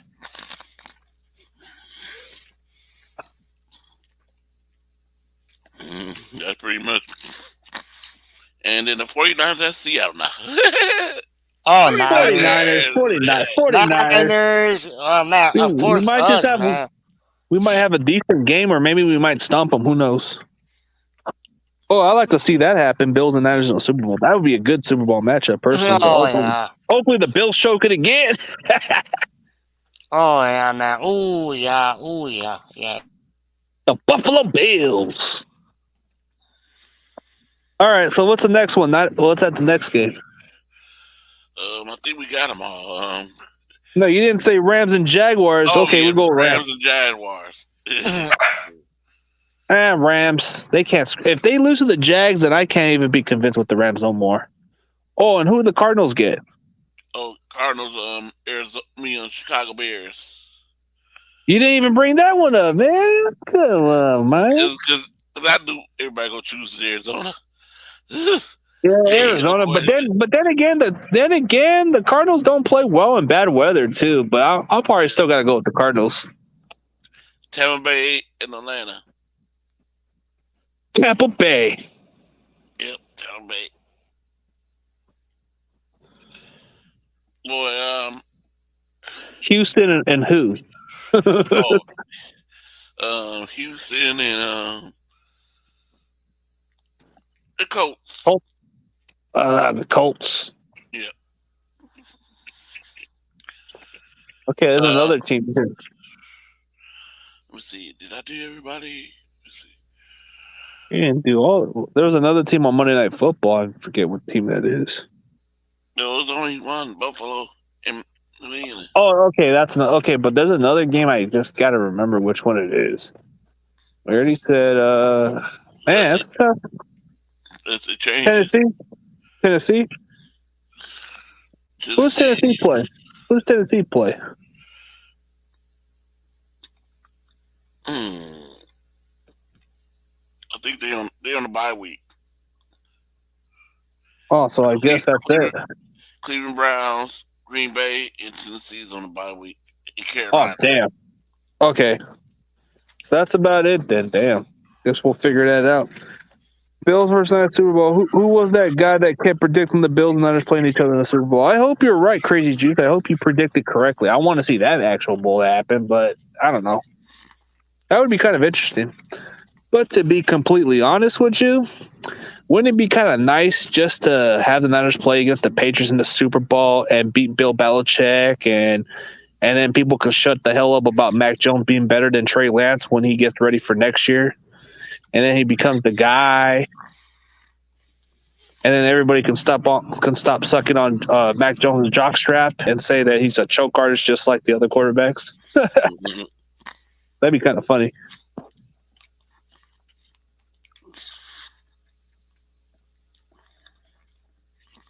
Yeah, that's what you need is a bye week. But if we're healthy and we can play good football, usually you don't want to take a bye week as much, because usually bye weeks make your team rusty a little bit. Yep.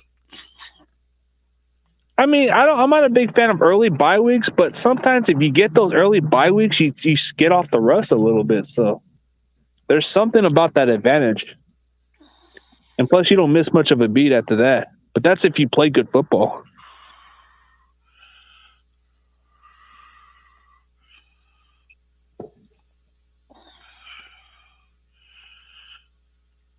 Okay. Back in their prime time. Back in the prime time. Deion Sanders or Richard Sherman, which one did you take? Deion Sanders, he's a generational talent, dude. It's a different era, and Deion Sanders played it at the highest level. Sherman, it's more about like his intelligence, the way he plays. But Primetime had the speed. He was a generational talent.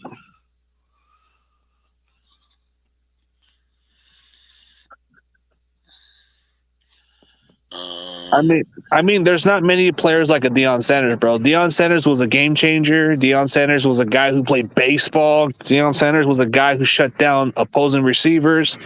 He had speed. He was a kick returner. He even played a little bit of wide receiver. I mean, I don't know. Richard Sherman was just a regular system fit cornerback. You know, there's a difference. Yep. Deion would take the whole field away from people throwing it over that way. The quarterbacks would be scared to throw that way. And he would be yapping. Yep. I mean, in this era, you could take a Richard Sherman at this point, but not in the other eras. The other eras are far different. Like in that era, you could definitely, like in today's football or 10 years ago, you could definitely take a Richard Sherman. But in that era, dude, it's as soon as he gets older and slows down, that's when he's not the same player.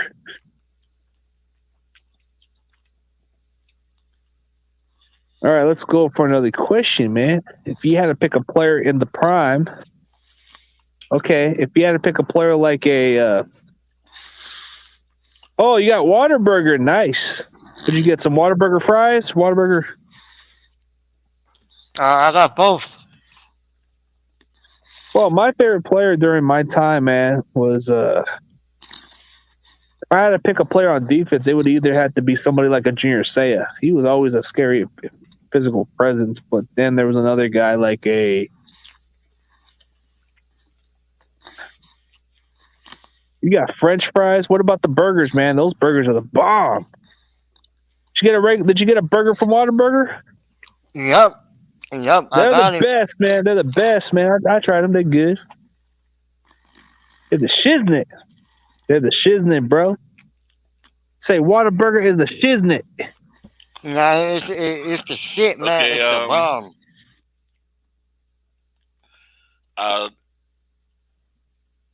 Here you go, Corey. Willis. One for Corey, one for CG. Right here. Okay, Corey, what'd you say? Patrick Willis and who? Patrick Willis or Ray Lewis? Man, I have to be unbiased. I gotta say Ray Lewis, because Ray Lewis was a game changer, and Ray Lewis played a long time. And I hate to say it, as much as I love Patrick Willis, but you're comparing a guy who played the longest and the guy who played a short-term career. But there's a difference, you know. Both were game changers in their own rights.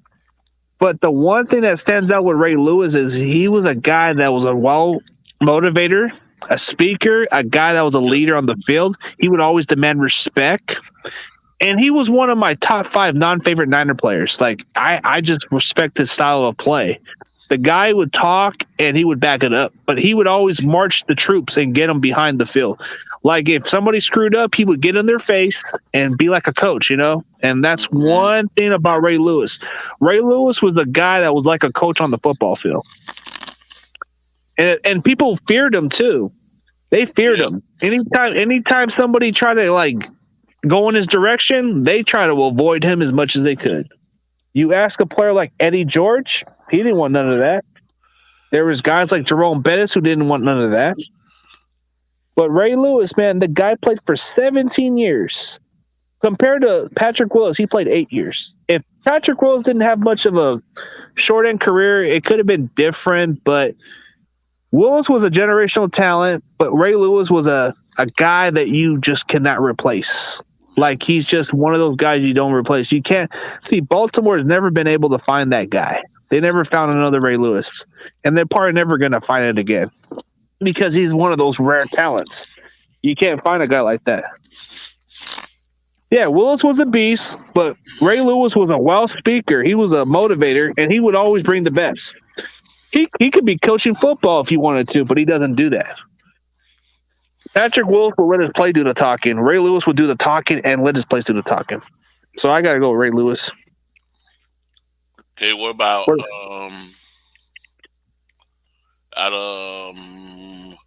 running backs? Okay, out of Emmitt Smith or Barry Sanders? Man, but if we're going by accomplishment, of course they're going to say Emmitt Smith. But I think Barry Sanders was a better talent. Like, even Emmitt Smith even says that Barry Sanders is better. I got to go with Barry Sanders because Barry Sanders was Because, dude, he didn't even surround himself around a great offensive line. He didn't have a great offensive line, kind of like most players did. But he was able to make the most out of those runs. So the more I started watching Barry Sanders and watched what the difference is, Emmitt Smith benefited with a great offensive line, just like Sean Alexander benefited on a good offensive line. But you look at how the difference are when you had Barry Sanders and Marshawn Lynch. They didn't have great offensive line. They still were able to put up the numbers.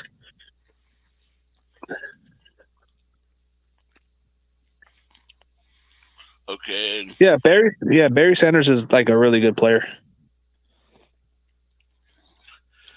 Dan Marino. One for Adam right here. One for Dan Adam. Marino or Joe Montana, man. But if we're going by championship stats and winning mentality, of course you're going to go with Joe Montana. But I don't know. Dan Marino was somebody that you could build your franchise with, but he never won a Super Bowl. I want to get a guy who can win me a championship, so I'm going Joe Montana. I don't know. Dan Marino can give me the 5,000-yard stats all he wants, but if I'm not getting a damn Super Bowl, then I don't really give a shit. Let me see. Michael Irvin, Jerry Rice. Is that even a question? One for Adam. That's not even close. One for Adam. One for Corey. One for CG. I love me some Whataburger, man. What about for Adam? Here you go, man. I'll send on the mail. Adam, you get some too, man. Okay, dude, is that even a question? Are we comparing the? I'll send one for Christmas as a Christmas gift. Okay, so I'm going Jerry Rice, man. That's just hard to compare. I mean, Michael Irvin, he was great around a good talent, but mostly they were running the ball and it was spreaded around with Troy Aikman. So I don't know. Jerry Rice started his career with Joe Montana, but he started elevating more with better chemistry, and he started breaking records. So it's hard to even make a comparison there. So I want to just say Jerry Rice by thousands and millions of miles over Michael Irvin. For me, gotta be Terrell Owens. No, he's talking about Jerry Rice and Michael Irvin, bro. It's not even a contest. No, look at the comment right there on the chat. I got it. Okay, got a better one for y'all. T.O. or Calvin Johnson? It's Terrell Owens, man. You gotta Terrell be Owens. T.O., man. I mean, Calvin Johnson is your prototypical giant receiver, but Terrell Owens has more of a Hall of Fame resume compared to Calvin Johnson. Calvin Johnson, bro, if he would have played longer, then there would have been a different debate. But nah. Terrell Owens played up to 15 plus years. He put up some great numbers. He was the best entertaining of the business. Despite people calling him a locker room cancer or toxic, whatever they want to say about him, but the guy knew how to play the game of football and made it fun. That was another guy I enjoyed watching as a Niner fan was him. He was one of my top 3 guys that I like. But when you saw that guy play, you loved the fact he was on your team, but you hated the fact you played against him. That was the one guy you wanted to have on your team, but you hated to play against. You could have made a good debate if you had Jerry Rice and Tim Brown. That would have been an okay argument, but you didn't even put that in suggestions, Corey. You just put Michael Irvin. That's not even a question. I can understand if you put Tim Brown in that mix, but nah. Or Chris Carter. Come on, man. Okay, Steve Atwater or Ronnie Lott? Man, Ronnie Lott. Atwater was a beast. Atwater was a beast, but yeah, Lott is a beast, but Atwater was he was a beast too in his own right. But you got to go with Ronnie Lott because the guy was a scary guy. He had ball hawk skills, and the man cut a tip of his pinky finger. I don't know what that says. I would never do that. Maybe Ronnie Lott should have just took back his tip of his pinky back. Maybe he should have got his refund by getting his pinky back. But nope, he has to live with it. Would you ever do that? Cut your tip of your pinky? Nope. Just to not miss a game? Nope. He did it. That's weird. That's one thing I would never do. I'd rather sit out for the entire season instead of losing a finger. I would rather just sit out the entire season, let it heal. But Ronnie Lott was a guy. People respected. He was gutsy.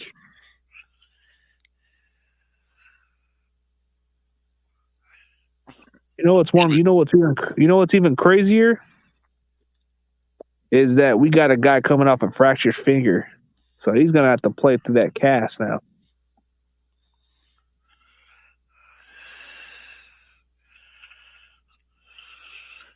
All right, Hey, I got another question. What about Brian Young or Aaron Donald? Man, Brian Young. It sounds biased, but it's a different era. Aaron Donald's a beast, but Aaron Donald's put on better stat numbers, but that's because the era got weaker. Brian Young played in the toughest era where it wasn't as easy to get to the quarterback at the time, where everything was favorable, but now everything's against him. So it's like Brian Young to me is going to be a Hall of Famer, and he was a guy that people respected. Aaron Donald, he's definitely somebody you can put on your football team and build your defense around. But Brian Young is the kind of guy that people respect. Like, he was a well-respected leader. He wasn't a trash talker. So I got to go Brian Young because I don't want some guy to be like that. You ready for the next craziest question? All right. Tom Brady or Joe Montana?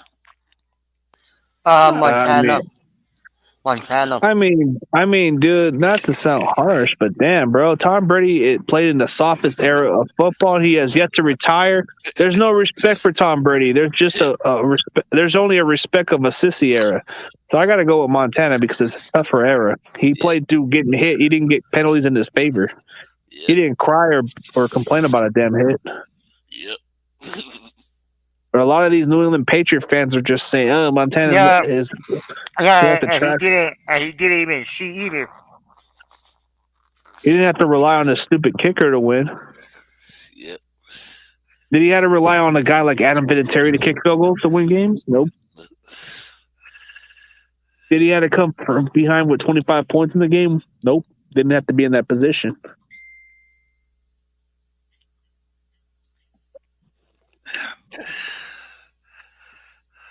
All right, I got a better one. Shannon Sharpe or Tony Gonzalez? I'll go with Tony Gonzalez. Tony Gonzalez. Yep. I think he's going Shannon Sharpe or Tony Gonzalez.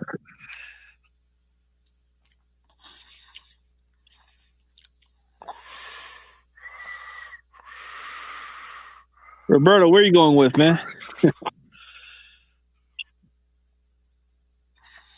What do you think? Tony Gonzalez or Shannon Sharpe? Better tight end. Sharpe. Okay, I guess you're going to be the guy that says skip.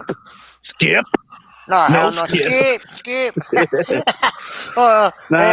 Tony Gonzalez. It's Tony Gonzalez. Not even a question, man. You know what? Well, you know what? Like day of the week. The only thing that stood out about Shannon Sharpe was he was a good trash talker. He was a good entertainer. He was like the Richard Sherman of tight end position. Like, he would talk out of his mouth. But Tony Gonzalez was a guy that let his play do the talking. He was a really good player. And it kind of sounds biased for me to say it because he's Hispanic like I am. And he's got the same last name as me, so that kind of says a lot about me respecting Gonzalez. You guys are going to just say Shannon. I understand because he was entertaining. But as far as Tony Gonzalez, he let his play do the talking. Yeah, I got to go with Shannon Sharpe. That one. Skip. No, skip. Skip. No. What are you talking about, Skip? Mike McCarthy is the worst play caller in football, Skip.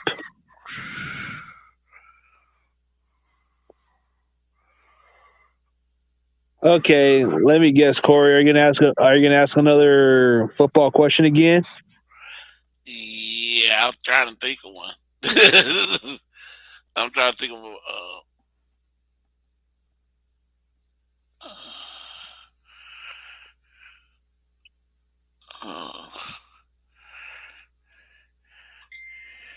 Trying to think of one too.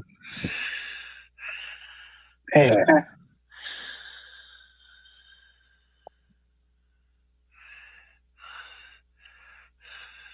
Ooh, let's see. Another player to think of. Ooh, I got a good one. I got a good one, man. This might even get your attention for this one, or unless you got, yeah.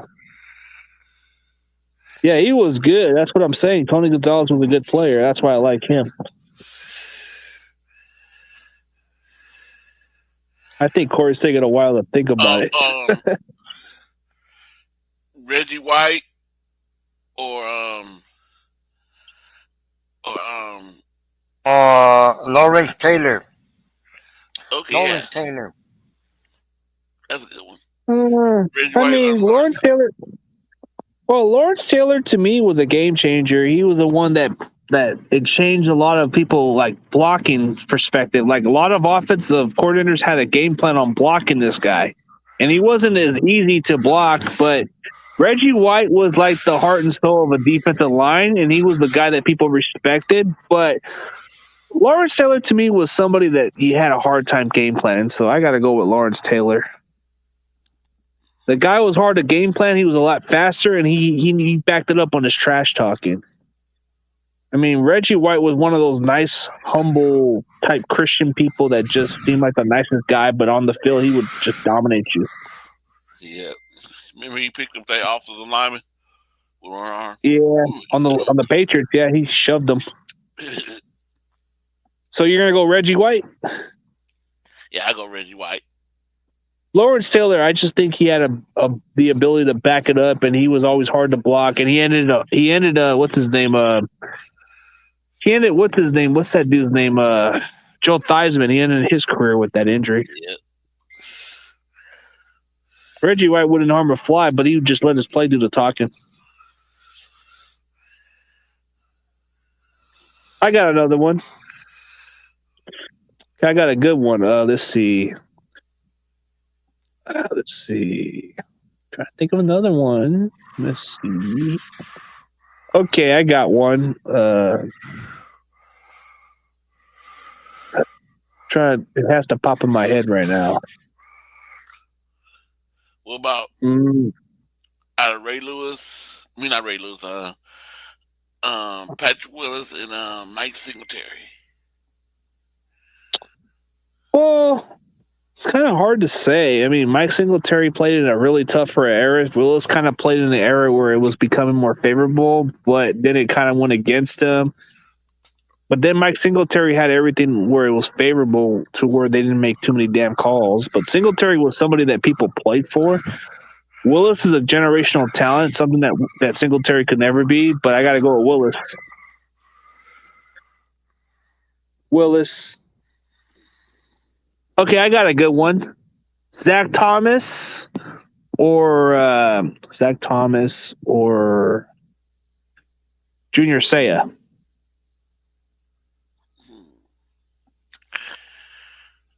I go with Junior Seau. Junior Seau. Yeah, I mean, Zach Thomas was a good player too, but I think Seau just was the guy that people wanted to build their defense around.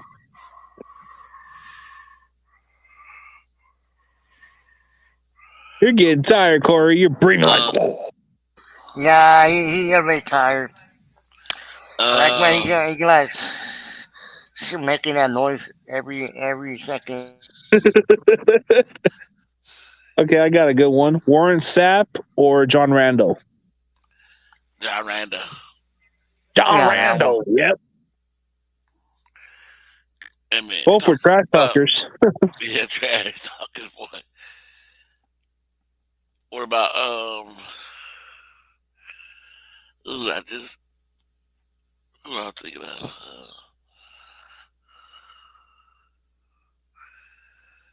I got a good one. Peyton Manning or Tom Brady? Who? Peyton Manning or Tom Brady? I'll go with Tom Brady. Oh, Tom Brady, man. Well, Tom So Brady gives you the champ. Tom Brady gives you the champion. he got 7 rings. Well, he's got all. He takes you to the Super Bowl year in and year out. He wins, and he takes less, money. So I guess, and he takes the less. He got more rings. And he takes less, and he takes a pay cut and takes friendly contracts to build a team. And Peyton Manning takes a little bit of your cap space. So I guess Tom Brady. And now he goes to the Super Bowl every year. So and the lesser known receivers, he just kind of made them into household names. So I guess you can't go wrong with Tom Brady on this one. Okay, out of coaches, Bill Walsh or Patriots coach, Bill Belichick. Bill Belichick. Bill Walsh. Bill Walsh, he was a genius. He invented the West Coast offense. Bill Walsh, man. He defined the dynasty before there was even a thing, and Belichick was the one that benefited under Bill Parcells. Yeah, Bill Walsh, yeah. I mean, you can make an argument for Bill Walsh working under Paul Brown, but Paul Brown became an owner at some point. That's the one thing that stands out. Well, the difference with Bill Walsh was he was working under Paul Brown with the Bengals, but then Bill Belichick worked with Bill Parcells. But who was the football owners of both franchise and perspective? Paul Brown. So you became part of a pioneer. Okay, Ronnie Lott or not Ronnie Lott. I'm sorry, not Roger Craig or Marcus Allen. Well, Marcus Allen was really like a great around talent. He still produced at a later age. I got to be unbiased, but Roger Craig did change the position. He did made it into a higher level, but as far as successful throughout the career, Marcus Allen had a far better career. So I got to go with Marcus Allen. Plus, he was like a really good talent. Like even after he left the Raiders, he still produced on the Chiefs. Even at a later age, he did. I got one. I mean, I do like Roger Craig for sure, but because he changed the position. He changed the position at running back where you can get 1,000 yards receiving. But as far as his career, Marcus Allen was a tougher running back to stop. Anyways, he was a lot faster. Yeah. So who was better, Joe Montana Allen or Steve Young? Steve Young or Joe Montana? That's a really tough one. If you want to talk about championships and a guy that's took us year in and year out, of course it's Montana. But in my era, I just saw more of Steve Young, so I got to go Steve Young. Yeah, I go. I mean, okay, I got one. I got a good one. Garrison Hearst or let's see, Garrison Hearst or Kevin Barlow. I go with Garrison Hearst. Mike Vick or Lamar Jackson? Oh man, I gotta go with. Actually, Lamar Jackson's more electrifying, but I did like Michael Vick. In my early years, Michael Vick was the Lamar Jackson, so Lamar changed the position too with the way Michael.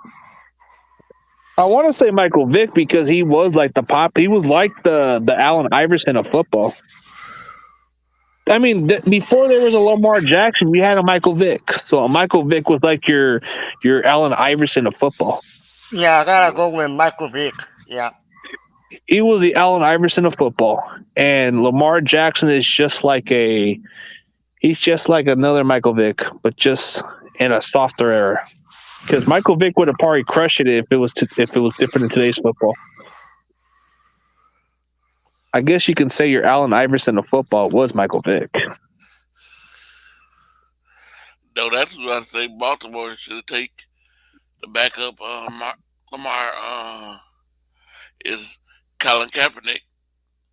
Oh, they never did. Oh well, they had interest, but they just passed it. Yeah. I got one more. I got a good one, man. Let's see. Vernon Davis or George Kittle? Vernon Davis. Vernon Davis actually was a different type of breed. Like, he was a speedster too. He was like a 4.3 guy. Kittle was just like Kittle's a natural. Like, he can block too, but Vernon was a blocker too. No, yeah. I gotta go with Vernon Davis. And he had more touchdowns. He had more touchdown catches too. Even though he never got 1,000 yards, but he was still effective. Yeah. Until freaking Cam Chancellor knocked his lights off. Yeah. Oh yeah. Who would you go with? I'll go with George Kittle. Kittles and bits. I gotta go with Vernon Davis. Cause remember, he got it. You know, remember, we got the Vernon. He was Dude, like, he got it. Yeah. Vernon, like at 250 pounds, bro, he ran a 4.36, and the guy was a speedster, bro, coming out of Maryland. Nobody's ever. It was unheard of for a tight end to run that fast. Yeah. Like, there wasn't many tight ends like that ran a 4.3 until Vernon Davis came into the picture. You name any other tight ends before then, before they even had guys like Jared Cook and others, bro, there wasn't like those fast tight ends until he had that 4.3 speed. That's where his draft stock kind of flew off because of his 4.3 speed. But George Kittle's a 4.5 guy, so he's not going to be like explosive, but he could break tackles. Yeah. He was a lightning in a bottle, bro. Vernon was like a speedster.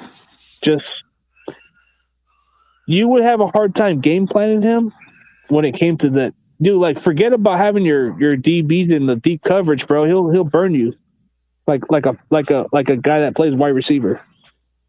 He could have easily been our wide receiver at 250. What about Brent Jones, Vernon Davis? Who you take? Vernon Davis. Davis was just I got one. Who was better, Patrick Willis or Navarro Bowman? Yeah, nowadays Kyle Pitts is a sub 4.4. Yeah, Navarro Bowman or Patrick Willis. Is that even a question? Come on, bro. Is that okay? Okay, it's kind of a good argument, but it's gonna be Patrick Willis hands down. Yeah. I mean, Bowman was good. Don't get me wrong, Bowman was good. But if you want to make a fair argument, who was better, Bowman or Derek Smith? Now there you go. That's a fair argument. Patrick Willis. No, I said who was better, Derek Smith or Navarro Bowman? See, that's even a good argument right there because their stats are very similar, but one never got the recognition the other one did. Yeah. Maybe you're gonna be Derek Smith. See, one thing about Derek Smith was he never got enough recognition, but Bowman did because he had guys like Patrick Willis and all kinds of guys making them better. Yeah. So I think a lot of people forget about how good Smith was.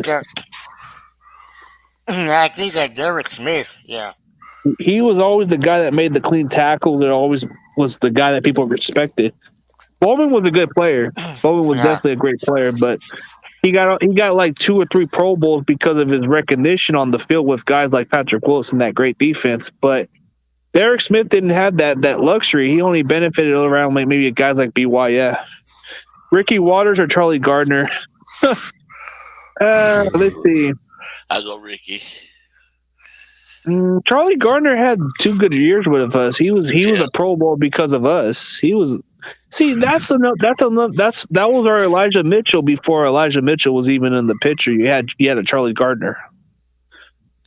So I definitely would tell you, Ricky Waters, I got to see very little, but I did enjoy seeing a lot of Charlie Gardner. So Gardner was exactly what Mitchell is. So when you watch Elijah Mitchell play, you see a little bit of Charlie Gardner in there. So I got to go Charlie Gardner.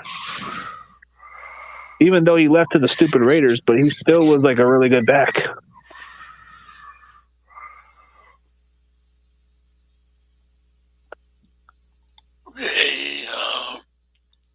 Matter of fact, that is a throwback jersey to even consider Charlie Gardner. He wasn't that bad of a running back.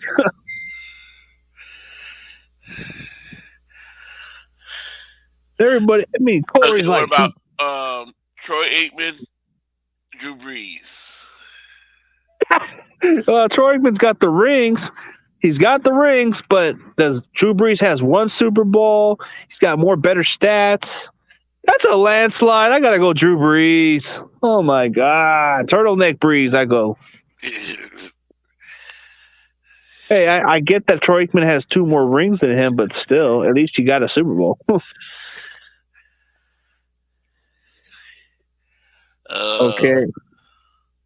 Okay, Rodgers or Favre? Rodgers. Brett Favre, because he was durable. He never missed a game. He was a guy that was interesting to watch. He did win a Super Bowl either way. So Rodgers, he's good too. But I'm still gonna go Brett Favre. Sorry, I just gotta say Brett Favre. Just sorry. Okay,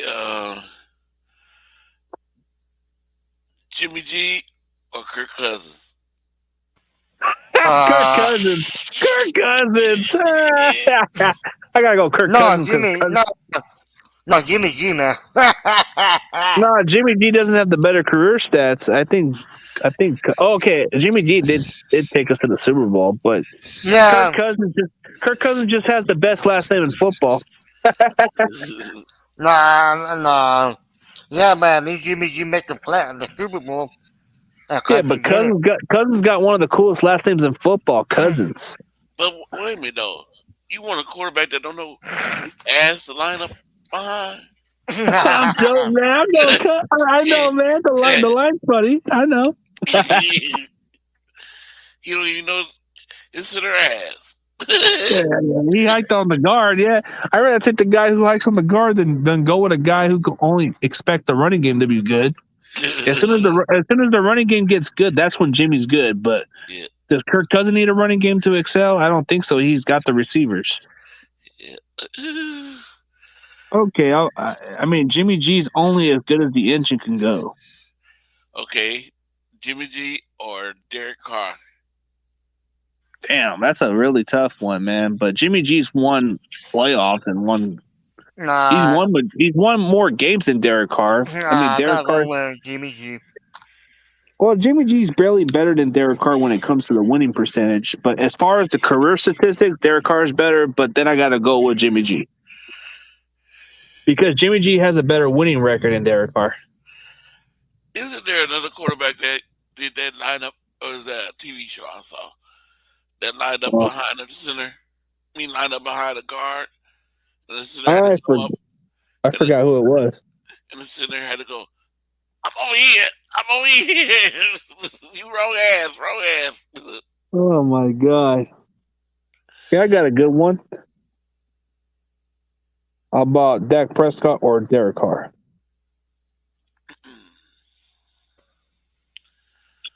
I had to go with Dak Prescott. Yeah, Dak. Yeah. I'll go with Derek Carr for this one, just to be fair. I don't know. I'm not too big fan of Dak. You know why? Because you're the Cowboys. No, I mean, at least with Derek Carr, you're getting somebody that people respect. Nobody really respects Dak Prescott in the locker room. You can tell. But when you look at somebody like Derek Carr, he's somebody that people want to play for. Okay, let me give me another one. Let's see. Man, Stafford or Stafford. No, that's an old comparison. That's a far. Wait, the stat wise, yeah, it could be very comparable.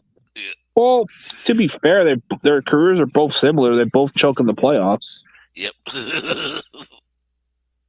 So I'm gonna have to coin flip. Damn, I might have to go with Tony Romo on this one.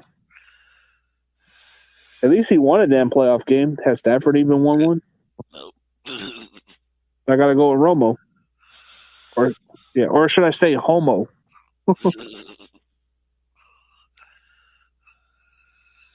That guy never was able to stay healthy, but he was a really good quarterback. I got one. You All ready right. for it? Yeah.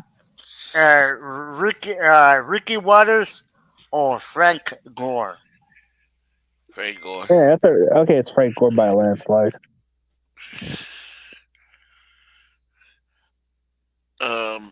Randall Cunningham or I can't think of anybody. Randall Cunningham and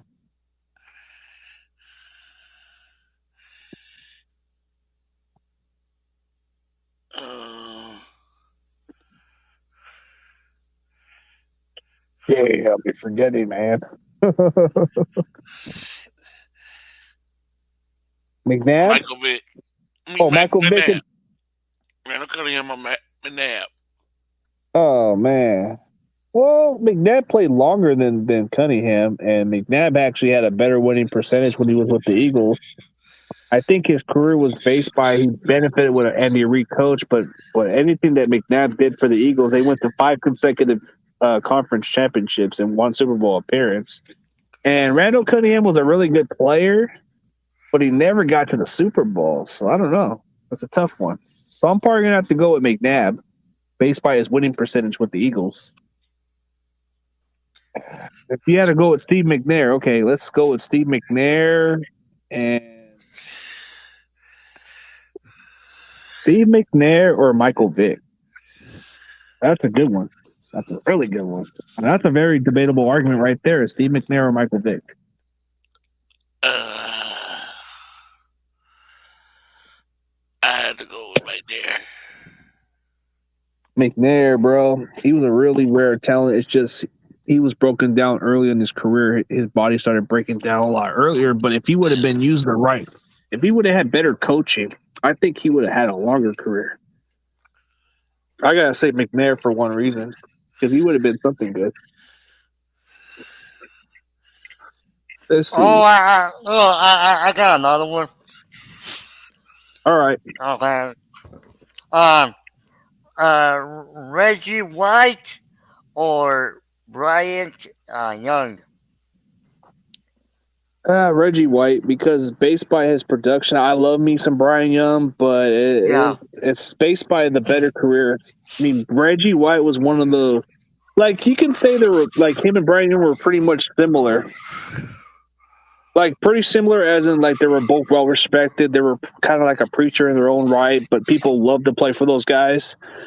But when you compare the difference, Brian Young was a loyal 49er. He never left the organization. Reggie White went from the Eagles to the Packers, but he was exactly the same way as what Brian Young brought to the table. So he just had more better sack numbers. But Reggie White was somebody people love. So definitely got to go Reggie White because he had almost 200 sacks. Who can do that? I think he has 198 sacks or something like that. And Brian Young only has 89.5 sacks. So I guess you go by the better numbers. Charles Haley. Sure. Charles Haley or who? Or Von Miller. Yeah, that's a different era, but Von Miller is a game changer. But Charles Haley won 5 Super Bowls with two of the franchise. But Von Miller's got more sacks than Charles Haley, so Charles Haley was a game changer in his own right, but he couldn't stay out of trouble. Yeah. Von Miller never had character issues. You could still build your defense around Von Miller. Even at this point of his career, he could still produce. So I definitely got to go Von Miller. And he was a 4.4 speed guy too, so that guy was a speed monster. Charles Haley, he probably had the natural instinct, but he never couldn't stay out of trouble. I don't want to build around my player that gets in trouble and has mental issues. I'm not going to build around that type of character. Because then what if he divides my team? At least with Von Miller, I'm getting somebody who can play. Kyle Pitts is a bust? Dude, have you seen Kyle Pitts' numbers, bro? He's got over 600 yards receiving. Kyle Pitts has 600 yards receiving, bro. He's got 600 yards receiving. He's probably gonna get 1,000 yards.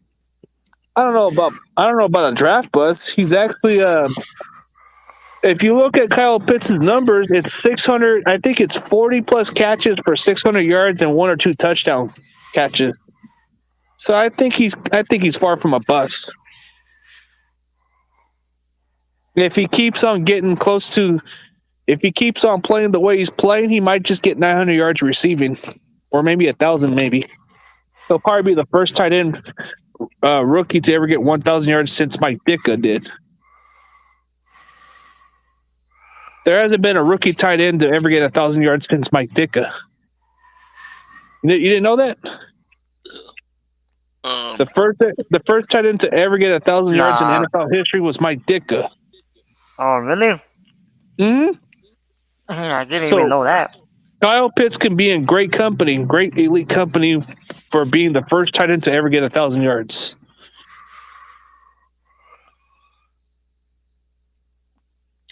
Okay, George Kittle and Kansas City's tight end. Who would you take? George Kittle. George Kittle's a better blocker. He's a good receiver. I gotta go with Kittle. Oh yeah, I gotta go with Kittle too.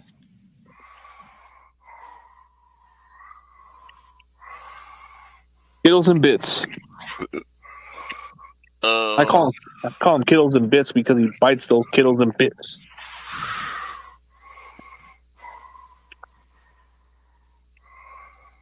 Let me guess. Buckner or Armstead? Buckner, man. Buckner. Buckner. Yeah, remember like the broom? Like, yep. Yeah, Buckner, man. I missed the broom guy. Yeah, me too, man. Like the sweeping the Rams. Did you bring up that play? Yeah. Which one? Hold on. Let me do this for a minute. I'll be back. All right. Oh yeah, man. Like giving trading Buckner was the stupidest movie ever did. It had to do with stupid cap space reasons, but still, never understood the purpose. Like maybe if they would have just let Armstead walk, then they would have did something. Yeah, man. After you let Armstead go elsewhere, dude, at least you'll be able to figure out a way to keep Buckner. And Buckner said he was willing to work all the way, but Niners just thought he was too expensive. Yeah, man. Yeah, but now I would have traded Armstead for like a pick or for I don't know. Armstead was a free agent, dude. He was already going to test the market. But yeah. No, dude, we should have just let him walk, and then we could. And you had Buckner for the front. You had him for a 5th-year option, so that could have been something to work out with. That could have been easy to fix. You let Armstead walk. Let a team sign him that can use him, and Armstead probably wouldn't pan out elsewhere. Yeah, because remember, like Buckner didn't want to leave. He just had no other option. Yeah, he wanted to stay. Actually, he wanted to retire with us, but he wanted to retire. He wanted to retire and be a Niner for life, but it was just business as usual. Yeah, and then since then. It's the same way with Julian Peterson. That's how the same way he felt, just like Buckner felt. They both wanted to stay with that squad, but it had to do with business. Yeah, and then it's like you got rid of you got rid of the heart of the defense. Well, the leader. It's like you said, the guy who took double teams. The guy who took double teams and still was effective. Yeah, it's like you punched the air out of the defense, like you broke the defense apart, like the defense heart. It's like if you break the heart. It's like if you break the heart, and it's not like guys like him don't grow on trees, man. Guys like him don't grow on trees. You either have that kind of player or you don't. Cause that type of talent, that type of talent, doesn't grow on trees. Yeah, it takes like years. It takes like years to like grow that type of talent. It's like if you plant like a little baby tree, it takes like years to grow. Yeah, it's Well, like if you, it's like yeah, for Buckner, it took him until his third year to break out, which he got 13 sacks. But then he became our really good player, and that's where he proven himself. Even in his rookie year, he had 6.5 sacks, and he was still good. But then even his sophomore year, which was a slump year, which I think he had 3 sacks. But after that year, he had 13.5 sacks, and then after that other season, he had 7 sacks, and you had the fifth year option to pretty much keep him for one more year, and then you could work out a contract. If you would have just let yeah, Armstead, if Armstead would have just tested the market and left, then we would have at least. I'm pretty sure the front office would have tried their hardest to keep Buckner, but they just. yeah. Or you know what they should have done? Like work some contracts or fix the money, like the But contracts. here's how things work. If Armstead would have just left and signed elsewhere, then it would have changed the Niners' perspective. They would have at least tried to retain Buckner. Yeah. Because if they let him go, that it's no way you're going to replace him.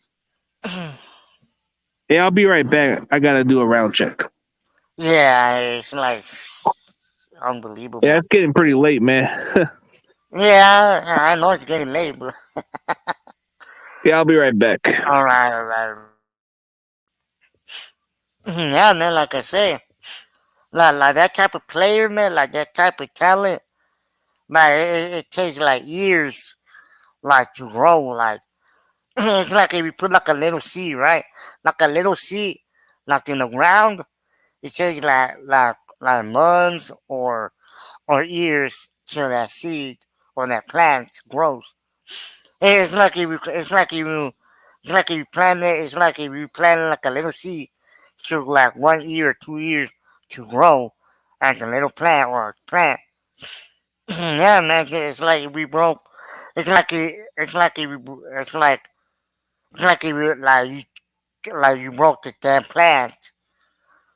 You know, like you broke it, and that type of talent, man, it takes years to find like to develop a talent or to get that type of or to to find that talent.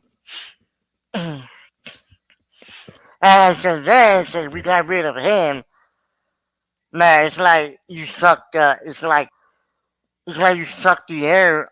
Like you suck the air of the defense. It's like if we broke the damn heart. Like if we broke the heart of the defense. Like you broke the heart, and the defense. It's like it's like it's like wow. Like the defense. I don't know how to say it, man, but it's I like the forgot I was. defense, man. What? What's up? I thought I forgot I was on mute. I couldn't. Y'all couldn't hear me. I was up there talking. Yeah. I was like, where you at? Yeah, yeah, man. Like, it's like you broke the heart. 'Cause, that's why. That's one reason we were good in the playoffs. Like what? 1 year ago, or almost like it's gonna be almost 2 years. That's one reason the defense was so good in the playoffs because of Buckner.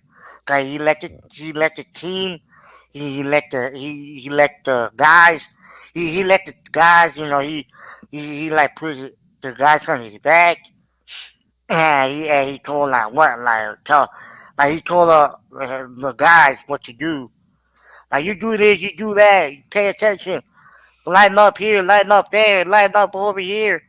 Hey, when if you see the quarterback, like rush fast, move fast, like get him. And yeah, man. And since then, like the D line or defense been kind of like struggling. Like been having a well, the defense has been doing good. This couple of weeks or the season. Well, the defense has been stepping it up. This games, this couple of games or whatever call it. Man, and like to find another player like him, it's gonna take a couple of more years to find that talent again. Yeah, and that's one thing. That's one thing I will never forgive Kyle and John Lynch for that. It's just like I would never forgive them for giving him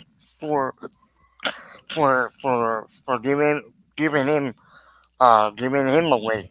I feel like I would never forgive him. And and look, and then Buckner went to the Colts. And then look at the Colts defense. Look at the once the Colts got him, man, that Colts defense was like, man, it like changed. It like wow, like we're like wow, you know what? Ooh, man, yeah, like they upgraded the defense. Like whoa, once he landed in with the Colts, man, that defense, man, it's like it like it like changed. Like ooh, yeah, Yeah, they could have worked out a bit. yeah, Armstead would take a cheaper deal than would take a cheaper deal. yeah, They could have gave Buckner Armstead deal, and Armstead would have took another deal because yeah. I think he wanted to stay with the Niners too because of Sacramento. Oh yeah, you know why? Because because he's a Sacramento kid, and the point they were like, you know what? We're gonna keep the hometown kid or Sacramento kid. He's from here anyway. I'm not here, and maybe that's one reason they kept him because he's because of California. Actually, he's from there too. From there. Yeah, man. And it's crazy. And it's crazy that Armstead is still here. He's still here with us. And when I see Armstead out there, I'm like, man, like wow, we still have this guy right here, and this guy been here since for he's still here, and we got rid of the right guy. Cause Armstead was only good. Cause in 2019, that's why Armstead, he got all those sacks, and he was so good because of Buckner. Look, without Buckner, man, it's like where this guy at? Like without Buckner, you were like what? Like where this guy at? Like what? Whatever, man. Yeah. Oh yeah. And then and I know why we got Kinlaw. That's why we got Kinlaw. Cause we're like, you know what? Because that's why we got Kinlaw. Cause Kinlaw was gonna be. Cause Kinlaw, gotta be, supposedly Buckner's replacement. But Kinlaw is not even playing that type of level that Buckner played, or as good as Buckner. They were like, oh yeah, Buckner, yeah, Kinlaw is gonna be like as good as Kinlaw's gonna be like Buckner or I don't know. Yeah, they were. Oh yeah, Kinlaw's gonna play like Buckner. Yeah, but no man, Kinlaw. Yeah, but Buckner is much better than Kinlaw. And Kinlaw Kinlaw's more of a run stopper. He's and more of a run stopper yeah, after this. and then Kinlaw is not even that type of the level as Buckner, but whatever. Hey, if the team thinks whatever they think, or if they think this guy's gonna be like that guy, I don't know, man. But for me, they might be smoking. They might be smoking that weed, Well, I don't know what they're smoking, man, but Nah, Kimmel's a run stopper. He's not going to give you the stats like everybody was hoping for. Like, the guy has arthritis knee problems. That could be long-term issues in pro football. So, if he doesn't get that knee fixed, man, I think he's pretty much done with football.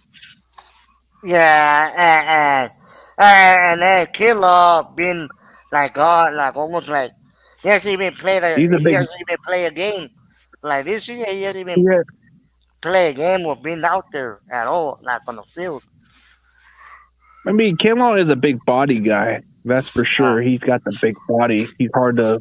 He can definitely be a good run stopper. But as far as a pass rusher, I don't think he's ever going to be nothing more than that. Not as good as his like Buckner, but no. He's gonna be good, but not that good. They're gonna be like, whoa. Well, he's okay. Wow. He's all right. He's all right. Yeah, he's all right.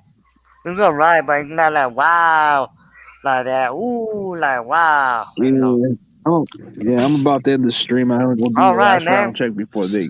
Yeah, cause you're right there. All right, guys. All right, have a good one. All right, man. Yeah, pretty. All right, you guys have a good one. I'll see you tomorrow. Yeah. I know Corey. No. I know Corey saw the John Chapman comparison of me. He said I'm George Kittle. You're the George Kittle of the podcast. Yeah, man. I'm gonna add the intro of him saying you were watching my channel. I'm probably gonna add that into the other intro I'm gonna put into next time. Oh yeah, you should put the video that he said. Like you're watching TG. Yeah, you want to see that one where he says it? Yeah, I want to see it. All right, hold on. Yeah, yeah. Yeah. This is John Chapman with the 49ers Rush Podcast, and you are watching CG Ruthless Sports. Hope you're ready.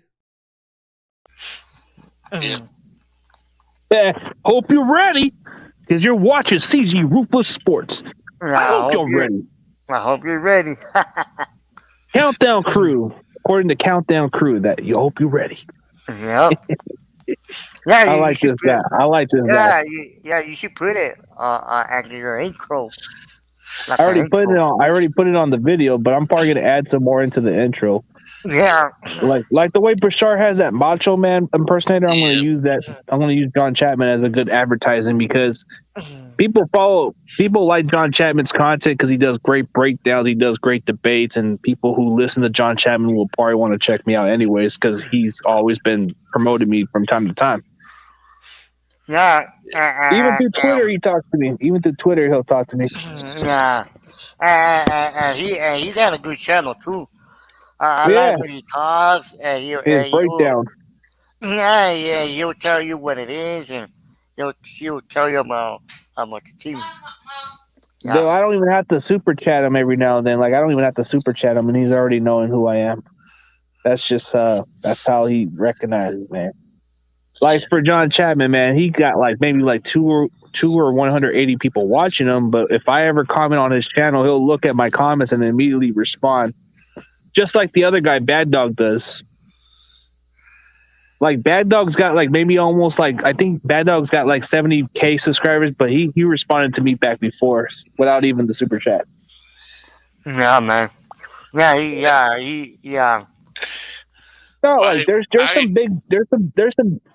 some big content creators who do respond to me. Like you have Bad Dog who will respond to me immediately too, and he's got 70K subscribers. How the hell would he be able to respond quickly? Like he respects me too. Then you got John Chapman who does. I hate when I do this when I'm typing something. Like I typed it when you was doing with you had your show with Norcam and Sam Dog and Mean the Dream, and I typed. I didn't realize the S was put on there. Sam Dogs. Yeah, you didn't put the 2 G's, but it was funny how Norcam was being sarcastic. Yeah. Oh yeah, the Sam Dogs. Yeah, what the 1D, the 1G? I mean 1G. Oh, and then And then I remember somebody said, like, how did it feel to wear that Niners shirt? And he kind of just said it wasn't great, but he just did it for funny. Yep. He's gonna get that guy off the closet anyways. He's gonna pull him off the closet. Yeah, and it's funny how he changes like to another character or person. Hey. Yeah. All right, I'm gonna end the stream, guys. Take it easy. All right, man. Good night, and I want to do play-by-play tomorrow. I'll do play-by-play reaction. All right, catch y'all later. all right, man. Peace out and good night. Go Niners. Peace. Go Niners. Peace out. Go Niners, baby. Peace out.